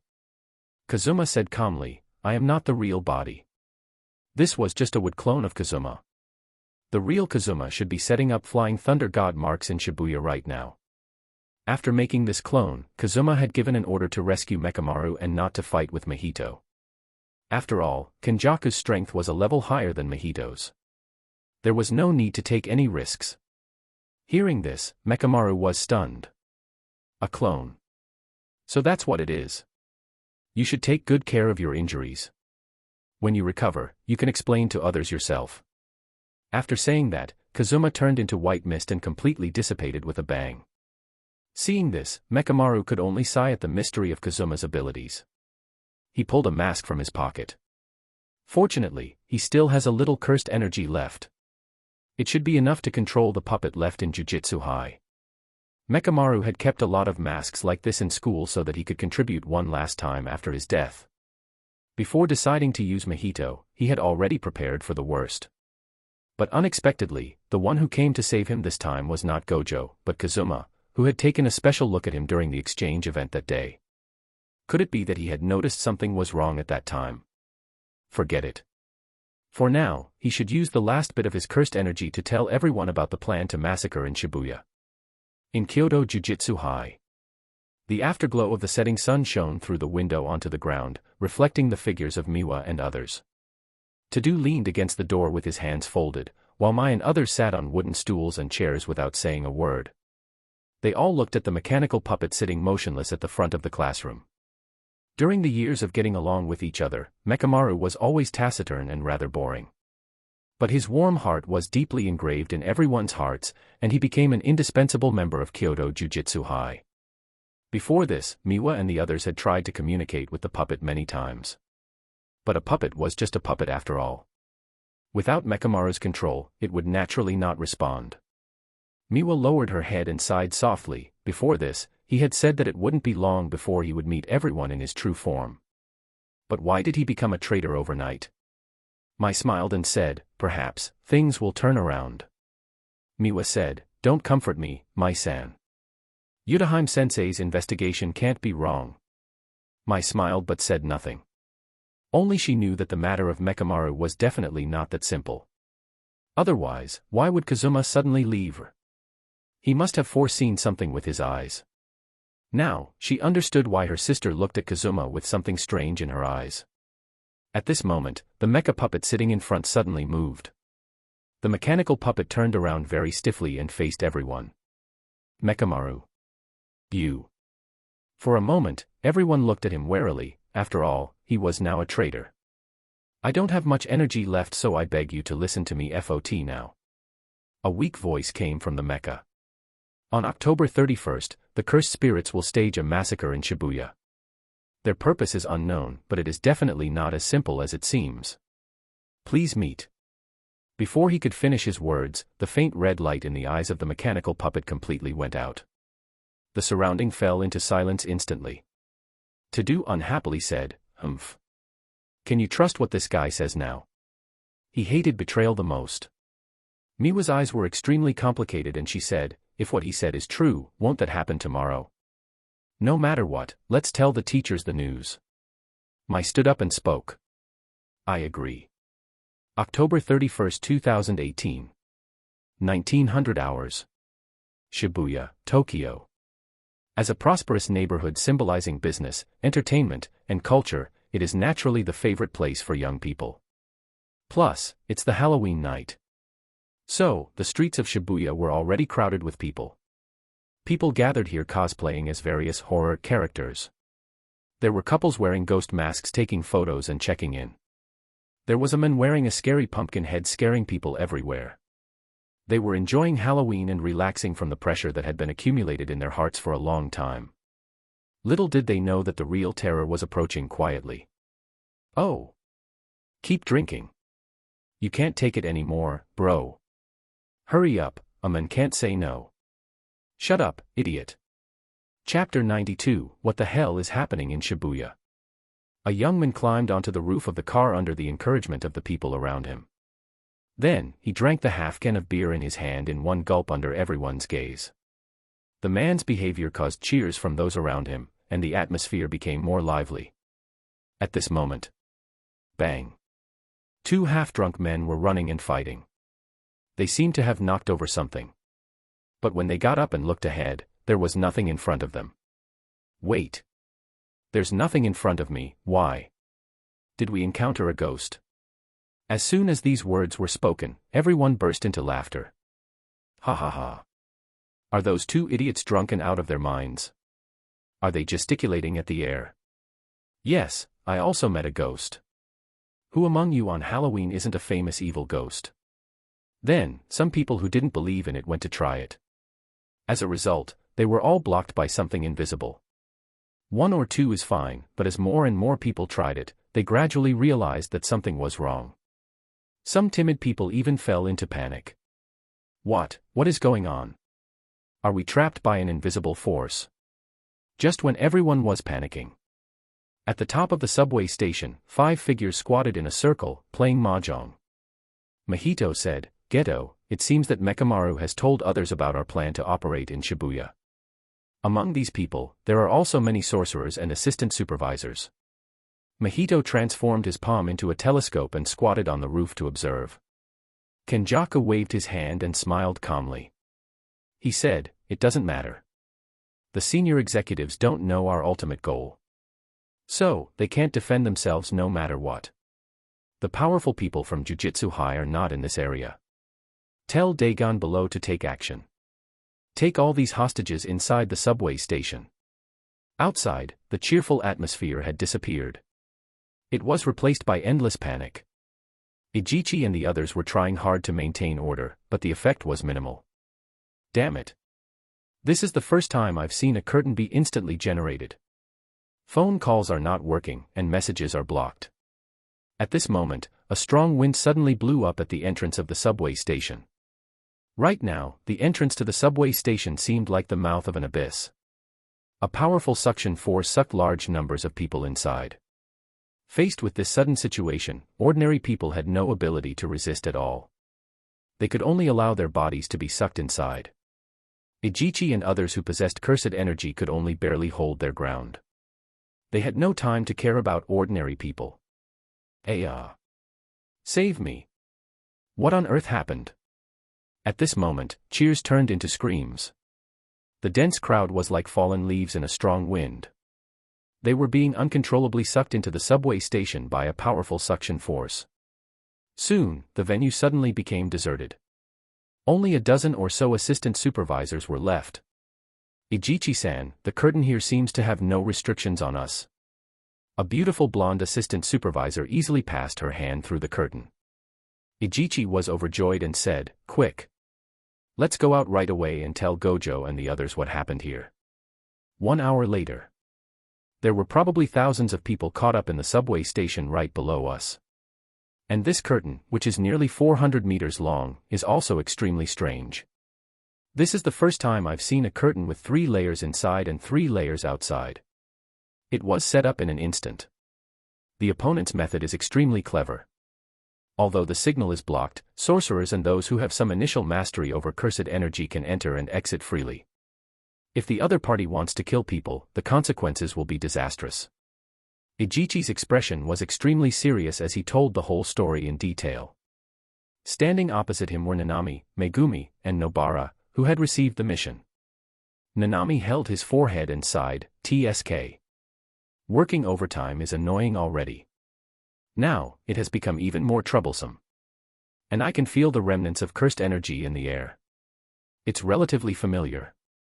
Megumi frowned and said, "Nanami-sensei, are you referring to the 4 disaster curses?" "Yeah." Nanami's eyes turned sharp and he said, "So, where is Gojo?" He believed that faced with this unprecedented situation, only Gojo could handle it. No, a freak named Kazuma can also be added to that list. Outside the curtain. The entrance to Shibuya Food Avenue. Even though they knew the information in advance, they still couldn't. Nita pulled her golden hair hard, and her pretty face looked a little lost and showed a hint of self-blame. "Sister Nita, don't blame yourself too much. Shibuya is so big, no one knew where they would choose to act." Nobara gently stroked her shoulder and comforted her. Nita calmed down and nodded. She said, "I and other assistant supervisors will work hard to find the key to breaking the curtain. Let's work together to resolve this disaster." "Well. Let's work hard together. Let's kill all those cursed spirits. Maybe I can even use this to advance to the level of a 2nd-grade sorcerer." Nobara put one hand on her waist and swung the hammer in her hand. Then, she looked at Kazuma, Maki, and Nobito behind her with full enthusiasm. Zeni Nobito, a direct associate of the Zenin clan, a 1st-grade sorcerer. Zenin Maki, 4th-grade sorcerer, upgrade review in progress. Kujisaki Nobara, 3rd-grade sorcerer, upgrade review in progress. As for Kazuma, ever since he had suppressed 3 disaster curses alone at the last sister exchange event, he had been promoted to a special grade sorcerer. This made Kujisaki and Maki envious for a long time. On the other hand, Nobito stared at Kazuma from the moment he saw him. "Hey, Nobito, why are you staring at me?" Kazuma was speechless. He didn't have a good impression of the Zenin clan. "Haha, you are a newly promoted special grade sorcerer. How can I not be curious? I wonder how strong you are." Nobito has been stuck as a 1st-grade sorcerer for a long time. His strength is among the best even among 1st-grade sorcerers. Therefore, he was very curious about Kazuma. Maki's expression was indifferent, and she coldly said, "Haha, Mjito, you are not even as good as one of his fingers." Chapter 93, Kazuma is in a bit of a pickle. Mjito said, "Girl, we both are from the Zenin clan. Why are you siding with an outsider?" Maki retorted, "Humph. Do you expect me to speak for the Zenin clan? You." Mjito was stunned, his scalp tingling under Maki's icy gaze. He was about to lecture her as an elder, but recalling what Maki had endured within the Zenin household, he wisely held his tongue. Soon, the group arrived at the curtain. As Nobara and the others stepped inside. Bang! A strong repulsive force sent Kazuma stumbling back 2 steps. Nobara and her companions, already inside, turned back with puzzled expressions. How could this happen? Didn't they say sorcerers can enter freely? Why was Kazuma the only one blocked? Kazuma scrutinized the curtain and immediately understood. Interesting. Seems like they went to great lengths to restrict him. And this was just the outermost layer. He could sense that the deeper layers would exert even stronger repulsion the closer he gets to the core. But did they really think this would stop him? Kazuma activated Kamui, his figure blurring and distorting as he stepped forward. Buzz. Ripples spread across the curtain's surface as Kazuma successfully passed through the first layer. But the moment he deactivated Kamui, an even stronger repulsive force struck him. It felt like invisible hands were constantly pushing him out. Kazuma stopped and thought, even when he's inside, the repulsion remains. In other words, he'd have to use Kamui the entire time to bypass the restriction. Though his eternal Mangekyo allowed him to maintain Kamui without worrying about energy consumption, the ability had a strict 5-minute limit before requiring a brief reset. If the inner layers had an even greater repulsion force, he'd likely be flung out the moment Kamui inevitably deactivates. A smirk formed on his lips. 3 layers inside, 3 layers outside, each one repelling him harder than the last. Kenjaku and his friends really put a lot of thought into this. At a moment, his phone rang. The caller ID read Masamichi Yaga. Kazuma answered, and a stern male voice came through. "Kazuma, Ijichi, and the others have located the core points in the barrier, but artificial curse spirits are guarding them, making it impossible to approach. More importantly, curse users are actively hunting assistant supervisors. 2 are already critically injured. We're short on manpower. I need you to protect them, or the barrier-breaking progress will be delayed. Lastly, relay this to your team, the plan has changed. Everyone is to stay outside the curtain for now. This is a direct order from the higher-ups. They've decided that only Gojo is allowed inside to minimize casualties. I'm just passing the message. You don't have to listen to those old geezers." The call ended. Since it was on speaker, Nobara and the others heard everything. Kazuma glanced at them and asked, "So? What do you guys think?" Nobara scoffed, "Minimize casualties means sorcerers' casualties, right? They don't care about regular people. Besides, I was hoping to take out some cursed spirits and rank up to 2nd grade. This is a letdown." Mjito smirked, lifting up his chin. He said, "The higher-ups have no say in how we Zenin act." Maki, after a moment of thought, spoke seriously, "Since Principal Yaga mentioned cursed spirits guarding the core and curse users targeting supervisors, we should split up and assist them. That way, we might break the barrier faster." "I'm in." Nobara grinned, tossing her short hair over her shoulder. She said, "My hammer's been itching for action." "Then let's go." Kazuma chuckled, patting Nobara's shoulder. He silently left a flying thunder god mark and disappeared. At the same time, several wood clones emerged, heading toward the underground station. The barrier only affected his real body, chakra-generated clones were unaffected. Assisting Ijichi in breaking the outer layers quickly would ensure that nothing hinders his next move. Shibuya Station. New South Exit Extension. Panda and Kusakabe walked through the desolate street. With hands in his pockets, Kusakabe sucked on a lollipop stick even though the candy was gone long ago, looking utterly unmotivated. They specifically asked Gojo to enter and negotiate for the hostages. This screams trap. Panda grumbled, "The real joke is that the higher-ups actually agreed to it. Gojo might be invincible, but being manipulated like this feels wrong." Kusakabe scoffed, we're sorcerers, sure, but at the end of the day, we're just pawns following orders. Even Hanami, Mayay, and the rising star Kazuma have to do the same. He turned to Panda and asked, is Kazuma really as strong as they say? Panda grinned mischievously and said, if you don't believe it, go challenge him. Meanwhile, underground station. Panic and chaos reigned. Children sobbed. The elderly clung to relatives, struggling to breathe. Someone called Gojo Satoru. A blonde man pounded against the barrier, screaming in frustration. Chapter 94, Gojo's Trouble. The man dressed as a vampire asked, what are you talking about? Who is Gojo Satoru? What can he do even if he comes? I don't know either. The guy with a tuft of long hair on his forehead and a seam on his head said that as long as Gojo Satoru comes, we can get out. In the crowd, a woman dressed as a sexy cat demon and wearing a policewoman uniform said disdainfully, these men are more panicky than us girls when encountering problems. They are not calm at all. They are really stupid. A male zombie angrily said, oh, yes, yes. You are noble and you are amazing. Have you forgotten how everyone got dragged into this just now? We were sucked in without resistance, understand? Who wouldn't panic? The woman argued, what are you yelling about, you low-educated guy? Haha, you have a high level of education and are capable of going out.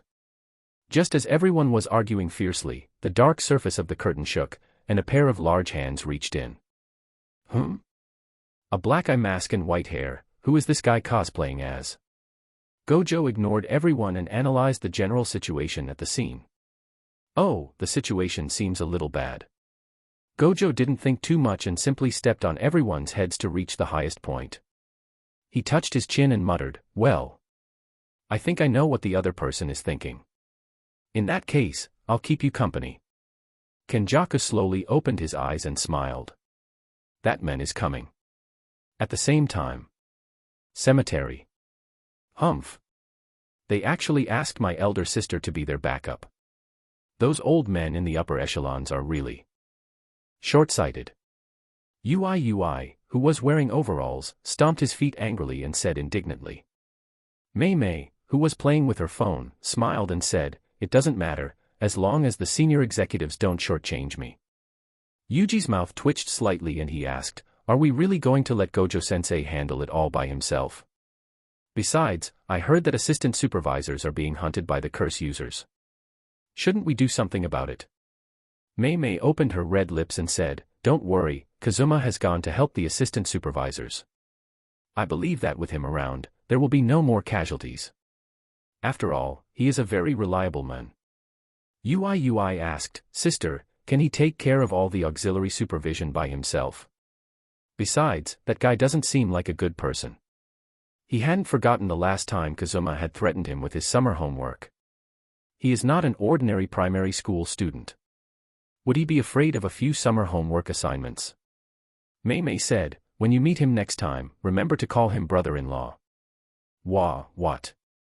Hearing this, Ui widened his eyes, and his face was filled with disbelief. Mayay ignored Ui, who looked ghastly pale. She stood up gracefully, smiling faintly.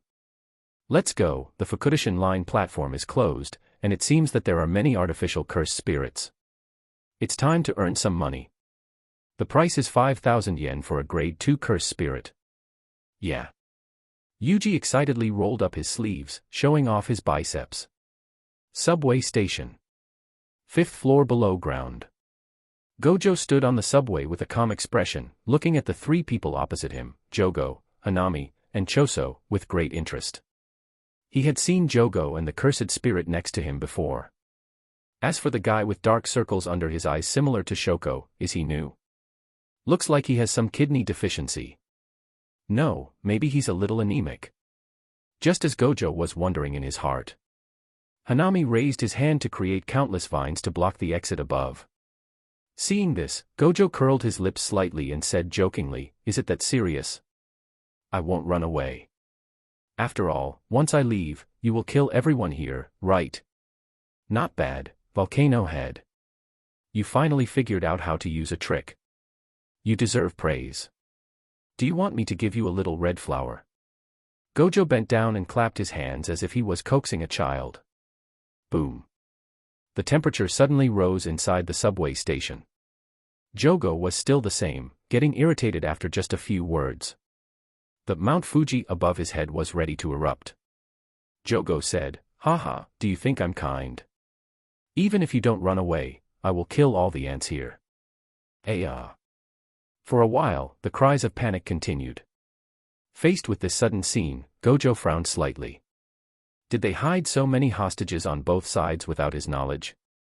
Jogo felt secretly pleased when he saw that Gojo was at a loss. Before this, Kenjaku had said that Gojo is at his strongest when he is alone. In this case, they have to use a large number of ordinary people, who are powerless to surround him, interfere with him, restrict him, and tie his hands and feet. In this case, Gojo will have to restrain himself, but they can let go and do a great job. Are you ready, Hanami? It's hunting time. Jogo and Hanami flashed and rushed into the crowd. Constant screams of death sounded, some were burned to charcoal by the flames, some were pierced through by vines and then sucked dry. A ball of bright red, hot blood condensed on Choso's chest. Blood manipulation, slicing exorcism. The blood drop stretched and condensed, turning into a sharp arrow that shot out at high speed. Its speed was far beyond that of an ordinary bullet. After piercing through more than 10 humans in succession, it stopped 3 feet in front of Gojo. But in this way, the scarlet blood successfully blocked Gojo's vision. When Gojo's vision returned, Jogo and Hanami had already appeared in front of him. Their fists pressed tightly together. They had extremely excited smiles on their faces, and they shouted at the same time. Gojo! Don't underestimate the bond between us. Boom. The two fists collided with the infinity between them and Gojo, causing a huge impact that shook the surrounding people to fly everywhere. Seeing that Gojo did not fight back, Jogo grinned evilly. Kenjaku had said that the damage caused by any of Gojo's techniques is enormous, and it is almost impossible not to affect ordinary people nearby. This is true for both blue and red. Therefore, in this situation, he can only choose to defend. The only move that can break through his infinity is Chapter 95, Eliminating Haruta. Domain Amplification. The two of them simultaneously wrapped the power of the domain around their fists. Slowly, the fists got closer and closer to Gojo. Boom. Gojo flashed to a high platform and said, "Not bad, you actually used such a subtle method. It seems that the person behind you is very knowledgeable." Just now, the domain extension they mentioned was very similar to the new Shadow School's simple domain commonly used by Miwa, enveloping their domains around their hands. Although the guaranteed hit effect disappears in this way, it can neutralize any cursed technique. Theoretically, it is possible to break through his infinity and land a hit. Gojo smiled and said, "Things are becoming more and more interesting." He slowly pulled down the blindfold, revealing bright pale blue six eyes. Seeing this, Jogo subconsciously closed his eyes, only to be punched on the head by Hanami beside him. Hanami said unhappily, "Idiot. This is Six Eyes, not Kazuma's scarlet eyes." Ahaha. Jogo touched his head awkwardly and said, "It's all because of that damn Kazuma. It's almost become muscle memory for me. Hanami, we have to be serious from now on. As long as we can hold off until Geto shows up, we'll succeed." Meanwhile, outside the barrier, the streets were illuminated by dim streetlights. Ha ha ha. Let me go, I won't participate in the Shibuya plan. Please. Haruta covered his injured arm in terror and limped down the street. From time to time, he glanced back at Kazuma. Blood dripped from his arm onto the ground. At this moment, there was only one stripe left on his face, the last of his luck. Haruta still couldn't figure out why such a powerful person was among the assistant supervisors. From the moment the fight had started, he had been completely crushed, unable to fight back. Why was he so unlucky? Since when was an assistant supervisor this strong? Kazuma, wearing the assistant supervisor's uniform, slowly followed him. During the Shibuya incident, this brat had specifically targeted weak assistant supervisors, using underhanded sneak attacks. He had nearly killed Nobara and Arita. He was stopped by Nanami, but he still survived. It was the right decision for Yaga to assign Kazuma as the assistant supervisor's protector. because Kazuma had read the script in advance. So, he had gone straight to Ijichi and Arita Nita. He changed into an assistant supervisor's uniform, and started fishing, waiting for Haruta to take the bait. Sure enough, Haruta had set his sights on him. The result? The sneak attack failed, and Kazuma beat him up instead. Kazuma used wood release, fire release, and water release, but this brat just wouldn't die. He was like an indestructible cockroach, clinging to life every time. All thanks to his metaphysical technique, Miracle. Whenever he suffered a fatal attack, his ridiculous luck would automatically activate, saving his life. The number of miracles left was clearly written on his face. Now, only one lucky stripe remained. Then it's time to send you on your way. A sharp wooden stake shot from the ground, pinning Haruta to the wall. As he screamed and struggled, he still somehow lived. Kazuma couldn't help but marvel at the magic of Miracle. The wooden spike had cleverly avoided Haruta's vital points. But in doing so, it had erased the last lucky stripe on his face. Kazuma said, "Haha, you little braided bully, looks like your luck has finally run out." At that moment, Ijichi and Nita ran over. Is this the curse user who had been hunting down assistant supervisors? But now, Kazuma was treating him like a stray dog, dragging him around before nailing him to the wall. Nita stepped forward, bowed, and said gratefully, "Thanks to you, many assistant supervisors were spared from his hands." Kazuma smiled and nodded. "Do you need to interrogate him?" Nita smiled and nodded back. "That would be a big help." Kazuma turned to look at Haruta, who was still struggling against the wooden spike, and said calmly, "I'll give you 1 minute to tell me everything I need to know. If you do so, Kenjaku might spare your life." At these words, Ijichi and Nita were momentarily stunned. Then, they realized what Kazuma meant and almost burst out laughing. I'll talk.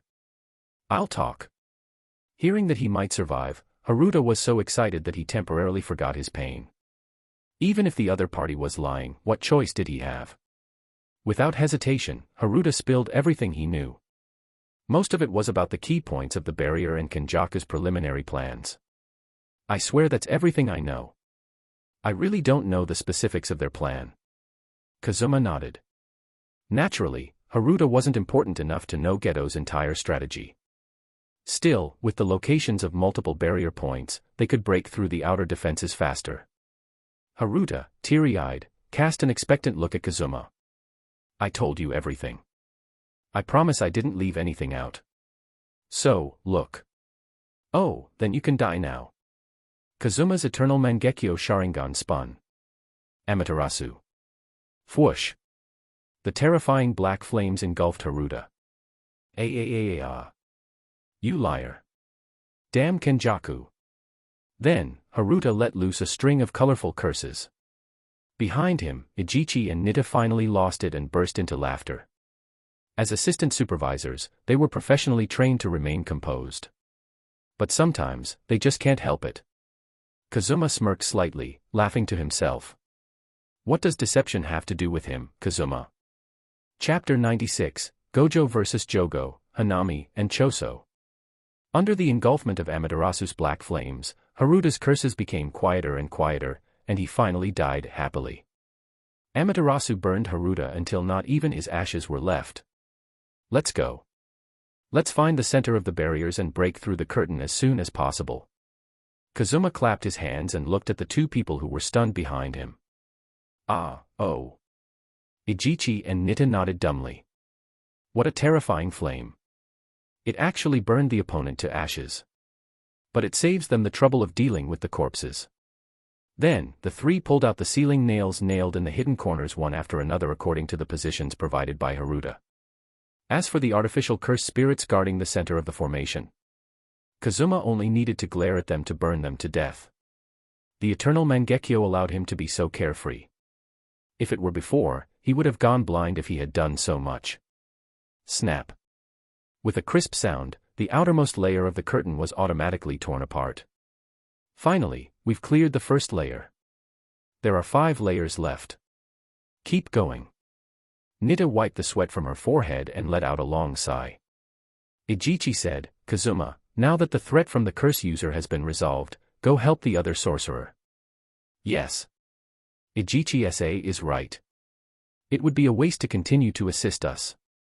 Nita nodded in agreement. Hearing this, Kazuma nodded. In fact, the best solution now is to cooperate with the assistant supervisors to find the eye of the formation and break the curtain as soon as possible. But as the Shibuya incident progresses, Yuji will fight with Choso, and then there will be a brotherhood scene. Megumi will meet Tojo, and a battle between father and son will take place. Therefore, Kazuma decided to go to the underground floor of the subway station first, which was where Nanami and Nobara were. It just happens to be between the first and second layer of curtains, so there is no need to worry about rejection. Finally, Kazuma left behind a wood clone following the two of them. First of all, it can protect them. Secondly, it can remove the cursed spirits guarding the center of the formation, thus speeding up the progress of breaking the curtain. At the same time, inside the dark railway. Achoo. Ah. I can sneeze too. Is someone gossiping about me behind my back? Then, he seemed to sense something, and his lips curved slightly. Oh. They actually broke through the first layer of the curtain so quickly. They are quite skillful. But it doesn't matter. As long as Kazuma can't get into this last layer, everything will be in vain. Gojo seems to be taking it easy. I need to ask Mjito to give him some strength. Otherwise, I wouldn't dare show up like this. Kenjaku chuckled to himself. Subway station. 5th floor below ground. Gojo kicked Jogo away. Jogo flew uncontrollably toward Hanami and shouted, "Hanami, catch me." Boom. The wall shook violently, and Jogo was deeply embedded in the wall. Hanami was hanging on the wall, his hands folded across his chest, his face solemn. Kenjaku had missed one thing. Gojo, who has stopped using Limitless and started using Taijutsu, is also terrifying. In this case, the risk of Jogo and Hanami being kicked out is still very high. Did Kenjaku really miss it, or did he do it on purpose? Hanami pulled Jogo out of the wall and said, "Split up." Afterwards, Hanami decisively stopped using domain amplification and manipulated the twisted vines underground to grab Gojo. Seeing this, Jogo screamed, "Don't remove domain amplification, Hanami." However, it was too late. Whoosh! A blurry figure flashed by. Gojo showed a crazy smile and pressed Hanami against the wall before he could react. He looked at the two horn-like growths on Hanami's head. "This should be your weakness, right?" After saying this, Gojo grabbed it with his backhand and suddenly pulled it out. Ah! Purple blood spurted out, staining Gojo's hands, and a long vine was pulled out by the roots. Hanami covered the empty wound and screamed. Choso and Jogo on the side wanted to help, but their attacks were easily blocked by Gojo, who had activated his infinity. Boom! A powerful thrust pressed Hanami against the wall, making him unable to move. He. Gojo grinned madly and increased his thrust. Boom! Snap! Dense spider-like cracks instantly appeared on the wall. Hanami's body was almost flattened by this powerful pressure. Gojo! Watch over here. Jogo condensed a fireball in his hand. However, the next second, the fireball went out. Jogo stood there in a daze, with tears dripping from the corners of his eyes. Looking at Hanami, who was squeezed into blood, Jogo said in disbelief, "Hanami is dead." Gojo slowly side-glanced, his pale blue six eyes staring indifferently at Jogo. He said expressionlessly, "Next." Bang! Two figures collided at high speed. Even though Jogo was extremely angry at the moment, he was still no match for Gojo. After being knocked away again, Jogo mixed into the group, hoping to restrict Gojo from taking action. At the same time, he roared, "Choso! If you keep slacking off, I'll kill you first." Jogo had seen everything that this kid Choso had done. From the beginning till now, he always looked listless. The blood arrows he shot out were shorter and weaker, and their power was far less than usual. Is he afraid of scratching Gojo's skin? Jogo suppressed his anger and kept moving among the crowd, using them as shields. I can't let Hanami die in vain. I'm going to blend in with the crowd and fight while I run. Whoosh! Seeing Jogo scolding him, Choso scratched his ears sleepily and shot out several blood arrows again. The blood arrow instantly pierced through the crowd around Gojo and finally stopped at an invisible barrier in front of Gojo. This time, Choso's purpose was revenge.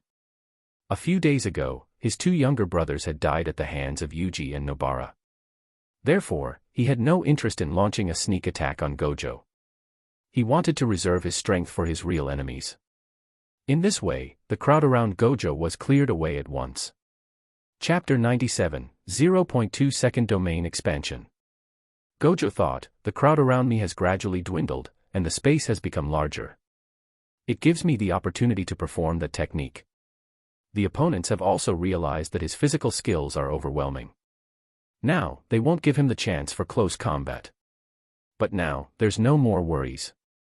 Thinking of this, he slowly closed his eyes and said, I'm sorry, I can't save all of you. But I will definitely destroy them. Suddenly, a gentle male voice echoed over the radio. This train has arrived. Please exit in an orderly manner and wait within the yellow line. The voice was extremely gentle, like an angel's salvation, soothing the fear in people's hearts. Jogo stopped and sighed as if relieved. Finally here. He suddenly looked towards the railway, feeling puzzled. The entire Shibuya subway station has been paralyzed for a long time. How could there still be trains? Also, why did the voice on the radio sound so familiar? Was it an illusion? A train slowly stopped in front of everyone. The carriage was dark, with no lights inside. But at this moment, no one cared. This was the only chance to leave this damn place. A train. We're saved. Great. I don't want to stay here for even a second longer. Move. Let me go first. In an instant, the crowd rushed forward in a frenzy. A bearded man was the first to squeeze in front of the train door, looking at the train with eager anticipation. But the next second, the lights inside flickered on. The interior was filled with artificial cursed spirits, their distorted faces exuding sheer terror. Through the glass doors, they drooled hungrily, sensing fresh prey. Everyone's pupils shrank in fear, cold sweat dripping down their faces. Unlike cursed spirits, artificial cursed spirits were visible to ordinary people. What are these monsters? Boom. The train doors slid open. The artificial cursed spirits poured out, bearing their bloody maws, beginning a slaughter. Screams echoed throughout the subway station. Seeing the cursed spirits suddenly appear, Jogo hesitated for a moment. What was their goal? At this moment, a figure gleefully leaped out of the train. Mjito made a yeah gesture, squinting his eyes with a smile. Jogo, did you miss me? He took a deep breath, an expression of pleasure crossing his face. Ah, the air is amazing. The scent of fear. I love it. But we should keep some humans alive so they can help us hunt in the forest later. Jogo approached and asked, can we set them on fire? Mjito smiled and shook his head. He said, you'll get scolded by Hanami. Hanami is dead. Ha. Mjito's smile faded slightly, and he gently scolded, this time, you failed to protect him. Jogo lowered his head in shame. After all, Hanami had saved him, but he had watched him be killed right before his eyes. Thinking of this, Jogo suddenly laughed maniacally, glaring at his opponent with ferocity. Let me tell you the most disgusting thing about humans. There are too many of them. Boom. As his words fell, the subway suddenly collapsed, sending people plummeting below. At the same time, Jogo, Mjito, and Choso began their massacre. Gojo remained silent, listening to the sound of flesh being torn apart. Desperate cries for help rang out and bodies piled at his feet, blood flowed like a river. TSK. Irritating. Seeing his indifference, Jogo felt delighted. Kenjaku had once said that despite his cold and ruthless exterior, deep down, Gojo was kind-hearted. That's why they had chosen to leave Prison Realm to him. After all, Kazuma didn't seem like the type to care about the lives of unrelated people. So, in this situation, Gojo has only one choice. To activate Infinite Void, and kill everyone present. But he would never do that. The only victims he could accept were those killed by cursed spirits, not by him. So, hesitate all you want, waste as much time as you need. But the next second, Gojo's eyes flashed with determination. Domain expansion, infinite void. Almost instantly, a black veil enveloped everyone, a swirling vortex opening above, resembling a galaxy. A massive influx of information flooded into everyone's minds. Whether it was Jogo, Mjito, the artificial cursed spirits, or even the ordinary people, everyone stood still, their expressions frozen like statues. At this final moment, Gojo made a desperate gamble. The 0.2-second domain expansion ensured that it wouldn't damage the brains of ordinary people to the point of turning them into vegetables. This was the limit of what he could do. Who? He slowly bent down, preparing to move. Whoosh! A shadow flickered by. His eyes widened as the scene before him blurred. He darted through the crowd. At an astonishing speed, he began slaughtering the cursed spirits. He ripped their heads off one by one, none stood a chance. Knowing that the 0.2-second domain expansion wouldn't fully affect special-grade curses, he ignored Jogo and the others. Everyone stood there, dazed. The only movement was a pale blue light flashing rapidly among them. One by one, the heads of cursed spirits were flung into the air, blood raining down. 0.2 seconds later. More than 1,000 artificial cursed spirits, annihilated. Ho-ha, ho-ha, ho-ha. Gojo's rapid breathing broke the eerie silence. He stood there, gripping a cursed spirit's severed head. His white hair was partially covering his face, his chest heaving heavily as he gasped for air. He had never been this exhausted. Suddenly, a box wrapped in an old yellow cloth rolled onto the blood-stained ground. Prison realm. Click. The box instantly shattered its seal, expanding into a 2-meter-tall blood-red curtain, its surface filled with countless staring eyes. Gojo instinctively took a step back, but then a familiar, gentle voice spoke from behind him. Yo. Long time no see. Kenjaku stood there, smiling, casually raising his hand in greeting. Chapter 98, Gojo is sealed. A familiar voice came from behind him, and Gojo's expression became shocked. He widened his eyes, turned slowly, and stared at the person in front of him in disbelief. Suguru. In an instant, all the memories about Geto rushed through his mind like a flood. But he quickly reacted. No. Geto is dead. I killed him myself. So, a fake. However, his 6 eyes is telling him that the other person is indeed Geto. Thinking of this, Gojo subconsciously let down his guard. He revealed a long-lost smile, and was about to speak. At this moment, the prison realm instantly entangled Gojo in place. Kenjaku said, Satoru. How can you be distracted in the middle of a battle and think about other things? Even though he was sealed, unable to move, and unable to use cursed energy, Gojo didn't care at all. He stared at his former best friend, trying to figure out who he was. Gojo asked, Hey, who are you? Kenjaku replied, I'm Suguru. Have you forgotten me so quickly? It's so sad. Kenjaku's acting skills were in full play. He looked extremely disappointed, as if he was about to wipe away his tears, which stunned Gojo. Gojo said, Haha, whether it's the physical body or the cursed energy, the answer given by 6 eyes is undoubtedly Suguru himself. But Gojo was silent for a while, then suddenly shouted, My soul is desperately denying this. Kenjaku said, How did you see through this? Kenjaku pinched out the suture line on his forehead with his hands, and then gently pulled it. Sizzle. The top of his head opened, revealing a brain. Although Kenjaku's face was smiling, it was covered with tears. He patted his face and sighed, I didn't expect that this body would instinctively react so violently after seeing you. The body actually defeated the soul. This has never happened in 1,000 years. It's really eye-opening, ha ha ha ha. Kenjaku seemed to have some realization and laughed out loud. I'm sorry for playing with your best friend's body. But, if you want to blame someone, blame yourself for not letting Shoko cremate the body, thus giving me the opportunity to occupy it.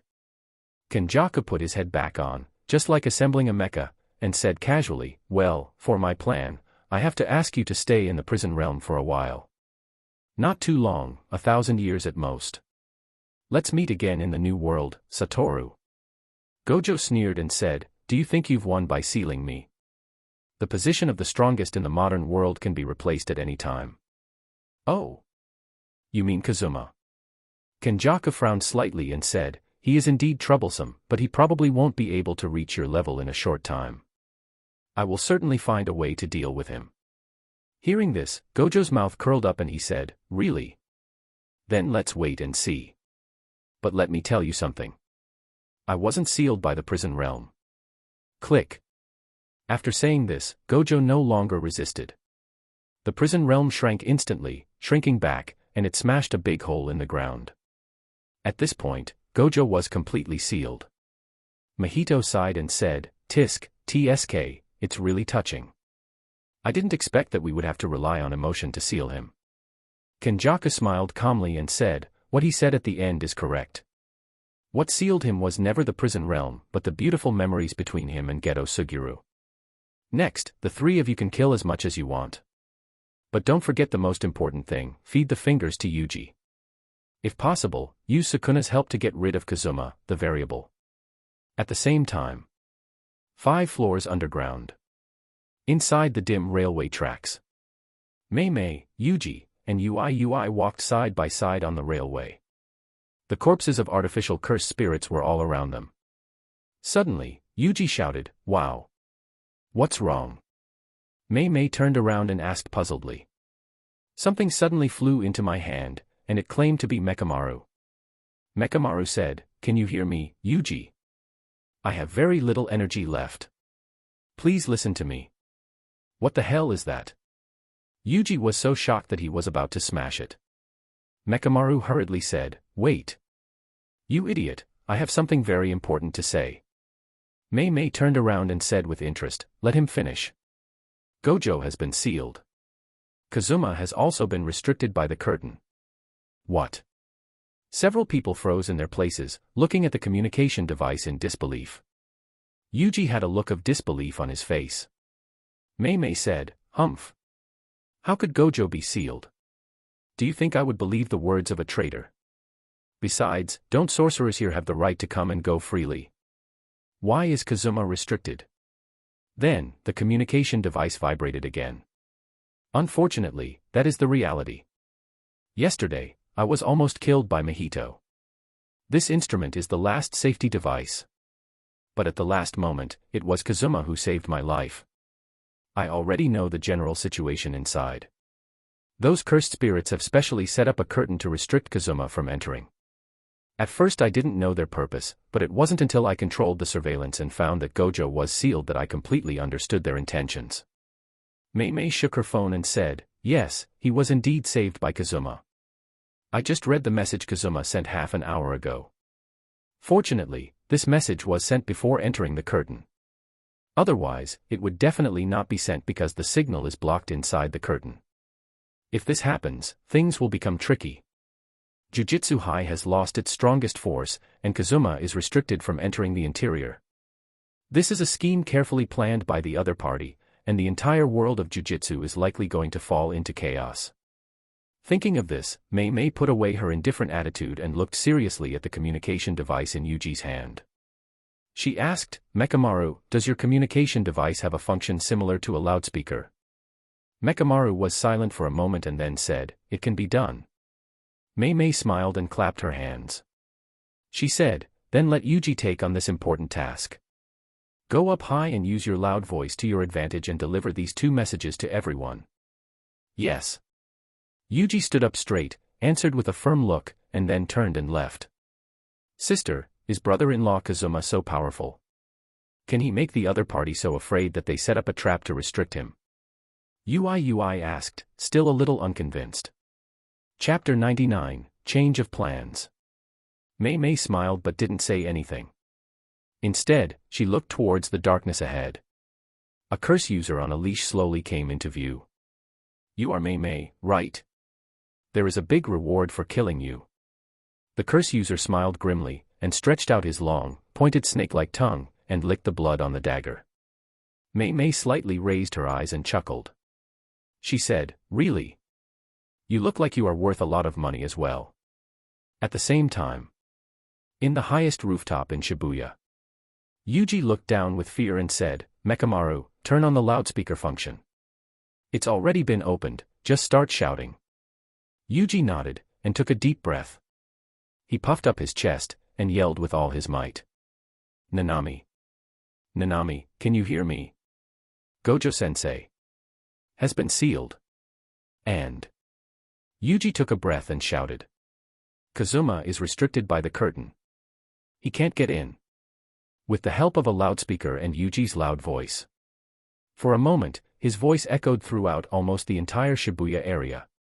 Below, all the sorcerers heard this extremely shocking news. Nanami stopped and turned back, his eyes full of disbelief. If that is true, things are out of control now. Once the news that Gojo has been sealed spreads, the whole country will fall into turmoil. The curse users who were suppressed by him and dared not show up will come out in full force. Megumi's eyes widened and his expression changed drastically. Even Gojo has been sealed. Also, Kazuma is the only one who cannot enter the curtain. Cunning. Nanami seriously said, Megumi, Takuma, change of plan. Now, assisting the assistant supervisor, breaking the curtain as soon as possible, and letting Kazuma join the battle, is our only chance. Yuji's voice naturally reached the ears of Kenjaku and the others as well. Bang. Mjito crushed the communicator on the ground with his foot and said, what an annoying guy. If I had known this would happen, I would never have let him escape. Kenjaku looked at Mjito, who had smashed the ground into a deep pit, and said calmly, Gojo left us a mess. With his internal interference, the prison realm cannot be taken away for the time being. And those sorcerers will soon gather here to deal with us, but they are nothing to be afraid of. The one we should pay the most attention to is Kazuma. The 3 layers outside have been broken down one by one. If he gets in, we'll be in trouble. So, we have to feed the fingers to Yuji as soon as possible and use Sukuna to get rid of Kazuma. Jogo said, I agree. Mahio said, I also agree. Choso said in an unnegotiable tone, I will kill Yuji and Nobara to avenge my brothers. Jogo frowned and said, I don't care about the person with nails, but you can't kill Yuji. It has nothing to do with me. Choso said lightly. You want to fight me? The temperature around them suddenly rose, and Jogo and Choso glared at each other, as if they were about to fight. It's time to fight. Mjito showed a mean smile, and clapped his hands. He cheered, taking the opportunity to fan the flames. At this time, Kenjaku touched Dagon's smooth head and smiled to smooth things over.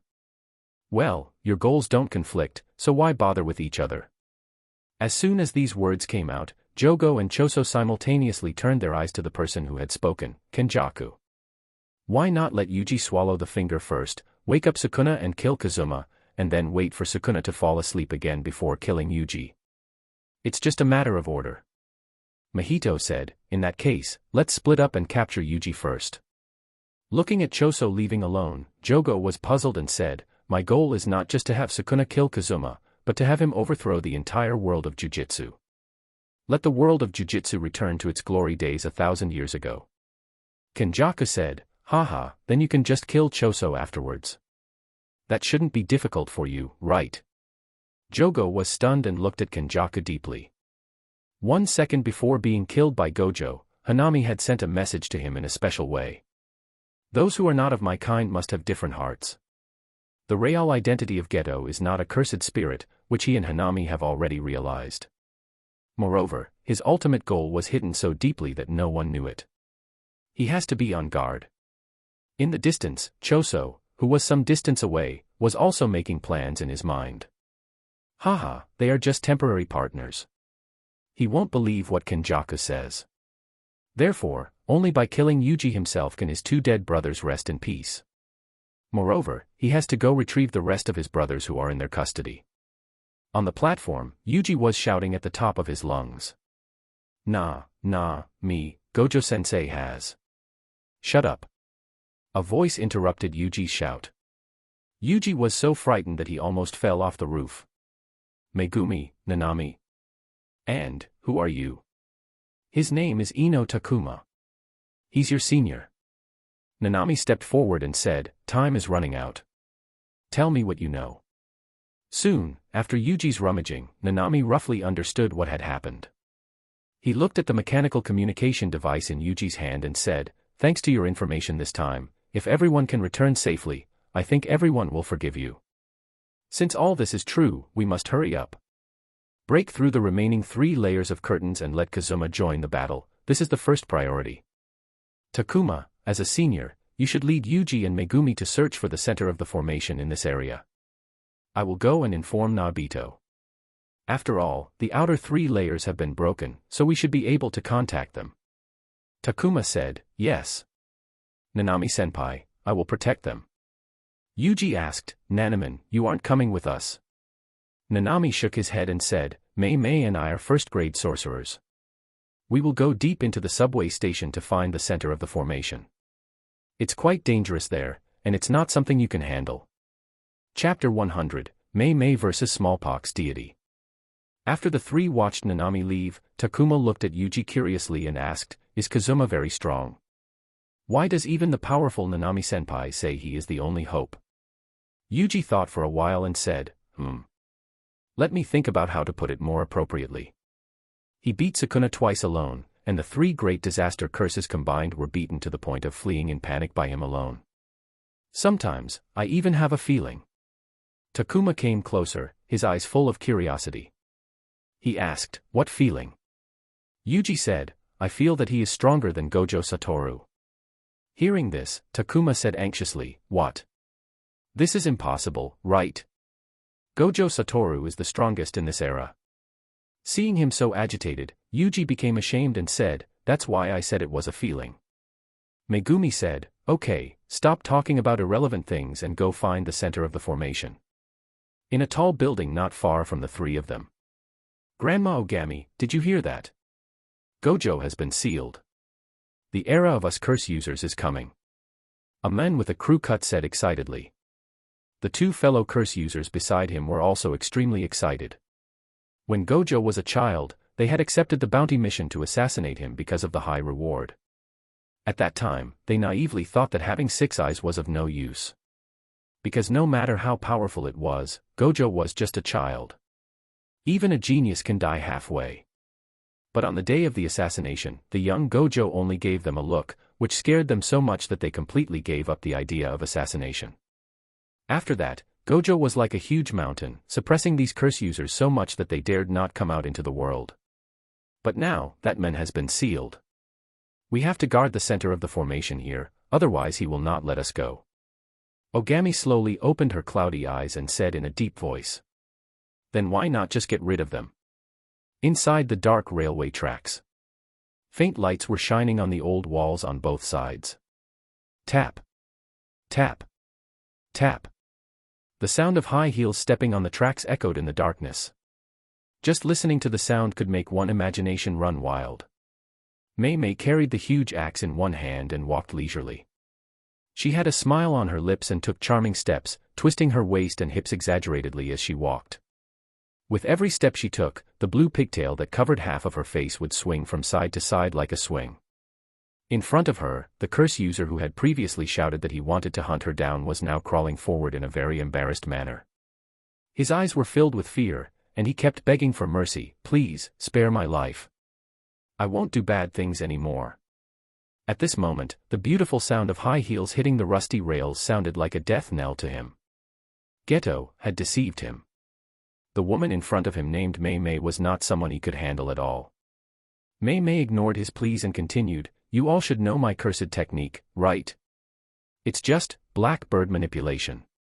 Sounds weak, right? I used to think so myself. So I trained hard, so that even if I only rely on physical skills, I can still be at the forefront of the first-grade sorcerers. Coupled with the in-depth communication I had with him a while ago, it helped me to go one step further. Clap. At this time, Ui, who was standing by, clapped his hands with all his might. At the same time, he looked at the curse user who was lying on the ground begging for mercy, and ordered, clap along. Upon hearing this, the curse user immediately knelt up and clapped his hands. Mayay slowly raised the giant axe and looked down at him condescendingly. She said, I'm sorry, you have to die. If you want to blame someone, blame yourself for being too valuable. Swish. The giant axe fell and blood spurted out. At this moment, a figure came forward again. Kenjaku put his hands into his sleeves and walked out of the darkness, smiling. Mayay-san, long time no see. Mayay slightly frowned and looked at him alertly. She asked, "Are you the one who sealed Gojo?" If it wasn't for Mechamaru's reminder, she might have really mistaken him for Geto. Kenjaku asked, "Are you going to hinder me?" Mayay said calmly, "It is better for the dead to lie quietly in the coffin. Deal with this first." After saying this, Kenjaku raised his hand and summoned a cursed spirit. Special grade cursed spirit, smallpox deity. Good luck, Mayay-san. As he spoke, he bowed slightly and retreated into the darkness. Meanwhile, on the subway platform, Kazuma was walking leisurely on the platform. Around him, there were several cursed spirits wrapped in Amaterasu's black flames, rolling on the ground in agony. He had naturally heard Yuji's shouts. Only the last 2 layers are left, so his range of movement has become even greater. Next, all he has to do is wait quietly for Sukuna to wake up. He had simulated a way to poke Sukuna's eyes several times in his mind. He wondered what kind of expression Sukuna will have. At least, it is certain that he will get furious. But before that, it's time to earn some points. Mjito, Dagon, Jogo, and the smallpox deity are all special grade cursed spirits. There are definitely a lot of points to be gained. In the Shibuya incident, the Elimination King and MVP must be him. Mayay should be fighting the smallpox deity, so he can go and grab some kills. After all, it's a special grade disease cursed spirit, and killing it should earn him a lot of points.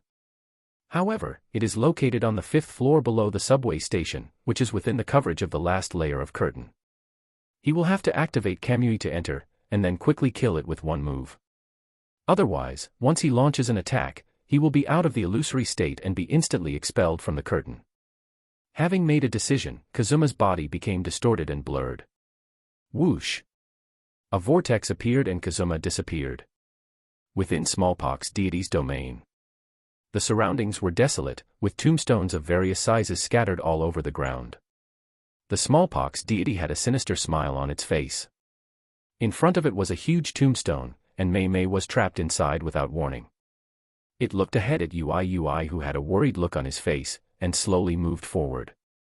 Just then,